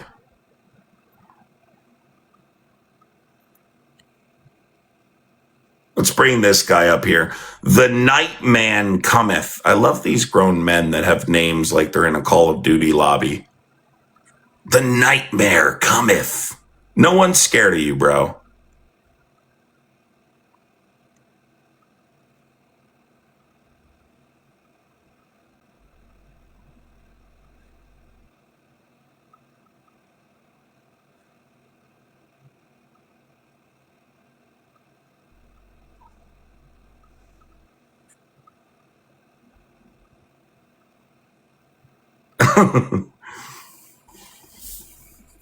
Some people are listening, but they're not paying attention. Well, that's typically the case. Especially if you think Hoodlum's winning, then you definitely aren't fucking paying attention. What's up? Are you a Trump supporter? Yeah, I am. How old are you, bro? 18. All right. Sorry, man. That's too young. You want me to give you? I'll give you a chance, I guess. I don't want to say it's too young. I mean, All right. So, why'd you vote? You voted for Trump, right? Should I be talking to him? Should I bother? I mean, why'd We you are both voters, correct? Yeah, I guess. Did you vote for Trump? I don't know how long this is going to last. I don't want to kick you too soon. Karen might get upset about it. It's all good. So, why do you believe I shouldn't support Trump? If I was to just give you like a surface level argument, I would say because he's a fascist. And what points to him being fascist? He meets every tenet of fascism. He has an obsession with national security. He's an ultra nationalist. He attacks higher education. He identifies enemies as a unifying cause. He has a general disdain for human rights. What's human rights? So he's deported people. An example of him is lack of respect for human rights. He's deported people to prisons known for their human rights violations. So that would beat that specific tenet. You're speaking on illegal immigrants, is that correct? Undocumented immigrants. People aren't illegal.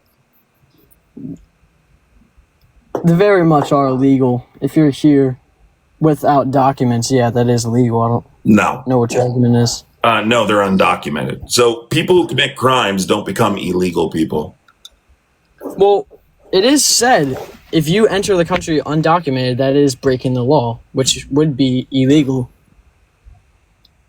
Am I mistaken?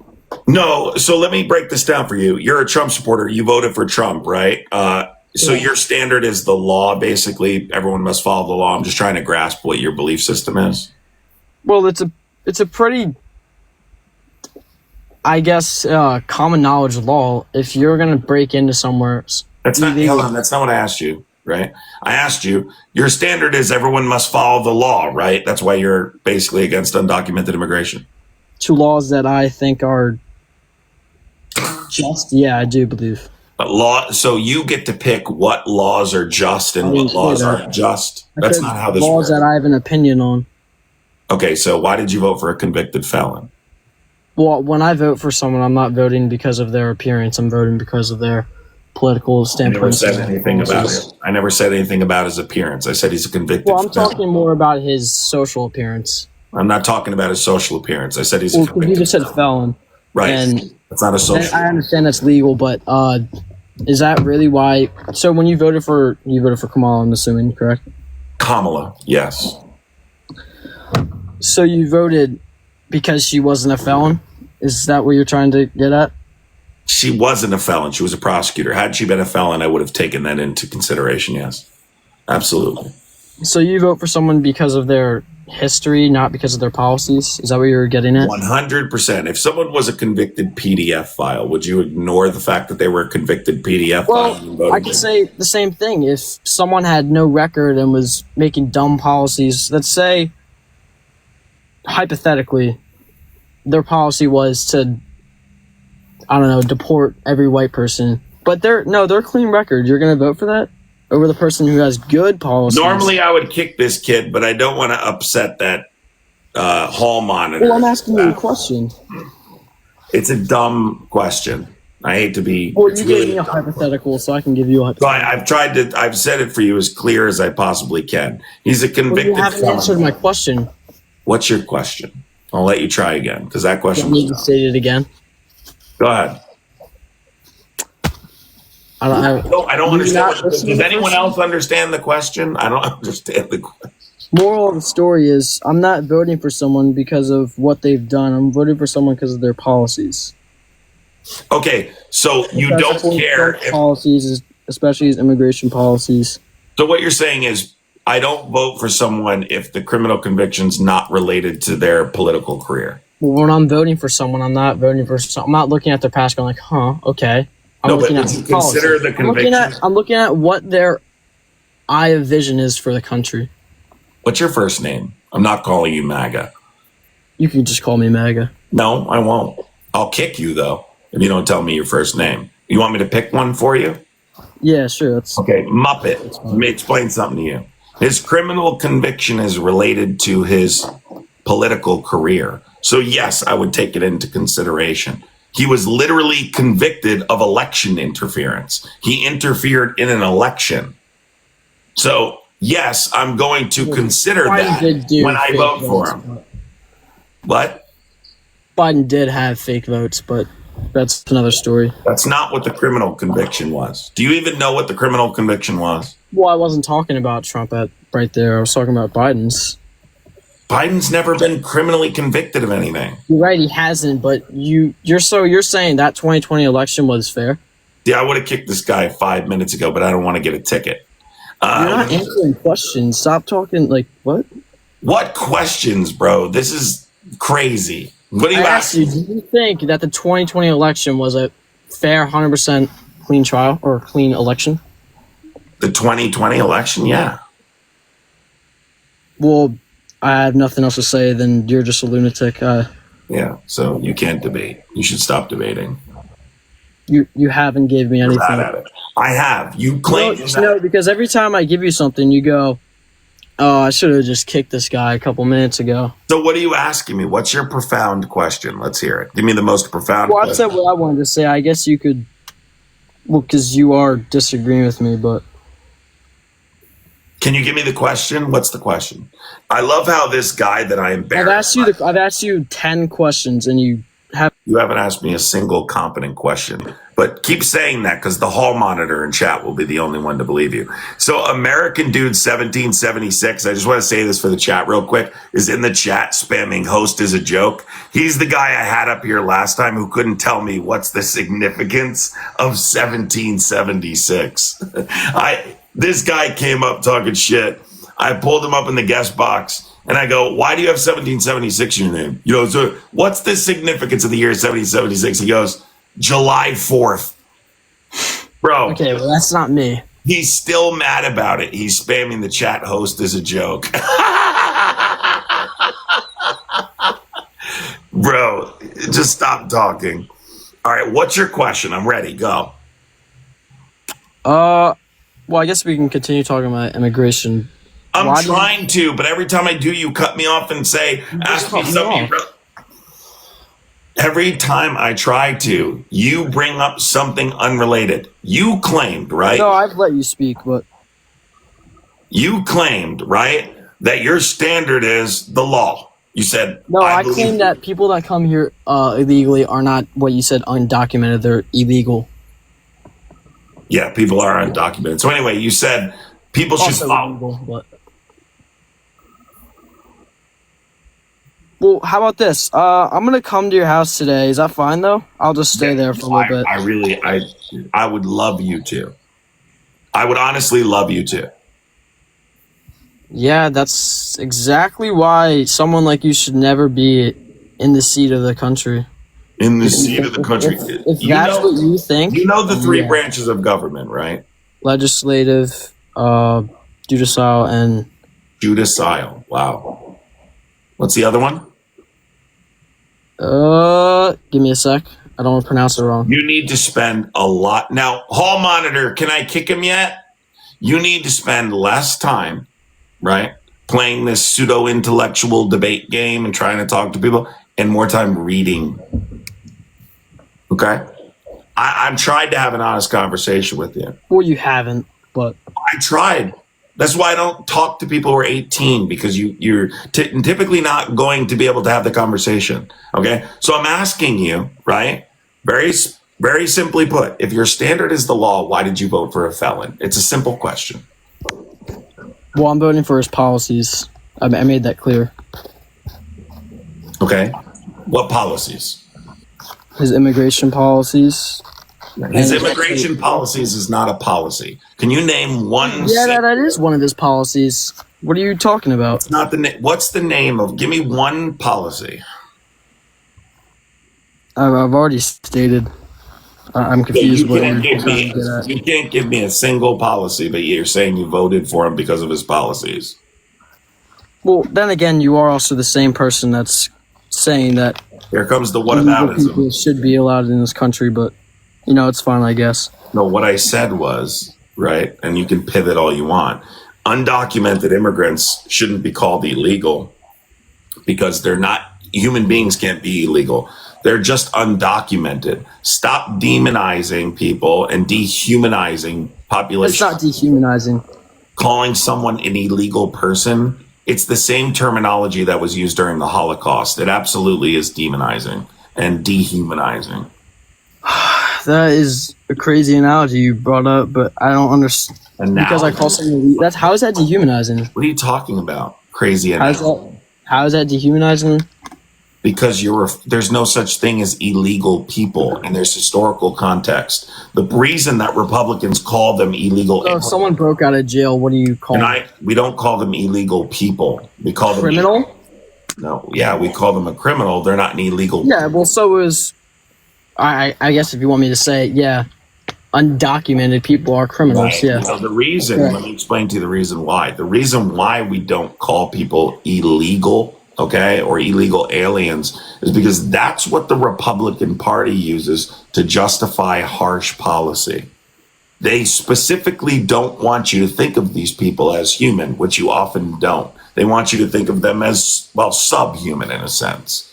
That's why they refer to them as illegal aliens to justify their harsh policies. When you see something awful happening to an undocumented immigrant or an undocumented person, you might feel something. But when you hear about illegal aliens I don't feel any being abused and their rights being violated and being unlawfully deported, you probably are less likely to feel something. No, not necessarily. Okay. Well, listen, but I appreciate you. All I know is that if someone was in my house illegal, I wouldn't want that. Like, I don't really know what you're trying to get at. Fuck. I hate my life. I really do. I just literally hate it. I really do, dude.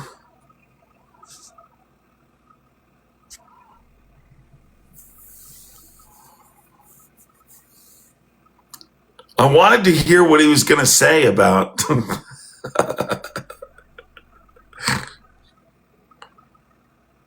I swear to God, man. We are in a world of trouble. Hey, what's up? Can you hear me? Are you a Trump supporter? Yeah, I am. Okay, why? Well, can we first talk about your prompt? I just wanted to bring up an argument for it. It says, why are you supporting this? But go ahead. Yeah. So I don't actually support that and that signature that goes with Jeffrey Epstein. And I would say the same that you wouldn't support the signature that signed the crime bill in California, and you wouldn't sign Kamala Harris's argument against the I think it was the Senate no, it was SCOTUS when SCOTUS was arguing for that she shouldn't keep prisoners in California longer for labor. When she was going against SCOTUS for that, you wouldn't agree with those signatures, right? I thought you were making an argument about this. Harris is not the president. No. Yeah, so it was an argument that you don't have to agree with everything that somebody has done in the past. This is in reference to? Yeah, Jeffrey Epstein. I said it in the beginning. Those are not comparable. We're talking about this, but this specifically. Do you know what this is in reference to? No, it was I don't know exactly, but I just know it has to do with Jeffrey Epstein. Well, that's not all it has to do with. This is a birthday letter that Donald Trump sent Jeffrey Epstein, that was highly inappropriate about keeping secrets and things like that. It was discovered in his estate. Yeah, I've heard of it, but I haven't looked into it. I don't know. You may know more about it than I do. Then. Well, it's pretty significant evidence that he's covering up a deeper relationship, a criminal relationship with Jeffrey Epstein. Yeah, I wouldn't support that. I don't think anybody supports. Like, I've never heard anybody be like, "Yeah, they were friends." Aren't you a Trump supporter? Yeah. Like, you supporting I would say I'm a Trump supporter, but not MAGA. Like, I don't like support everything. Like, I'm against like the building of the new ballroom and like. Well, I mean, you all say the exact same thing in this regard. So, like, yes, you are. No, I think there's a difference between being like a Trump supporter and being a MAGA. Like, a MAGA is like agreeing with everything he does. No. This isn't a situation you can just overlook, if that's what you're saying. No, I don't overlook it. No. I think it's one of the most. I think it's one of the most detrimental things to his character would be this whole situation. So you no longer support him, right? Like, okay, if I will grant you this. If I look into the birthday card and it says what you were saying, then probably I would probably not support him. I would. Let's talk about it. You don't need to look into it. I'll read it. All right. Okay, read it to me. Sure. Please say please. Please. Sorry. I didn't mean for that to come off as rude. Well, your vote is rude, but that's besides the point. My vote didn't really matter. I live in Massachusetts.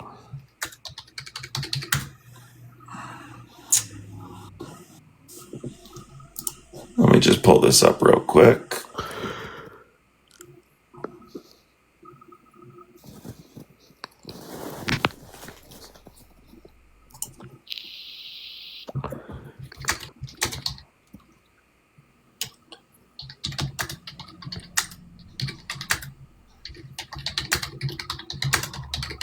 You have to bear with me. I have to pull this up, and I don't. Oh, no, I mean, no worries. I understand.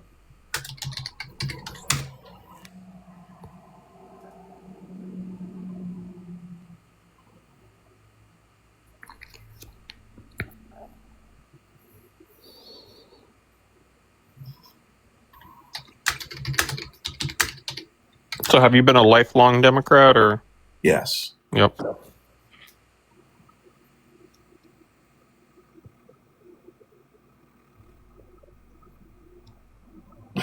God, I don't know where I put this fucking thing. If you can't find it, I can research it on my own time. Hold on. I'll find it. It's important we go over this. Okay, Donald. It's the picture of a young girl's, I'm going to say that very specifically, body. And it says, Donald, inside the body, it says, Donald, we have certain things in common, Jeffrey. Jeffrey, yes, we do, come to think of it. Donald, enigmas never age. Have you noticed that? Jeffrey, as a matter of fact, it was clear to me the last time I saw you. Donald, a pal is a wonderful thing. Happy birthday, and may every day be another wonderful secret.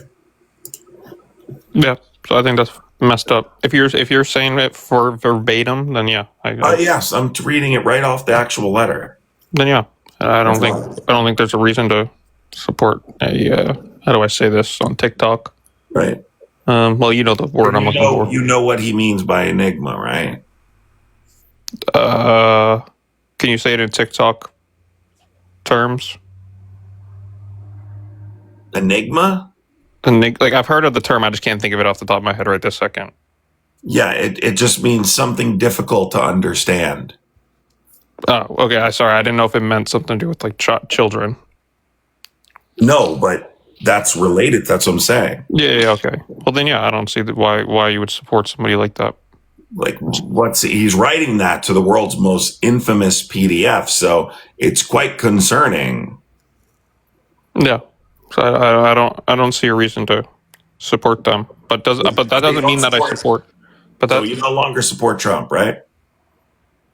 Yeah, if that is 100% true, which I'm just going to take your word for. Why don't we? It'd be nice to hear you say it. So why don't you take a second, just minimize and Google it, and then you can look at it and see that I'm reading it verbatim.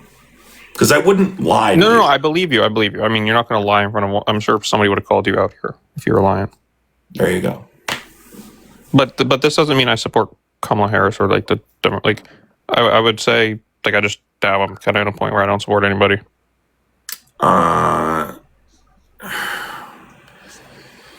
So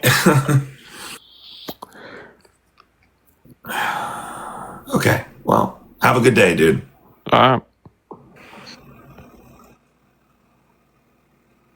Guys, American dude is in the box. He wants to come up, Mr. Let's bring American dude up here. This dude's still pissed, dude. What's up, butt fuck? Dude, remember when you came up here and got embarrassed last Yeah. time? So I was just curious.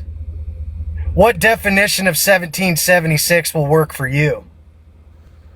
What do you mean, what definition? You don't think that, we declared our independence from Britain in 1776? July 4th happened in 1776? Right. It's the year that marks the Declaration of Independence, which should have been your answer, but that wasn't your answer. There's multiple things that happen. Even if you go into AI, I'm clipping it and going to upload the video. It's very clear you didn't know the answer. You researched it. You researched it after you got off here. That's no, I fucking knew it. But here's the thing. Why didn't you answer when I was asking you it? Well, because talking to liberals, you guys have different answers for fucking everything. So when I say 4 times, I asked you in that clip, what is the significance of the year 1776? And you go, 4th of July. Well, in a nutshell, we declared independence from the Brits. So is that not true? Yeah, Did you learn that in school? Listen, the answer would have been the answer I gave you, but you didn't give that answer. Okay. You gave the answer now because you went and researched. No. So curious, yes, what is it about the year 1776 that offends all liberals?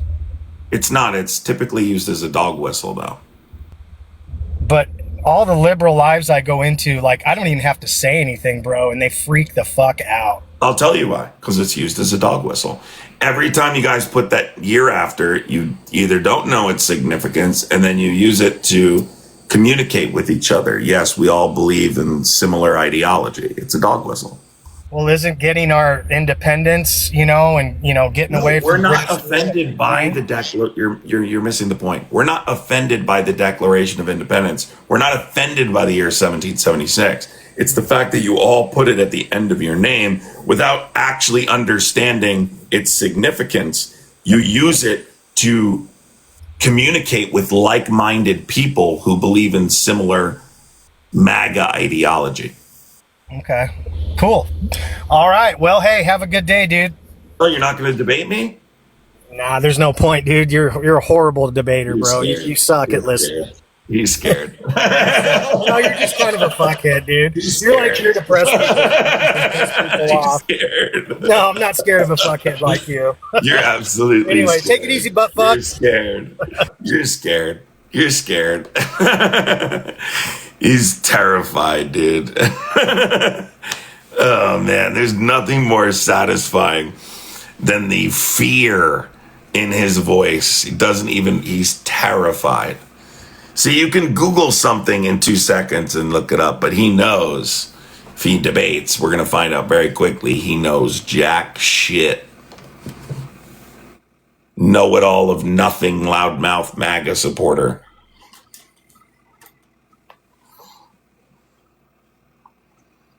I have the clip. I'm gonna upload it. It's hilarious. He came in last time to insult me, and my only response was, okay, what is the significance of the year 1776 on your name? He went completely silent. What do you mean? What's the significance of 1776? July 4th! He couldn't answer. Liam's brother? No, that's another guy. Same ideology, different dummy.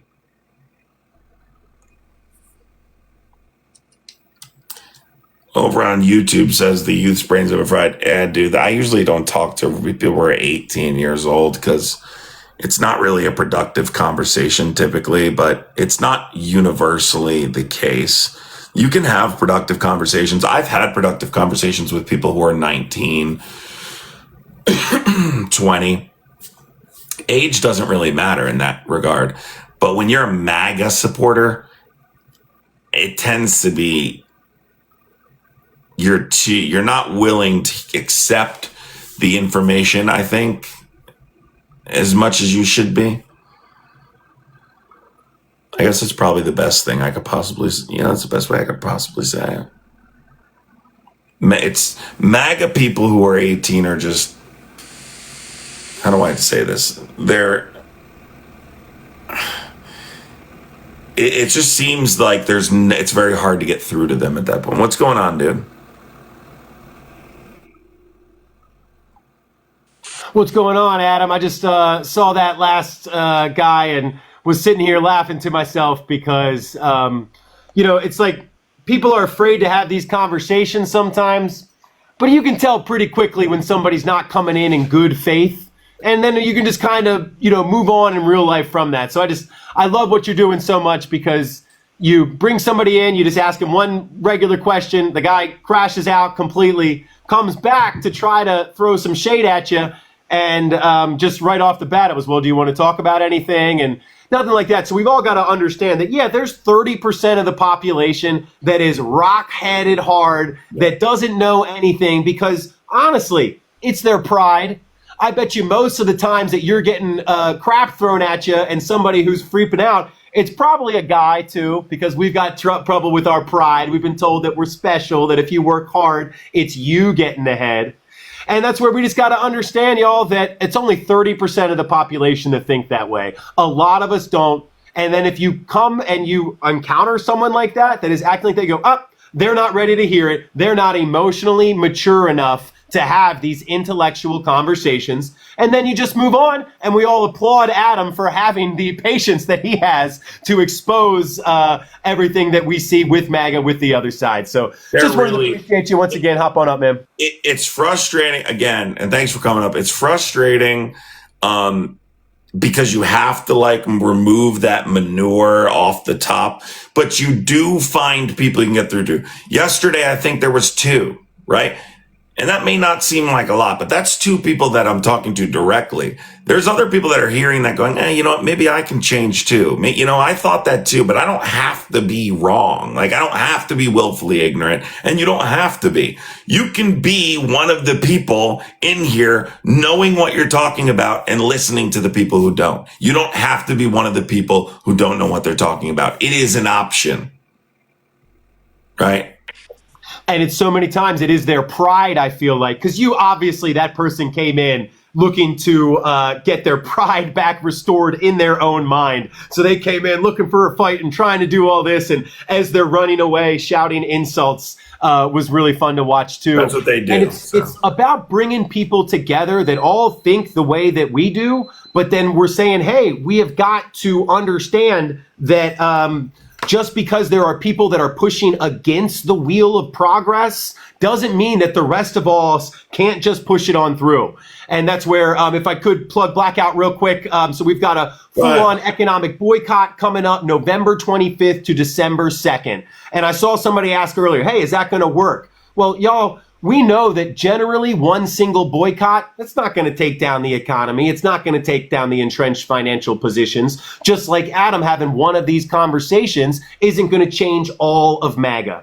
But what we're trying to do is incite a culture shift. And what that is all of us coming together using shared language, shared actions to create shared power. So keep going to lives like these, learning how to talk to other people and spread the word. If you want to do a little bit more, hop on over to Blackout the System. We can do some economic pushback. And it's only when all of us come together to realize that it's not just the blackout. It's not coming for just one of these conversations. It's about showing up each and every day. Because when you're looking to make a change, you don't just go and make one big change in 24 hours. You make little changes every single day. And that's what we are doing up until the blackout. That's what we're doing during the blackout. And the most important part of all of this is staying connected, because the only way that we can achieve our independence is we understand that we are all interdependent. So interdependent. So, oh, did I freeze out on you? Yeah, you froze. I'm so sorry. Well, I ended with we're all interdependent, and we need to understand our interdependence to have our independence. So go, follow us on Blackout the System. We're having an economic boycott. Let us know if you have any questions. Adam, do you go live the same day, the same time every day, or is it kind of fluctuate? Or I try and be as consistent as I possibly can. I'll get more spot on when it gets closer to the midterms. But yeah, in the morning, as consistently as I can, as much as I can. What time are you normally on? Usually between 9 and 10 Eastern, 8 and 7 Central. Sweet. Cool. So I go live at like 11. So what I've been trying to do is I've been plugging like shows like yours that are either before or after. Because my idea is, hey, let's get like a programming network, right? Where we're all kind of like, hey, we got Eric here or Adam here from now to now. I'm coming on at this time. We got somebody else at noon. We got, and it would just be cool to kind of have just some kind of coordination with all that. But Perfect, like I said, we'll catch up sometime, and just always appreciate the time, man. Thank you so much. Yeah, send me a DM. We'll link up. Cool. Sure. Awesome. Have a good one, everybody. We'll see y'all. You too. Bye-bye.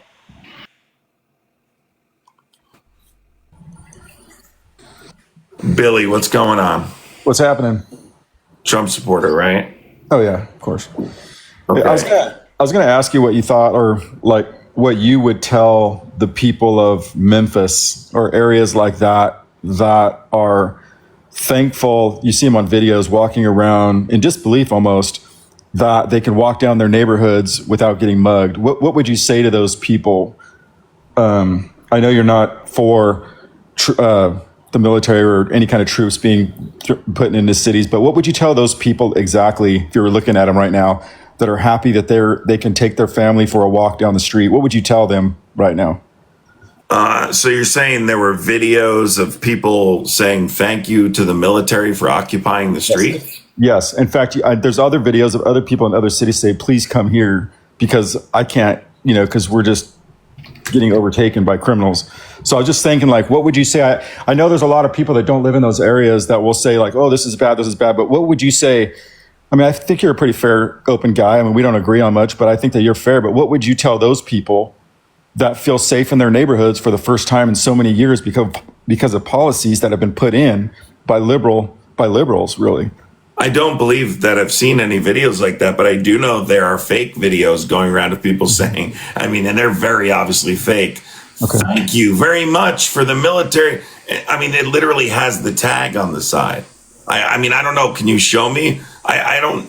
Now, not to say nothing is absolute, right? It's not to say that there's not potentially one or two people that don't know their constitution and don't understand that it's technically illegal and it's a police state and you shouldn't support it, or what the consequences are of allowing the military to conduct civilian law enforcement.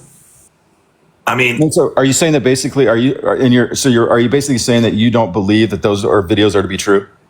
Depends on what videos you're talking. I haven't seen. They're just videos. These people don't look like actors, dude. I mean, they look honestly like people that are excited. Screenshot one of the videos and make it as your. I'd have to go search it and come back to your thing. I'm not going to go search it. How many videos have you seen? A lot of them. They're all over, dude. Billy, I'm being honest. I haven't seen any. No, I'm telling you. Like, I've seen them. I'm not trying to sell a show here, dude. I'm just saying I've seen videos of people that are genuinely, honestly saying, like, thank you for doing that. Like, and the other people saying, please come here. So they're thanking the National Guard? Yeah, they're thanking Trump too. They're saying what they're thanking the National Guard for? Because they can actually walk down their street. There's not like a gang of hoodlums sitting there robbing people at intersections, carjacking them, making it so they can't walk to their local stores because they can't walk down the streets. But the National Guard can't work in a civilian law enforcement capacity. So why would they be thanking the National Guard? I thought they were thanking Trump. They're thanking Trump. specifically. So they're thanking Trump for the National Guard working. They're thanking Trump for cleaning up the city so they feel safe in their city and they can finally walk down the thing. I mean, there's people out there. There's one guy that had a video, and I know you're going to say this might not be real. This guy's out there flaunting his jewelry, like he's being like antagonistic, of course. And he's but he's doing it because he's saying like, normally I would never be allowed to do this. That's the message that he's doing, And I'm not saying like, bro, are you sure this video's real? Dude, there's not one video. Just go on TikTok and search video. So you're saying there's a guy who's like, normally not a guy. I walk down the street with my gold on, and now he was joking, but yeah, that's what he was doing. He says, I would never be able to do this. Like, because I mean, obviously you can't walk through certain neighborhoods, right? I mean, you can't do that kind of stuff. But I mean, you can go on there and search the videos. I mean, people can do it for the search for themselves. It's not like they're hard to find. There are many videos of people thanking Trump for cleaning up their cities. There's one people that, would say they would never drive up to this intersection right here with their windows rolled down. I mean, that's a real thing in a lot of cities. I mean, it's not, you would agree though, right? Even if these people were fake, you would agree that there's some areas that you couldn't drive up to an intersection with your windows down, right? Are there areas in the country that you would be concerned for your safety? I mean, of course. I mean, there are places that, I mean, like you could be more likely to be the victim of violent crime and less likely to be the victim of violent crime. But what are you insinuating? I'm insinuating that we should at least say, like, maybe in some of these areas this might work. I know you may not like the idea. No. So you'd rather have the crime? What I'm saying is crime has been going down. You have to look at the data, okay? So when you look at the data on a national level, what you see is that crime has been significantly decreasing since the pandemic, with the exception of 2023 and a slight spike. Mm-hmm. Crime has been going down significantly. Why do you think that's happening? Like, why do you think that those numbers are going down? I'm curious. I have an answer, but I want to hear what you think. Well, there's a number of different reasons. Community outreach programs are one of the reasons. Is it maybe because they're not prosecuting them, that we have radical DAs in that aren't charging them? I know right here, I live in Bakersfield, California, and still count. It happens here. It happens here. Still being arrested, so that would still count in the Uniform Crime Data Report. No, but we have it here where people aren't being charged for crimes. That's not true. Oh, okay. Not charged for what crimes? Let's walking into a Walgreens and taking whatever you want. Walking into a Home Depot and stealing tools off the shelf and walking out. That's not true. What you're talking about, that those security guards can't tackle these people and perform law enforcement like on these people. Is that what you're saying? Well, I mean, California had Prop 47, right? Which made it. Yeah, but it's not. Again, do you know what Prop? I mean, do you understand what Prop 47 was? Across the entire nation. Go ahead, explain it. Let's hear it. Well, if it was under a certain amount of money stolen, that they wouldn't be charged, or it wouldn't be a serious. We're not talking about violent crime. We're talking about property. I'm just talking about crime in general. Yeah, I mean, I'm talking about everything. But we're talking about property theft in this circumstance. You're talking about property theft. You're talking about theft. I'm talking about everything, though. I'm talking about theft of everything. Why has there been a reduction in violent crime? I would say there's. I mean, I don't know where you're from. I mean, there's a lot of violent crime here. I don't know. Billy, I'm literally taking this data from the FBI. This is a uniform crime data report. It's submitted across the country. What is lowering the rate of violent crime? I would say, honestly, some of it is officers not wanting to confront people, probably. What? Well, you asked me a question, and then you don't want me to answer. So I'm saying like this. I'm thinking like this. Like, there's probably a lot of officers that don't want to go in, especially everything after 2020, and have a chance that you could have cameras pointed at you. You did something wrong. You go to work. You think you're going to go do something good today, and all of a sudden you've got some kind of homicide charge because someone didn't like something or something like that. I think for a lot of, and that's why, if you look at it, well, I would say that for a lot of officers, that they don't want to deal with it. That's the simple thing. And I think that there's a lot of crime that doesn't get picked up now because officers said, screw it, I ain't going after it. And I just think that's why. I mean, yeah, you could say like, yeah, is there some policies that maybe helped? I don't know, maybe, but I think there's a lot of officers that don't want to mess with it. I wouldn't. Would you? Can you substantiate that that's true? Well, I'm just saying, would you? Like if you were an officer, would you want to go in there now knowing that, yeah, you suit up every day, you kiss your family goodbye, you go in, and then all of a sudden you're sinning against the worst. And if you make a split decision error, all of a sudden you're going to get thrown in jail and you're going to be on the front page of the newspaper and all that stuff. I mean, if you look at it, everything's, it's just like, why would you want to do it? Not happening though. That's just some weird thought you had, but that's not happening now. Oh. Okay. So, one more question. So they're not engaging with violent criminals.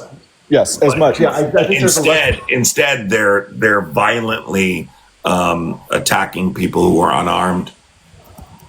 Like I don't understand what you mean. What does that mean? I don't understand. I mean, there's a police officer on trial right now for unaliving Sonia Massey. Right? Like, I mean, I don't know where. I'm not saying there's not things that don't happen wrong. I'm saying like this. If I'm an officer though, like I may not want to deal with it. Like that's what I'm saying, because now everything is so meticulously looked at, every single thing. It's like if you make a small error, right here, right? And this is on justice.gov. For the past 3 years, the Justice Department has been executing a comprehensive strategy to reduce violent crime, one rooted in local communities. Remember, I've been talking about these community outreach programs. They're doing this in nearly 90 major cities across the country today. And violent crime has continued to drop during the first 6 months of this year compared to the same period last year. 17% decrease in homicides. Community outreach programs are largely credited with reducing violent crime.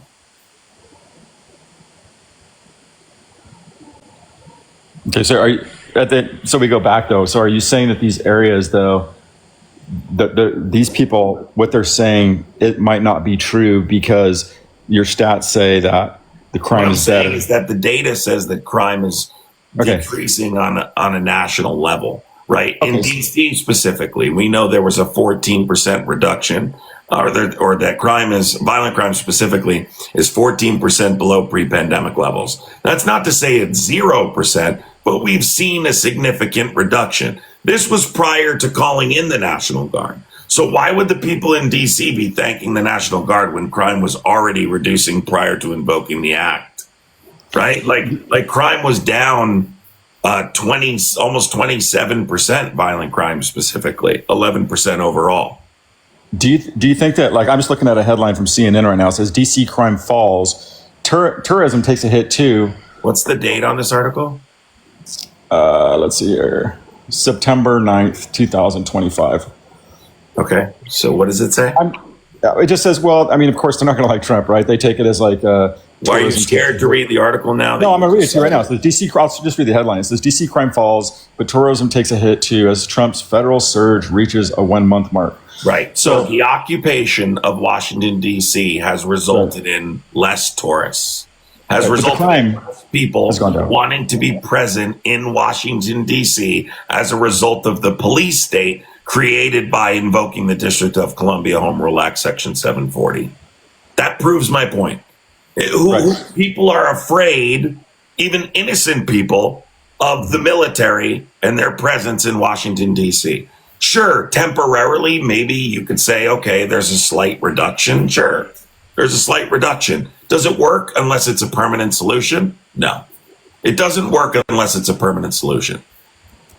Meaning you would have to keep the military present in these cities forever in order for it to result in reducing the violent crime rate. Community outreach programs accomplish the same goal without unconstitutional military occupation. So you're saying, okay, so what, just so we agree. So what's the answer?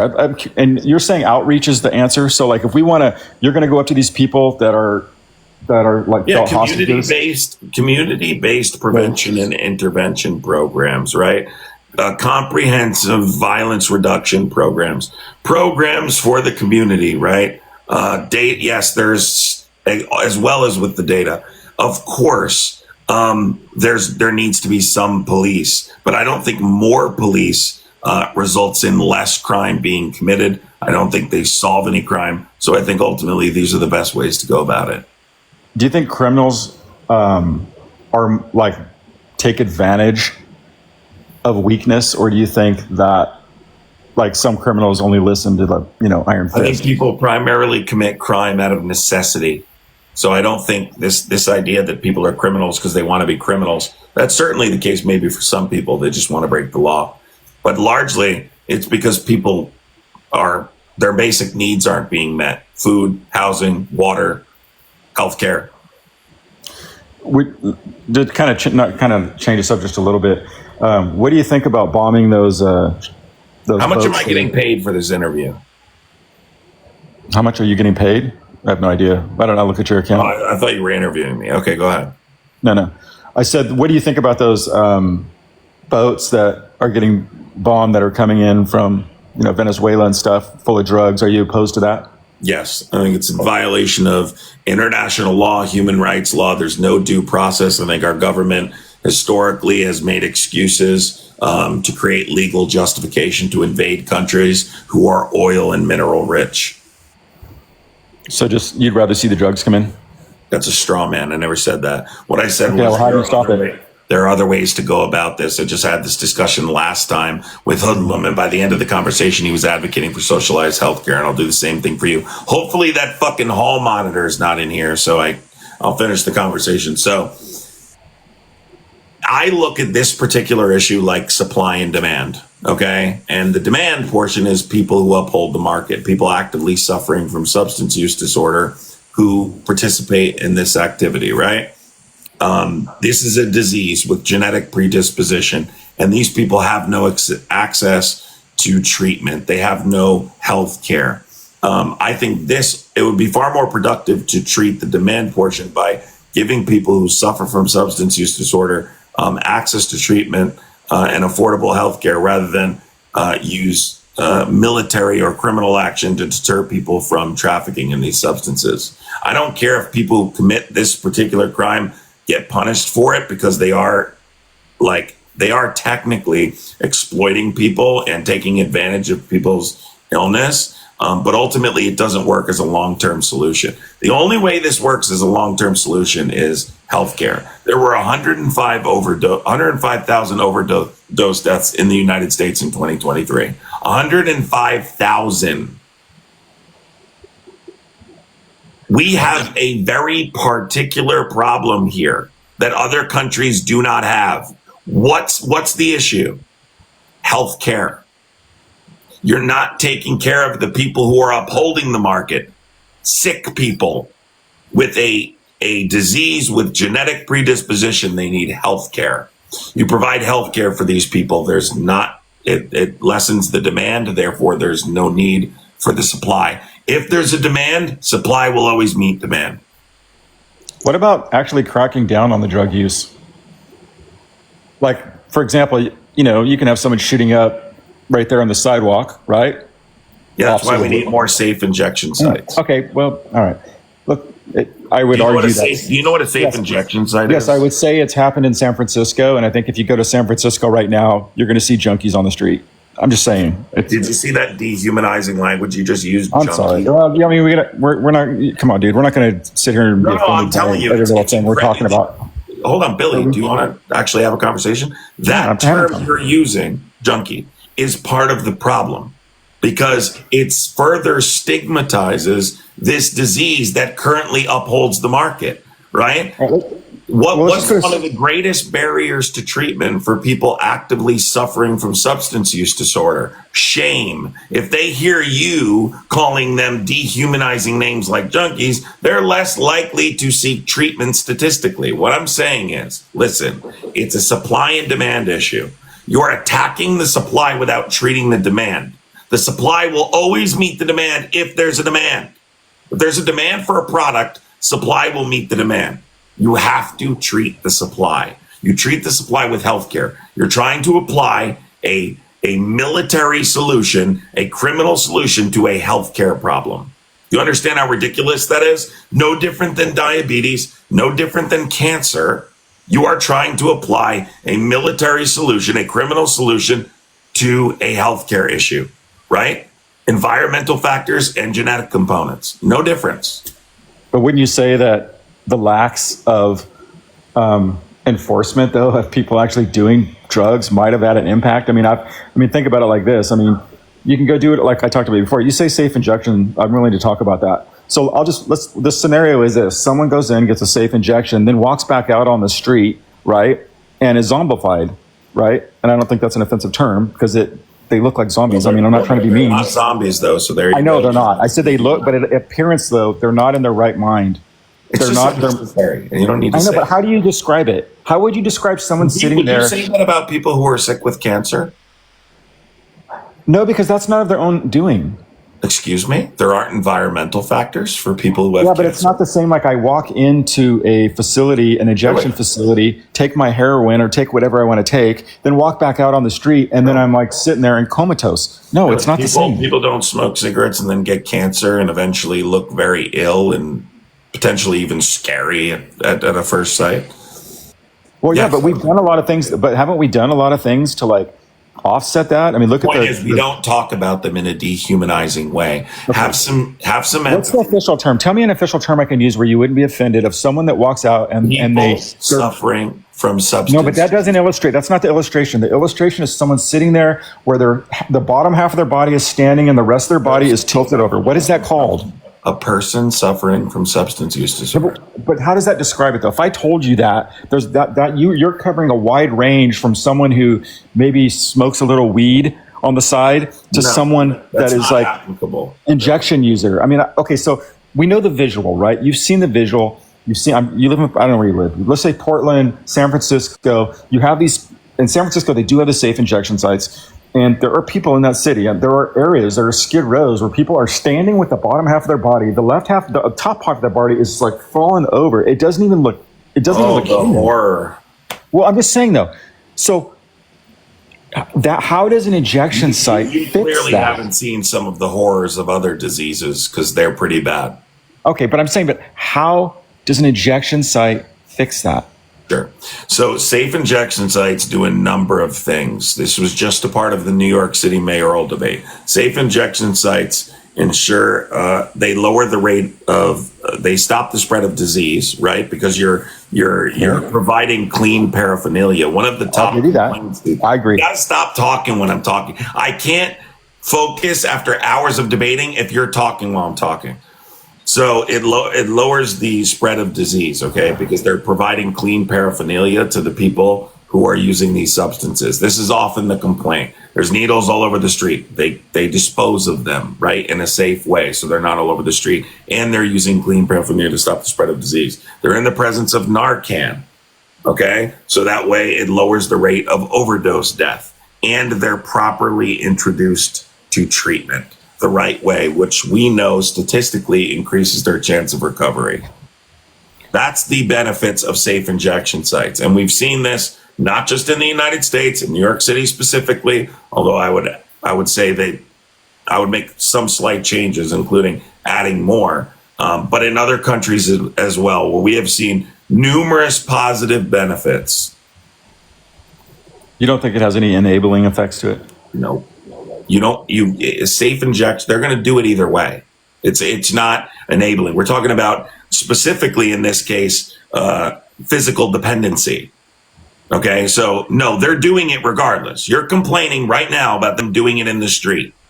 Now I'm telling you an option where they don't do it in the street. It's not, the public doesn't see it whatsoever. The paraphernalia is disposed of. And every time they enter, they're trying to encourage them to enter treatment. Right? They're being introduced to treatment by medical professionals, right? They're in the presence of Narcan, so people aren't dying. We had 105 overdose deaths in 2023, and they're stopping the spread of disease by providing that clean paraphernalia. It has numerous positive benefits. Then the public has nothing else to complain about, so they don't have to witness people be sick. Even though if we had a proper healthcare system, this wouldn't even be necessary.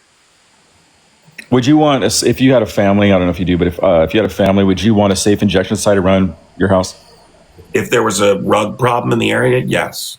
You would? You don't think that would draw people to it? Absolutely. Well, you don't think that would draw more? Absolutely, I would. Do you think that would draw more people to it?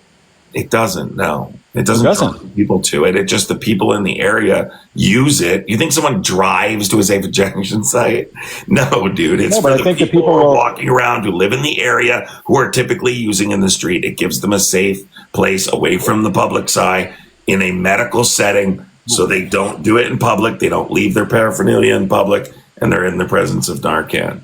So they have to stay in there after they do their injection? They can't leave? No, they can. It's voluntary completely, but majority do. Yeah.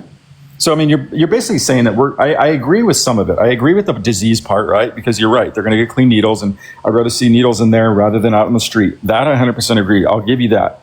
But the idea that this somehow is like making, and most of these people don't. You know what? If you ever ask people that are on drugs or homeless, a lot of those people don't want help. They don't even want assistance. I try to help. I've tried to help people. Wait, to them or not. Wait, you said you asked me not to interrupt you, and I just asked the same. Well, you've done it multiple times, so okay. Well, I know, and I tried to stop. So, but what I'm saying is I've personally tried to help homeless people. I've tried to help, and it works for like a day or two, and I can tell when someone is like has done drugs. Like I can tell. I mean, I just can tell, and like I try to help, but at the end of the day, they end up. Once they kind of see that, like, I have a kind of a zero tolerance, or I kind of really do want to help them actually get away from where they're at, they pull away and then they don't come back because they don't want, some of these people don't want that. They want to have their life. They want to do their drug. They want to go off in the corner, and that's how they want to finish off their life. Stop making broad claims about people. Okay, I'm just telling you, there's a lot of people like that. A lot of people are homeless because they choose to be. That's not. That is true. God. Oh my fucking God. They don't want to answer to people. They don't want to. They don't want to. They don't want to have obligation. Oh my God! You don't understand that? Understand that? Yeah, that there are people that just don't want to. They don't want to be part of society. They don't want to answer to people. They don't want to pay taxes. They don't want to have to get up and go to work every day. Yeah, those are real. That's real. No, you're so fucking wrong. If you're admitting that someone in that circumstance is actively suffering from substance use disorder, which you admit is a disease, do you think they're in the right state of mind? No. Do you think that that they're making decisions they would make if they were sober? So how can you make such a claim? Here's the point, okay? I don't know why this is so difficult to understand. You cannot apply. And by the way, hall monitor Karen, I'm not going to go over this 900 times circular argument for your sake, Muppet. Very simply put, you cannot apply a criminal punishment to a healthcare issue. It's that simple. So I don't need to keep going over the same thing and repeating the same thing, and then you say a thing that's not true, and then I correct it. It's very simple, right? No different than diabetes. No different than cancer, no different than any other disease. You cannot apply criminal punishment to a healthcare issue. These are real people who are suffering from a disease. It's ultimately not their fault. Often they've experienced some kind of traumatic event. And that also is because we have no actual healthcare system to assist people in treating their trauma. It is very much about our lack of health care.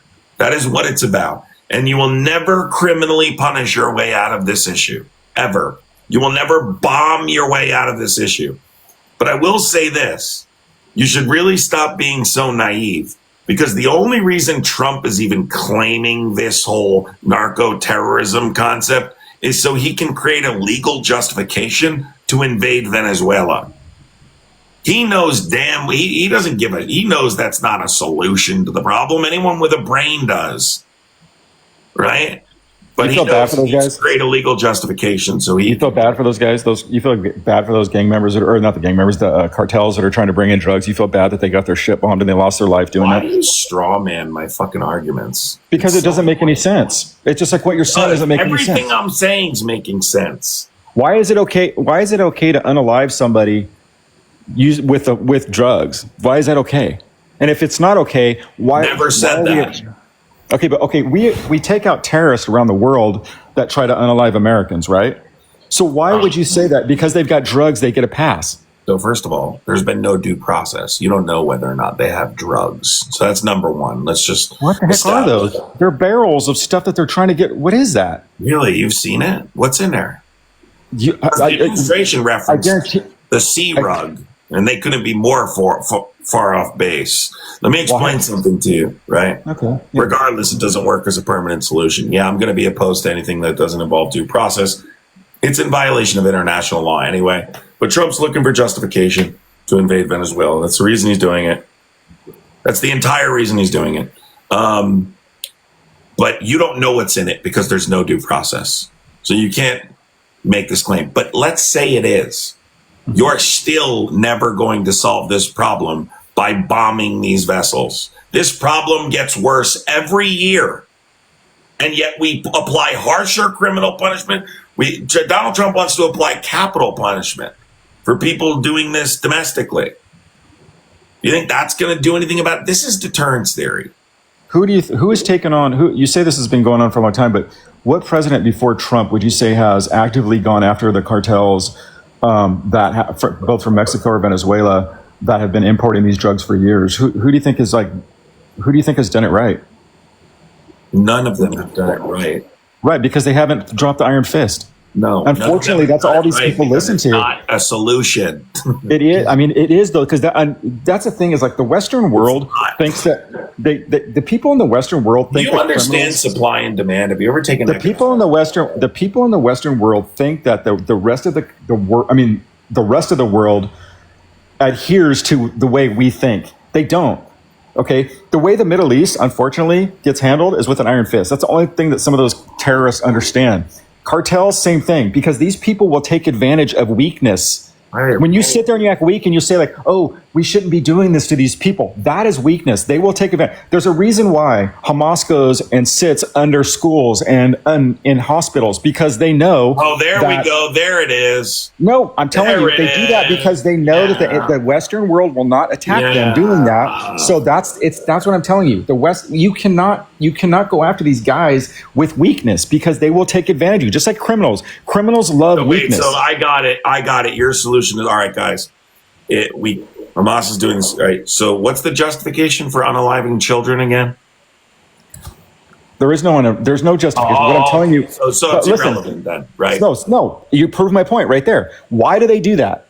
Why do they do that? Because they're evil. I know, but no, we know that. But why do they do that specifically? Because they're evil. No, say it. Because they know that we won't attack them if they're hiding behind kids, right? So wait, who are you talking about? I was talking about Israel. I was talking about Israel. That's what I was talking about, Hamas. I'm talking about Hamas. Why do they sit there and they hide? Are you talking about Hamas or the Israeli Because government? I'm talking just about the way that the criminal activities I'm talking about work. the Israeli government unaliving children, not Hamas. I'm talking about why do these organizations hide behind kids? Why do these people from Mexico human traffic people in? Like, it's why they take advantage of weakness. They take advantage of it. They sit there and for us to sit there and try to be nice to these people that are trying to smuggle in massive amounts of drugs. It's like, I don't understand why people are like this though. Like, why you guys have this like, we must be strong kind of mentality, right? Like death, bombs.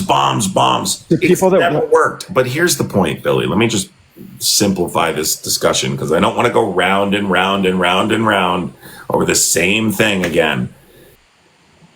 U.S. intelligence has been wrong before, right? Administrations have lied to create legal justifications to invade other countries, correct? Yeah. Okay. Iraq. They've lied. They haven't been wrong. They've lied too. So, I mean, I'm on that. No, they've been wrong. They've absolutely, they were wrong, I think, in some cases with Iraq. But yeah, they lied too. It's a combination of both. But the point is, it doesn't matter either way. It's not true. What they're saying is not true. So we know they've created legal justifications to invade countries like Iraq, right? And we know the consequences of toppling leadership in other countries and claiming we're going to install a democratic government, and that ultimately results in that government being overthrown, and then that results in, terrorist organizations taking control of leadership of the country.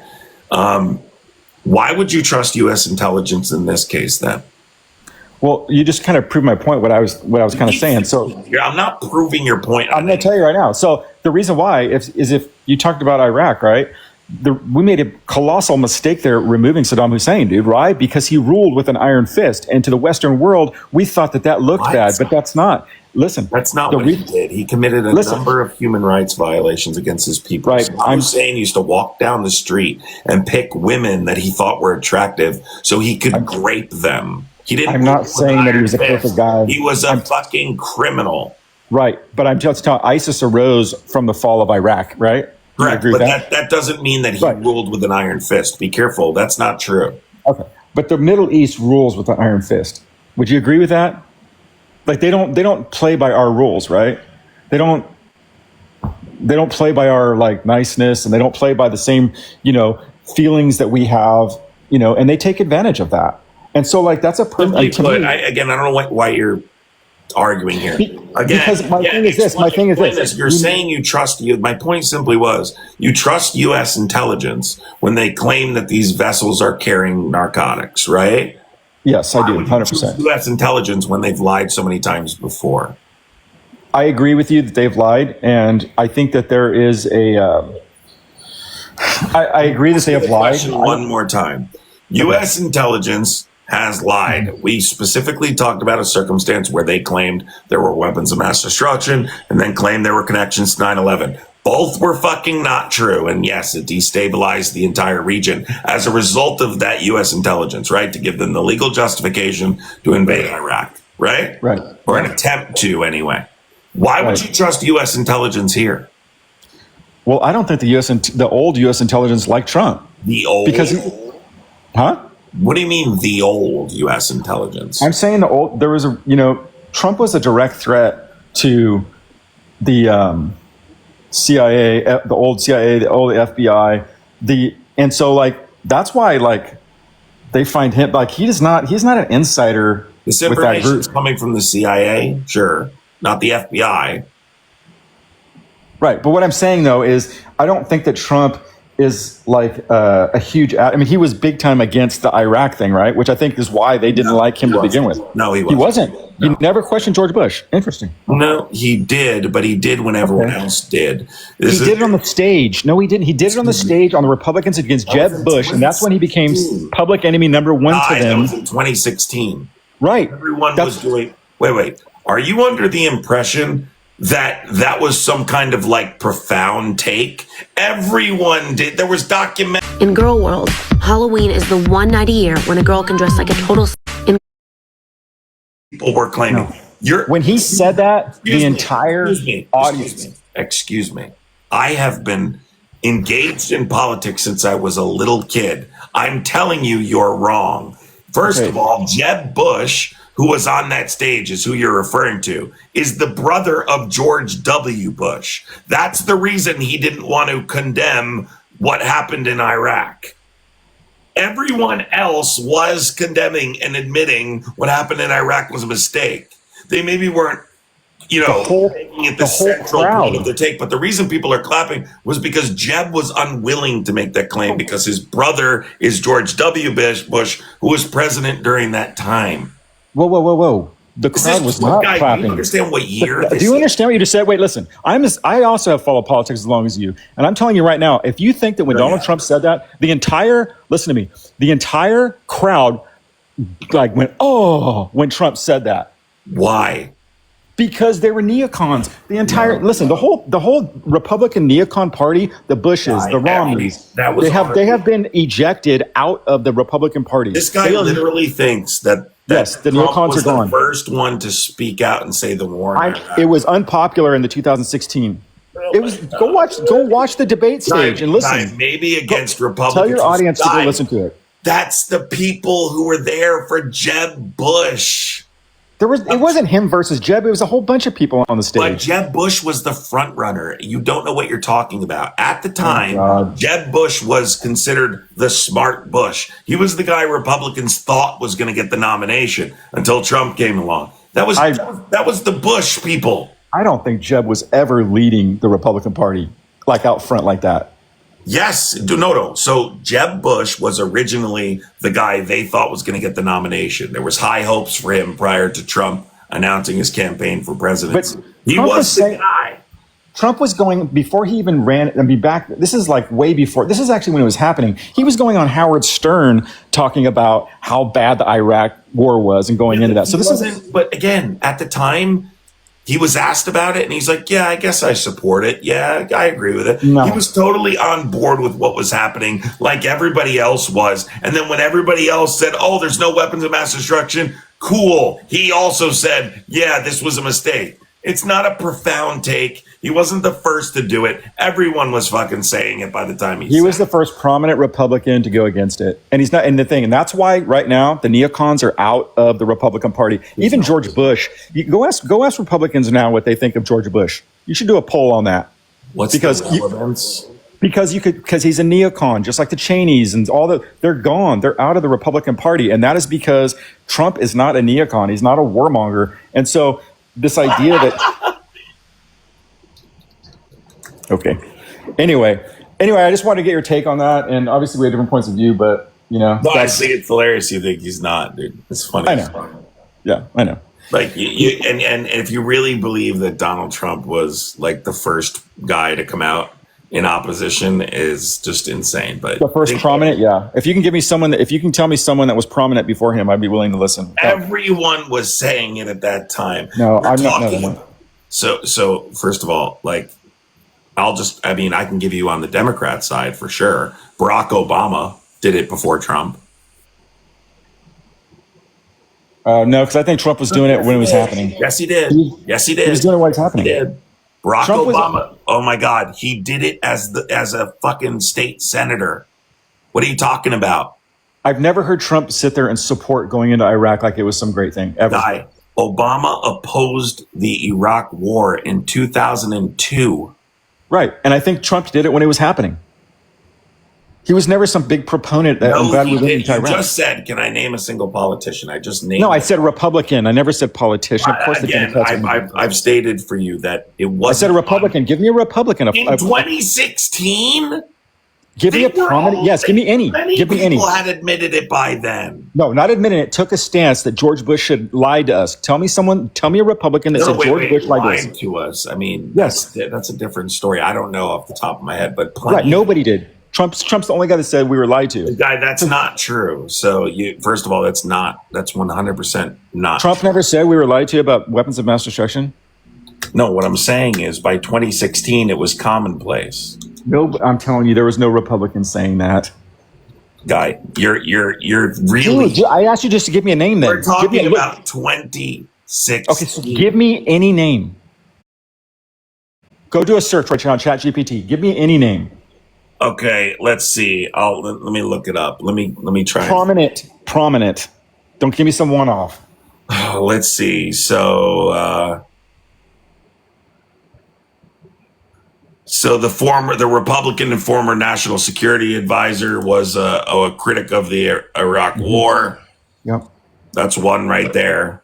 Give me someone prominent though. Give me like a name. Why is that not prominent? Because he's not. I could ask your audience right now who was that. Not one. If you wouldn't have told me what his stats were, not one person would know who that was. Wait, the national security advisor. Give me his name. What's his name? It's so you're looking. You don't even know his name.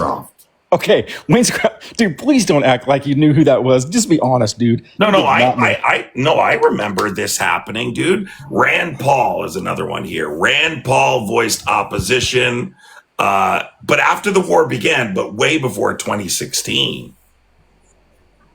Yeah, of course. Rand Paul's like a fiscal responsibility person, right? Guy, how many like times are you going to excuse it when I give you Republicans? You said name one Republican. Yeah, give me Rand Paul. Okay, I'll give you Rand Paul. But he was not on the stage there, front and center, saying that we were lied to go in to Iraq. Yes, he was. Okay, so do you think? Yes, wait. So you think Rand Paul wasn't on the stage saying that? Yes, he was. He was on the stage. Do you think the Republican Party now? On the stage.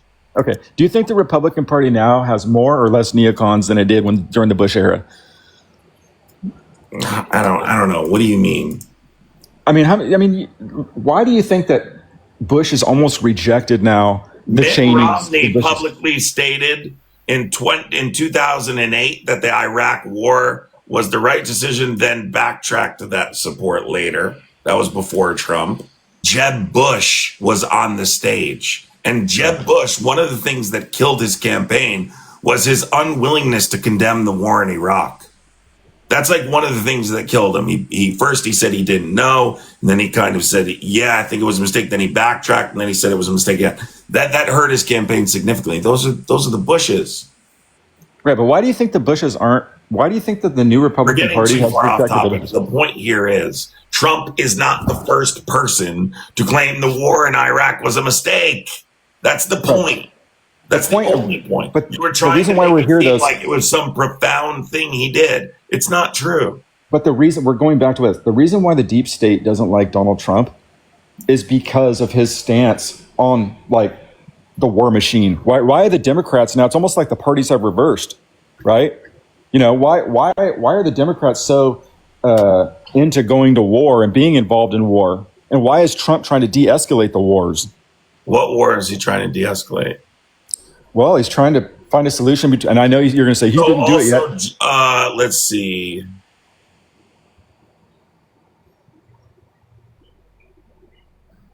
I mean, technically, like, all right, go ahead with your question. Go ahead. No, my thing is, though, is that the reason why the deep state doesn't like Trump is he's not part of the war machine. You can't control Trump. Can you tell me what wars he solved? Sorry. Well, he's trying to get a negotiation between Russia and Ukraine, right? You can say it hasn't been successful, but that doesn't that situation worse significantly. Okay, but he's still trying to find a solution to it, right? No. You can say it's not just about finding a solution, right? When you negotiate with these countries to bring the war to an end, you need to make sure that it's under very certain circumstances. He's talking about drawing battle lines where they are right now. Russia controls what, 88% of the Donbass region? That's the economic heartland of Ukraine. Oh, how did that happen? How are you? Hello. How you doing? I was watering my plants across the room. I don't know how this even happened. Sorry, I'm just weird. Have a good day. Thank you. You too. Not today, but you're turning 30 in a month. Happy, bro. Your anniversary's today. Happy anniversary, Tara. I hope you have a wonderful day. Doing anything special? Don't go to Applebee's. That's all I can say. I went to Applebee's recently. It's pretty bad. Don't go to Applebee's.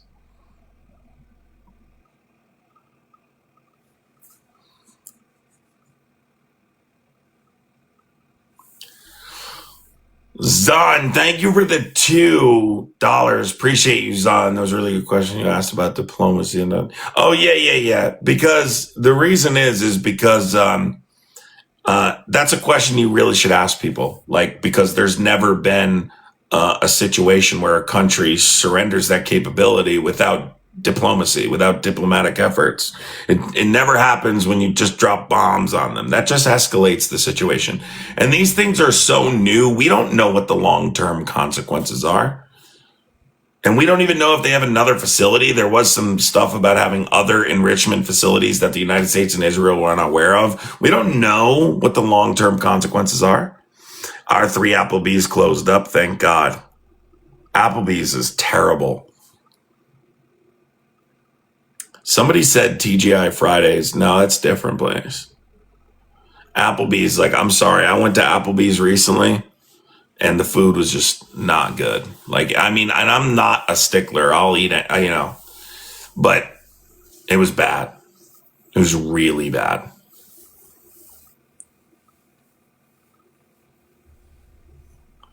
The last IHOP I went in, somebody next to me had their shoes off and it smelled like bleach. I'm never going back to one of those again either.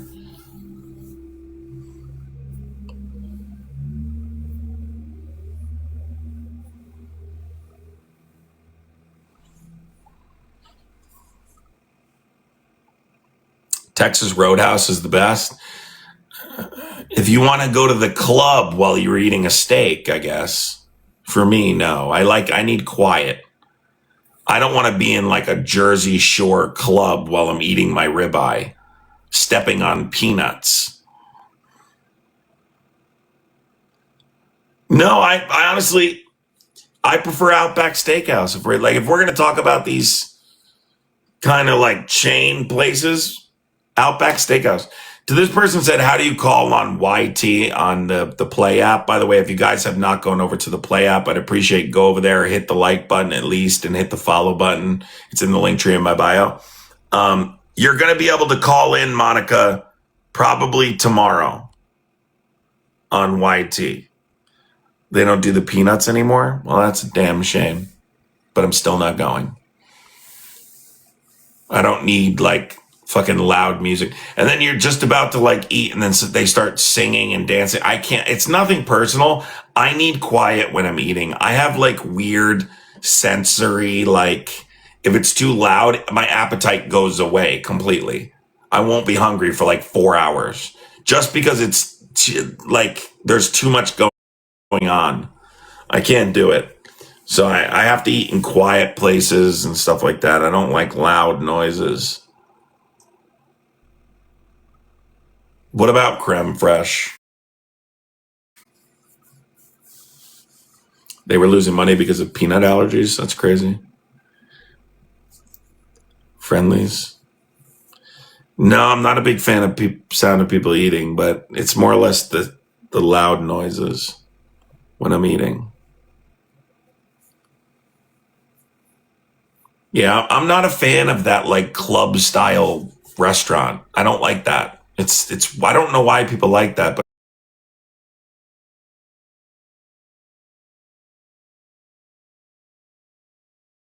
to each their own. Do you imagine that was the real Applebee's? Imagine that was the real Applebee's.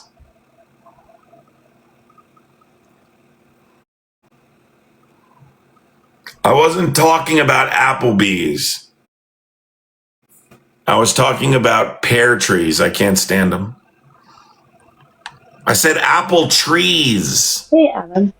What's up? I'd like to interview for the 1-800 Muppet phone line. You'll have to send me a DM. Send me a DM. Okay, on Instagram? Yeah, probably. Okay. Thank you. Bye-bye. Yeah, I have to get this other phone thing up for the YT so people can call in over here. I really want to do that. I think it'll be funny as hell. Sports bars are totally out of the question. No, because I'm not there. I wouldn't be there to eat, Rory. If I'm sitting down to eat, like I'm sitting down to eat, I just don't want loud music and stuff. It's weird. Outback Steakhouse doesn't do that. So Elon Musk started following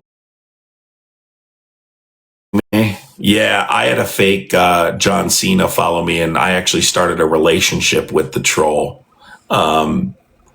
Basically, a fake John Cena followed me, and so I started like flirting with the fake John Cena, and like within like 4 days, we were calling each other baby. And then I actually got the ick and I stopped playing along because I didn't answer for like 3 days. Like, baby, are you there? Baby, are you going to send me the $4,000, baby? I need to pay my electricity, baby. And I was like, fuck it. I'm actually getting the ick. I can't even play this anymore. And then I typed back, yeah, I'm just not feeling well. And he's like, feel better, baby. Like, why is John Cena calling me baby so much? Dude thought he was about to get a fat $4,000 from me. All he had to do was click my account and he would have known I was trolling. But I uploaded a video of that on Instagram if you want to go look at it. It's funny. Hey, baby. I remember I was like, you can't see me, baby. And he didn't even get it, which I was like, wouldn't John Cena get that? Yeah, I have Instagram. It's adam.crai. Adam, and then a period, cray. Like, you can't even see me, baby. And he was like, okay, are you sending the 4,000?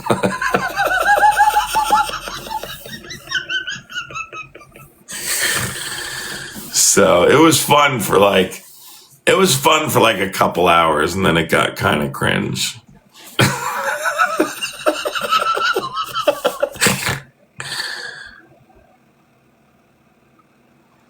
So, anyway, I think that's it for me for right now.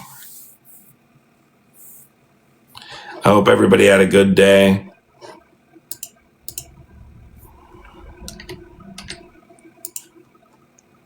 And,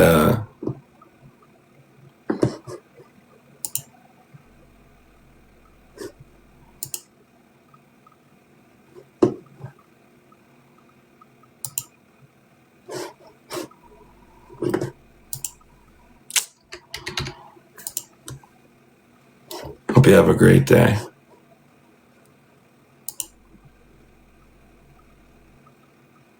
Okie dokie.